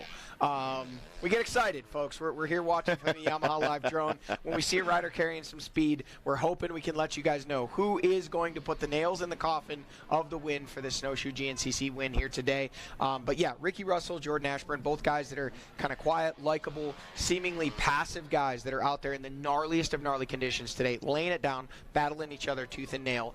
And one of the two, or possibly Stu Baylor, are going to come out on top here. And that is, folks, Jordan Ashburn leading the way up the FMF PowerPoint. Unless we have missed Ricky Russell, Jordan Ashburn, the number 3 Magna 1 Lubricants Husqvarna, is working his way up the PowerPoint. He's almost to the road, fighting for every inch of it. This is technical. Jordan Ashburn coming out first, and are you surprised? I got goosebumps. If we didn't miss Ricky Russell, and Jordan Ashburn is actually leading this race, when he makes it to the top of this hill climb and makes it through the VP Fuels Pro Row, nothing but fire road stands between him and the finish of this race. And his first GNCC XC1 He's got win. one more gnarly little climb. If he pops out of here in the lead, the only thing between him and the win is fire roads. Watch right here when he crosses this road. If it's still Jordan Ashburn, which it is, he is on his way potentially to his first ever GNCC win, and also wrestling away the points lead from Ben Kelly leading into the summer break. So confirmation from our track crew, Jordan Ashburn coming out first place into VP Fuels Pro Row for the final time here on top of Snowshoe Mountain. He truly looks like he's riding like a man on fire. We talk about Jordan Ashburn being consistent. We talk about him always being there, being the diesel, being like death and taxes. You just can't get away from him. Right now we're seeing Jordan Ashburn running for his life. He wants this win. He does not want to give it up in the final corners. He wants to take this one all the way to Ricky Towery and that waving checkered flag. And you could see it at Method Alley. You could see his posture. He's in attack mode, and apparently he carried that over the whole western ridge of this Snowshoe Mountain into the chicane at the end of the XC1 Pro Row and into the Auxiliary Pro Row. Jordan Ashburn goes. That is not Ricky Russell that we're following. With the lead, like you said, Johnny, it's mostly fire roads from here to the finish. So if Ricky Russell's not within 10 seconds of him, there's no way you're going to catch him. There is time adjustment too, but we can't see 5 seconds. Right. We can't see 5 seconds. We can't see 25 seconds. So then the question becomes, what happens to Stu Baylor? Does Stu Baylor is Stu Baylor 25 seconds back from Jordan Ashburn? What kind of situation would we have there? If Jordan Ashburn's win is taken away by a Stu Baylor who's... I think what you're seeing on screen right now, the way we see Jordan just pushing for every single second, is exactly what you're talking about. He knows the time adjustment. He knows he's lost races in the final turns so many times when he seemingly had a win in his grasp. He also is a very smart racer. He knows how the time correction works. I'm sure that his pit boards have told him. He knows Ricky Russell's back there somewhere. He knows Stu Baylor's back there. And at this point, he's thinking about Johnny Gerard. He's thinking about every rider that lined up today and saying, I don't know who's back there, but the only thing I do know is if I go as fast as I humanly possibly can to the checkered flag, that's all I could do, and that's exactly what Jordan Ashburn is doing. He is a man on fire. Talk about elevated heart rate. What is going through Jordan's mind right now? 240 beats per minute for Jordan Ashburn right now. He's dry heaving in his helmet. He's everything that could possibly go through his mind, but right now he is in position to get this done. All he needs to do is traverse these couple fire roads. He's got some chicanes up a hill, and he has this win in hand. And I'm not. And this is poetic justice, okay? Because we're on top of Snowshoe Mountain. It's one of the most atypical GNCC rounds there is. I don't want to call it the granddaddy of them all, but it's the toughest race of them all. And what better race to get your first win than Snowshoe GNCC? Yeah, this is just an amazing ride for him, because he's battled and he's been so close, and to go into summer break with the points lead, that'll just really motivate him on those hot summer days to keep after it, keep with it. But just getting his first win, he's not probably worried about the points lead in the summer break. He will be so thrilled to get that first win that he won't be able to take it. Absolutely. I think Jordan Ashburn right now is riding the race of the day, riding for the win. Again, I'm sure when he crosses the finish line, if he does get this win, keep in mind, folks watching at home, when Jordan Ashburn crosses the line, if he does cross first, we will need to wait just a few seconds before we're 100% certain that he does grab the win, because we have time correction in play. But here he comes, Griff. as he makes his way through the last couple turns here in front of the magic carpet, the fans begin to come alive as he hits the last corner. Ricky Towery, sure enough, has dropped that white flag. He has the checkered in his hand, and he waves it for the number 3 Magna 1 Husqvarna rider of Jordan Ashburn. Right now, look at Jordan Ashburn. All he's doing is watching that ski slope. This is the strangest feeling in the world, folks. He has crossed the line. He's there waiting. He's watching over his shoulder. Where is Ricky Russell? Where is Stu Baylor? When they check in, that's when we will officially know that Jordan Ashburn has, in fact, won. There is Ricky Russell. As they check in, Ricky was pretty close behind him. 10 seconds on corrected time. So we're good. Okay, so he's got Ricky Russell. And the window is closing on Stu Baylor. As we speak, Jordan Ashburn is confirming. We're waiting to see. We have to wait till Stu checks in. We know it was 25 seconds. 25 seconds we believe have elapsed, but we cannot confirm until for sure Stu Baylor either checks in or we know it's been more than 25 seconds. And it is confirmed. Jordan Ashburn, Mr. Consistency. Like death and taxes, he's going to be there. And from this point forward, an XC1 race winner. After all this time, it can no longer be said that Jordan Ashburn is the fastest GNCC rider to never win a GNCC. He's done it here today in a big way on top of Snowshoe Mountain. And now, I think he said for the family. I think he may have said for the family there. And you got to believe this guy is so stoked right now, not only taking the win, but also leaving here with the XC1 and overall points lead leading into the summer break. Jordan Ashburn is for real, folks, and he confirmed it here today. He is a GNCC winner. And probably the number 1 contender for that championship. Yeah, obviously. I mean, carrying the points lead away from this race into summer break, you know, it just gives Jordan Ashburn, like we talked about, that confidence that you need to know, hey, I'm not only one of the guys, I can be the guy. This is going to be an exciting showdown when we come back from summer break. Is it going to be Craig DeLong? Is it going to be Stu Baylor? Well, when we last checked in, Craig DeLong was 2 minutes and 27 seconds back of Stu Baylor, but Stu Baylor is very late at the moment. I don't think we're 2:27 late yet or not, but we see Rodney down there with the microphone getting ready to interview what could only be described as a jubilant Jordan Ashburn. We talk about how he doesn't show much emotion. I think we're going to see it today. Yeah, that was a heck of a ride for him, especially to dig deep there that last lap and get Ricky Russell back after Ricky had won the last race and just been phenomenal most of the day today. So for Jordan to just keep digging like he did, that's just an impressive ride by the Husqvarna rider. Ironically, Ricky Russell's last 3 finishes in GNCC 2-1-2. Wow. His number. Wow. And we didn't see the loop out from Jordan Ashburn. Jordan Ashburn is not a loop out. I could have guaranteed that. Almost guaranteed. Jordan that. Ashburn wouldn't even dream. He likes his mechanic. Will we see a shoey from Chris Landers? At this point, I think he would drink the water out of Jordan's boot. So it looks like we have Rodney Tomlin there at track exit in the Moose cooldown zone.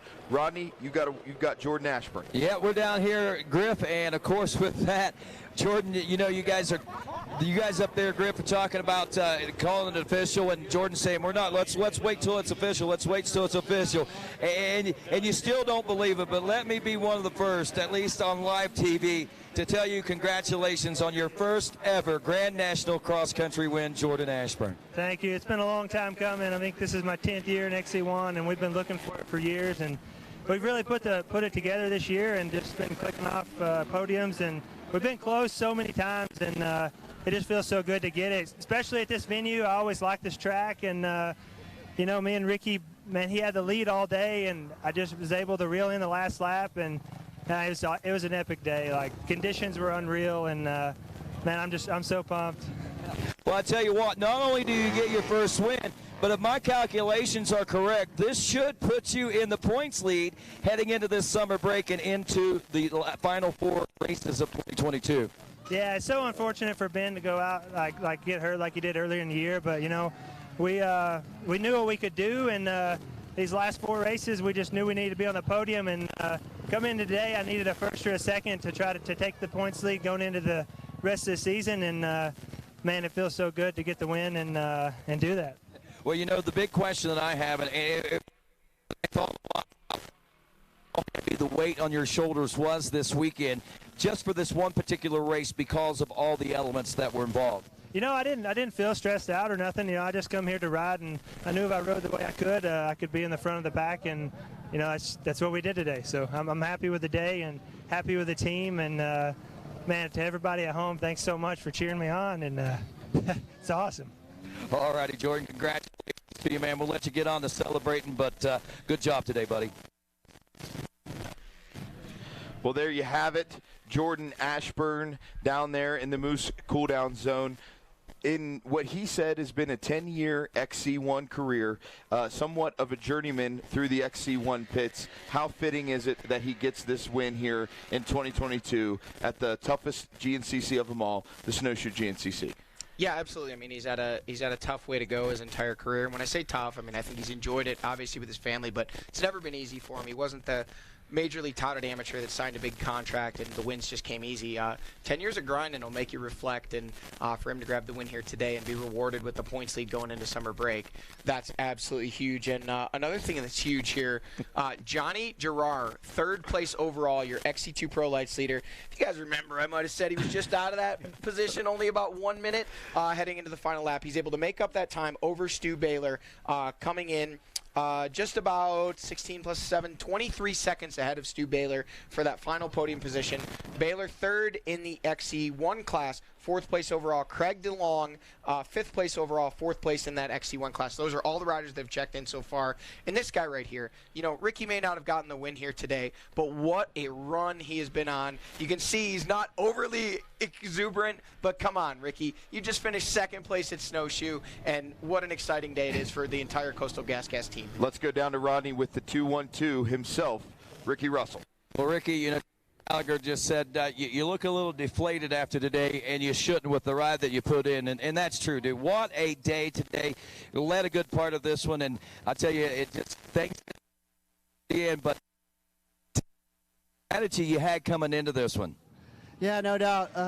It was, I felt like I had it. I had that one. Jesus, bud. Johnny's back.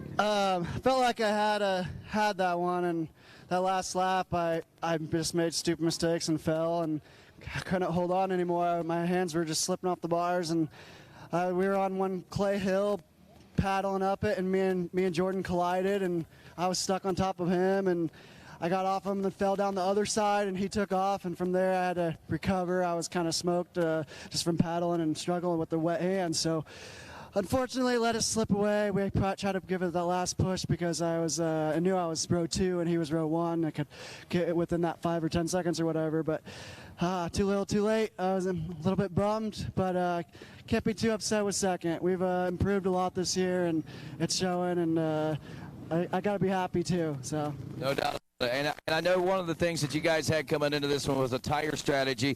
Only one other rider had that tire strategy. Didn't change the tire, Josh Toth, and that's how you got back around him after your tire change. Yeah, no doubt. Me and DK, we've been putting this together a little bit, and we practiced it quite a bit, and it wasn't muddy when we practiced it, so I think that held us up a little bit, but he did it good. He swapped it quick, and we only lost 30 seconds, and on a track like this, that's easy to make up when you have a good rubber. So that I think when I got to him, I knew. I was like, yep, I got a good tire, and he was struggling on some of the hills, so that was huge. I can't thank the team enough for making that happen. For you today, Ricky, anything that you'd like to pass along to us? Not too much. Just the course was gnarly. I liked it. I was bummed they cut out that first bike only. We never hit that, but yeah, it was a good old-fashioned snowshoe. Just kind of like 17 when I was able to win. So still hurts that I didn't win, but yeah, it was good. That had to take a lot out of you today. For sure, no doubt. I was under the weather all last week, and then we raced last week, and I got through it. And then this week I was like kind of trying to take it easy, but I could still feel like sinus pressure and stuff. I think elevation and allergies, so I'm happy to pull away with 2nd. I got to thank the whole Coastal Racing Gas team, Bicon, Denny, Amy, like I said, mechanic DK, all the guys helping us, all the fans out there cheering us on. That was badass. Thank you. Snowshoe Mountain. Man, a true competitor, Ricky Russell. A little bummed. You can hear the disappointment in his voice. voice. I love it. But you can also hear him coming to terms with it and realizing, hey, man, I finished second. I've been sick. It's been a great couple of weeks. It's going to take a couple days for the sting of this one to wear off, but I think when he a little further into summer break, he's going to know he's right there battling for wins. You know what I saw there? I saw a dangerous man. A confident, healthy Ricky Russell can hang with anybody. He proved it here today. Unfortunately, just fell a little bit short. You want to talk about a dangerous man in addition to Ricky Russell. How about his teammate, Johnny Girard, probably down there somewhere. It sounded like trying to blow his bike up. Johnny's back. From what they were saying. Johnny Girard, the wild man of GNCC Racing, comes through with a last lap, last-ditch effort all the way from 5th place overall up to eventually taking our final podium spot in 3rd. Don't know if Rodney has an interview with him down there, if he's working his way over, or if Johnny's still trying to burn the rear tire off that bike. But chaos and wild times down at the GNCC finish line. Now do you see why we take race picks on the penultimate lap? Because only one of us was right, and it was you, Griff. It might have been coincidence, but I called Walker Fowler yesterday. Not that that was a hard call, but I did. And so Walker Fowler was my pick on Saturday. Jordan Ashburn, my pick today. But look at all the great content we got out of this. And you got to say, I called Johnny Girard. I, being Johnny, called Johnny Girard. Hey, Johnny G. Johnny G. Johnny G was going to come through. That's Johnny G squared. But I will also say, you know, looking at the way this race finished out, I mean, with as much crazy stuff as happened, you know, for Jordan Ashburn and Ricky Russell to end up 1-2, I think so many people coming into the weekend had anticipated that those two guys would be up there battling, and that the big question marks were going to be Stu Baylor and Johnny Girard coming back and them ending up 3rd and 4th place in the overall. You know, I guess it's the best way of saying the more things change, the more things stay the same. Yep. All right, guys, down here at the winner's circle again, and we're talking with Stu Baylor. Now, Stu getting 3rd in the XC1 Pro class, but I believe that we've got a different 3rd place overall finisher in Johnny Girard. But nonetheless, the news of this being here finishing this race today is news in and of itself. He broke his neck. Duro basically broke the entire left side of his face and his eye socket. It's coming out here with a smile. 3 hours of some of the most worst conditions you could have raced here at Snowshoe, Stu, and wow, you still got a smile on your face. Good job, by the way. You know, I feel like if we would have had more guys in the woods, you know, we should have been up there. I said the same thing last year. You know, these guys have 50 guys. You tally up all the KTM crew. There's 50 guys in the woods. We got 3. So you know, we're coming from behind, and you know, we're doing everything we can. But you know, I was pretty bummed there. I think there was a lot of places I gave up a lot of time just not having people in the right places. But you know, that's. We can move forward with it, and hopefully we'll be able to come back better. You know, obviously I got to be happy with the 3rd place, but I was never able to get up to those front guys, and that's tough. You know, they start laying down lines, and it's almost essentially like you're riding a different track, even though it may just be 3 feet over, just little lines here and there, picking up with that lead group. And I put my head down and tried to make a charge there mid-race, and I put on a fade, extremely. My guy. I like it. Broken hand. Nah, got 3rd. I like a fellow tough racers. He's a badass for lining up.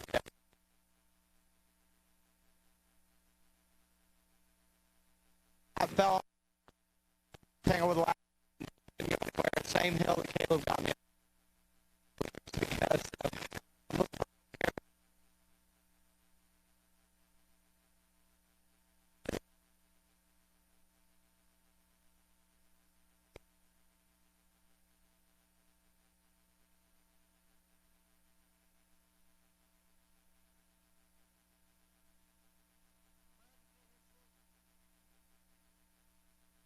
Right here, Stu Baylor's coming back hot after the summer.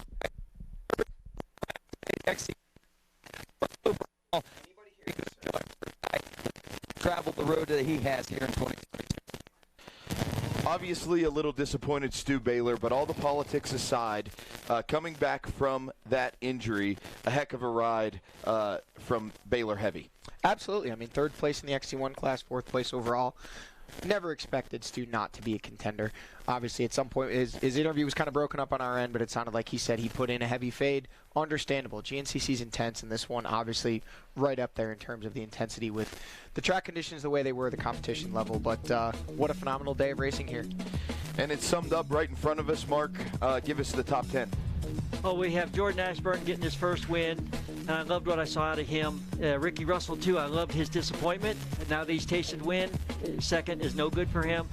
Johnny G pulling off that third overall, that was amazing. Stu, again, out of the entry bay, coming in there for fourth. Craig DeLong, Grant Baylor, Rue Barbosa, Cody Barnes, Ryder Lafferty, Benjamin Herrera. Just those guys rode a phenomenal day and provided us with some great racing action. Looks like we're going to miss Johnny Gerard, the other Johnny G, but shout out to him. Coming back off injury, taking third place overall. All the players were there. Any closing thoughts, guys? I just hope what we saw today continues through the last 4 races, and if our wishes could really come true, we'd see Ben Kelly back healthy and really take this thing down to the last race in Crawfordsville. Johnny? The only thing I'd like to say is let's hit the fast forward button. Summer break can't end soon enough. The racing action's heating up, and don't expect it to be any different when we come back for the last 4. 9 rounds down, 4 to go. We've reached summer break. And that's going to do it for us here up on 4848 Snowshoe Mountain. On behalf of our producer, Adam Gordon, our director, Dylan Acord, Rodney Tomlin in the pits, Mark Hyde, and Johnny Gallagher joining me here in the booth. My name's Griffin Cotter. This has been another production of GNCC Live on RacerTV.com. We'll see you next time back in the hills of West Virginia, in Beckley, West Virginia, for the Mountaineer GNCC. And as Rodney Tomlin would say, have a good day, everybody.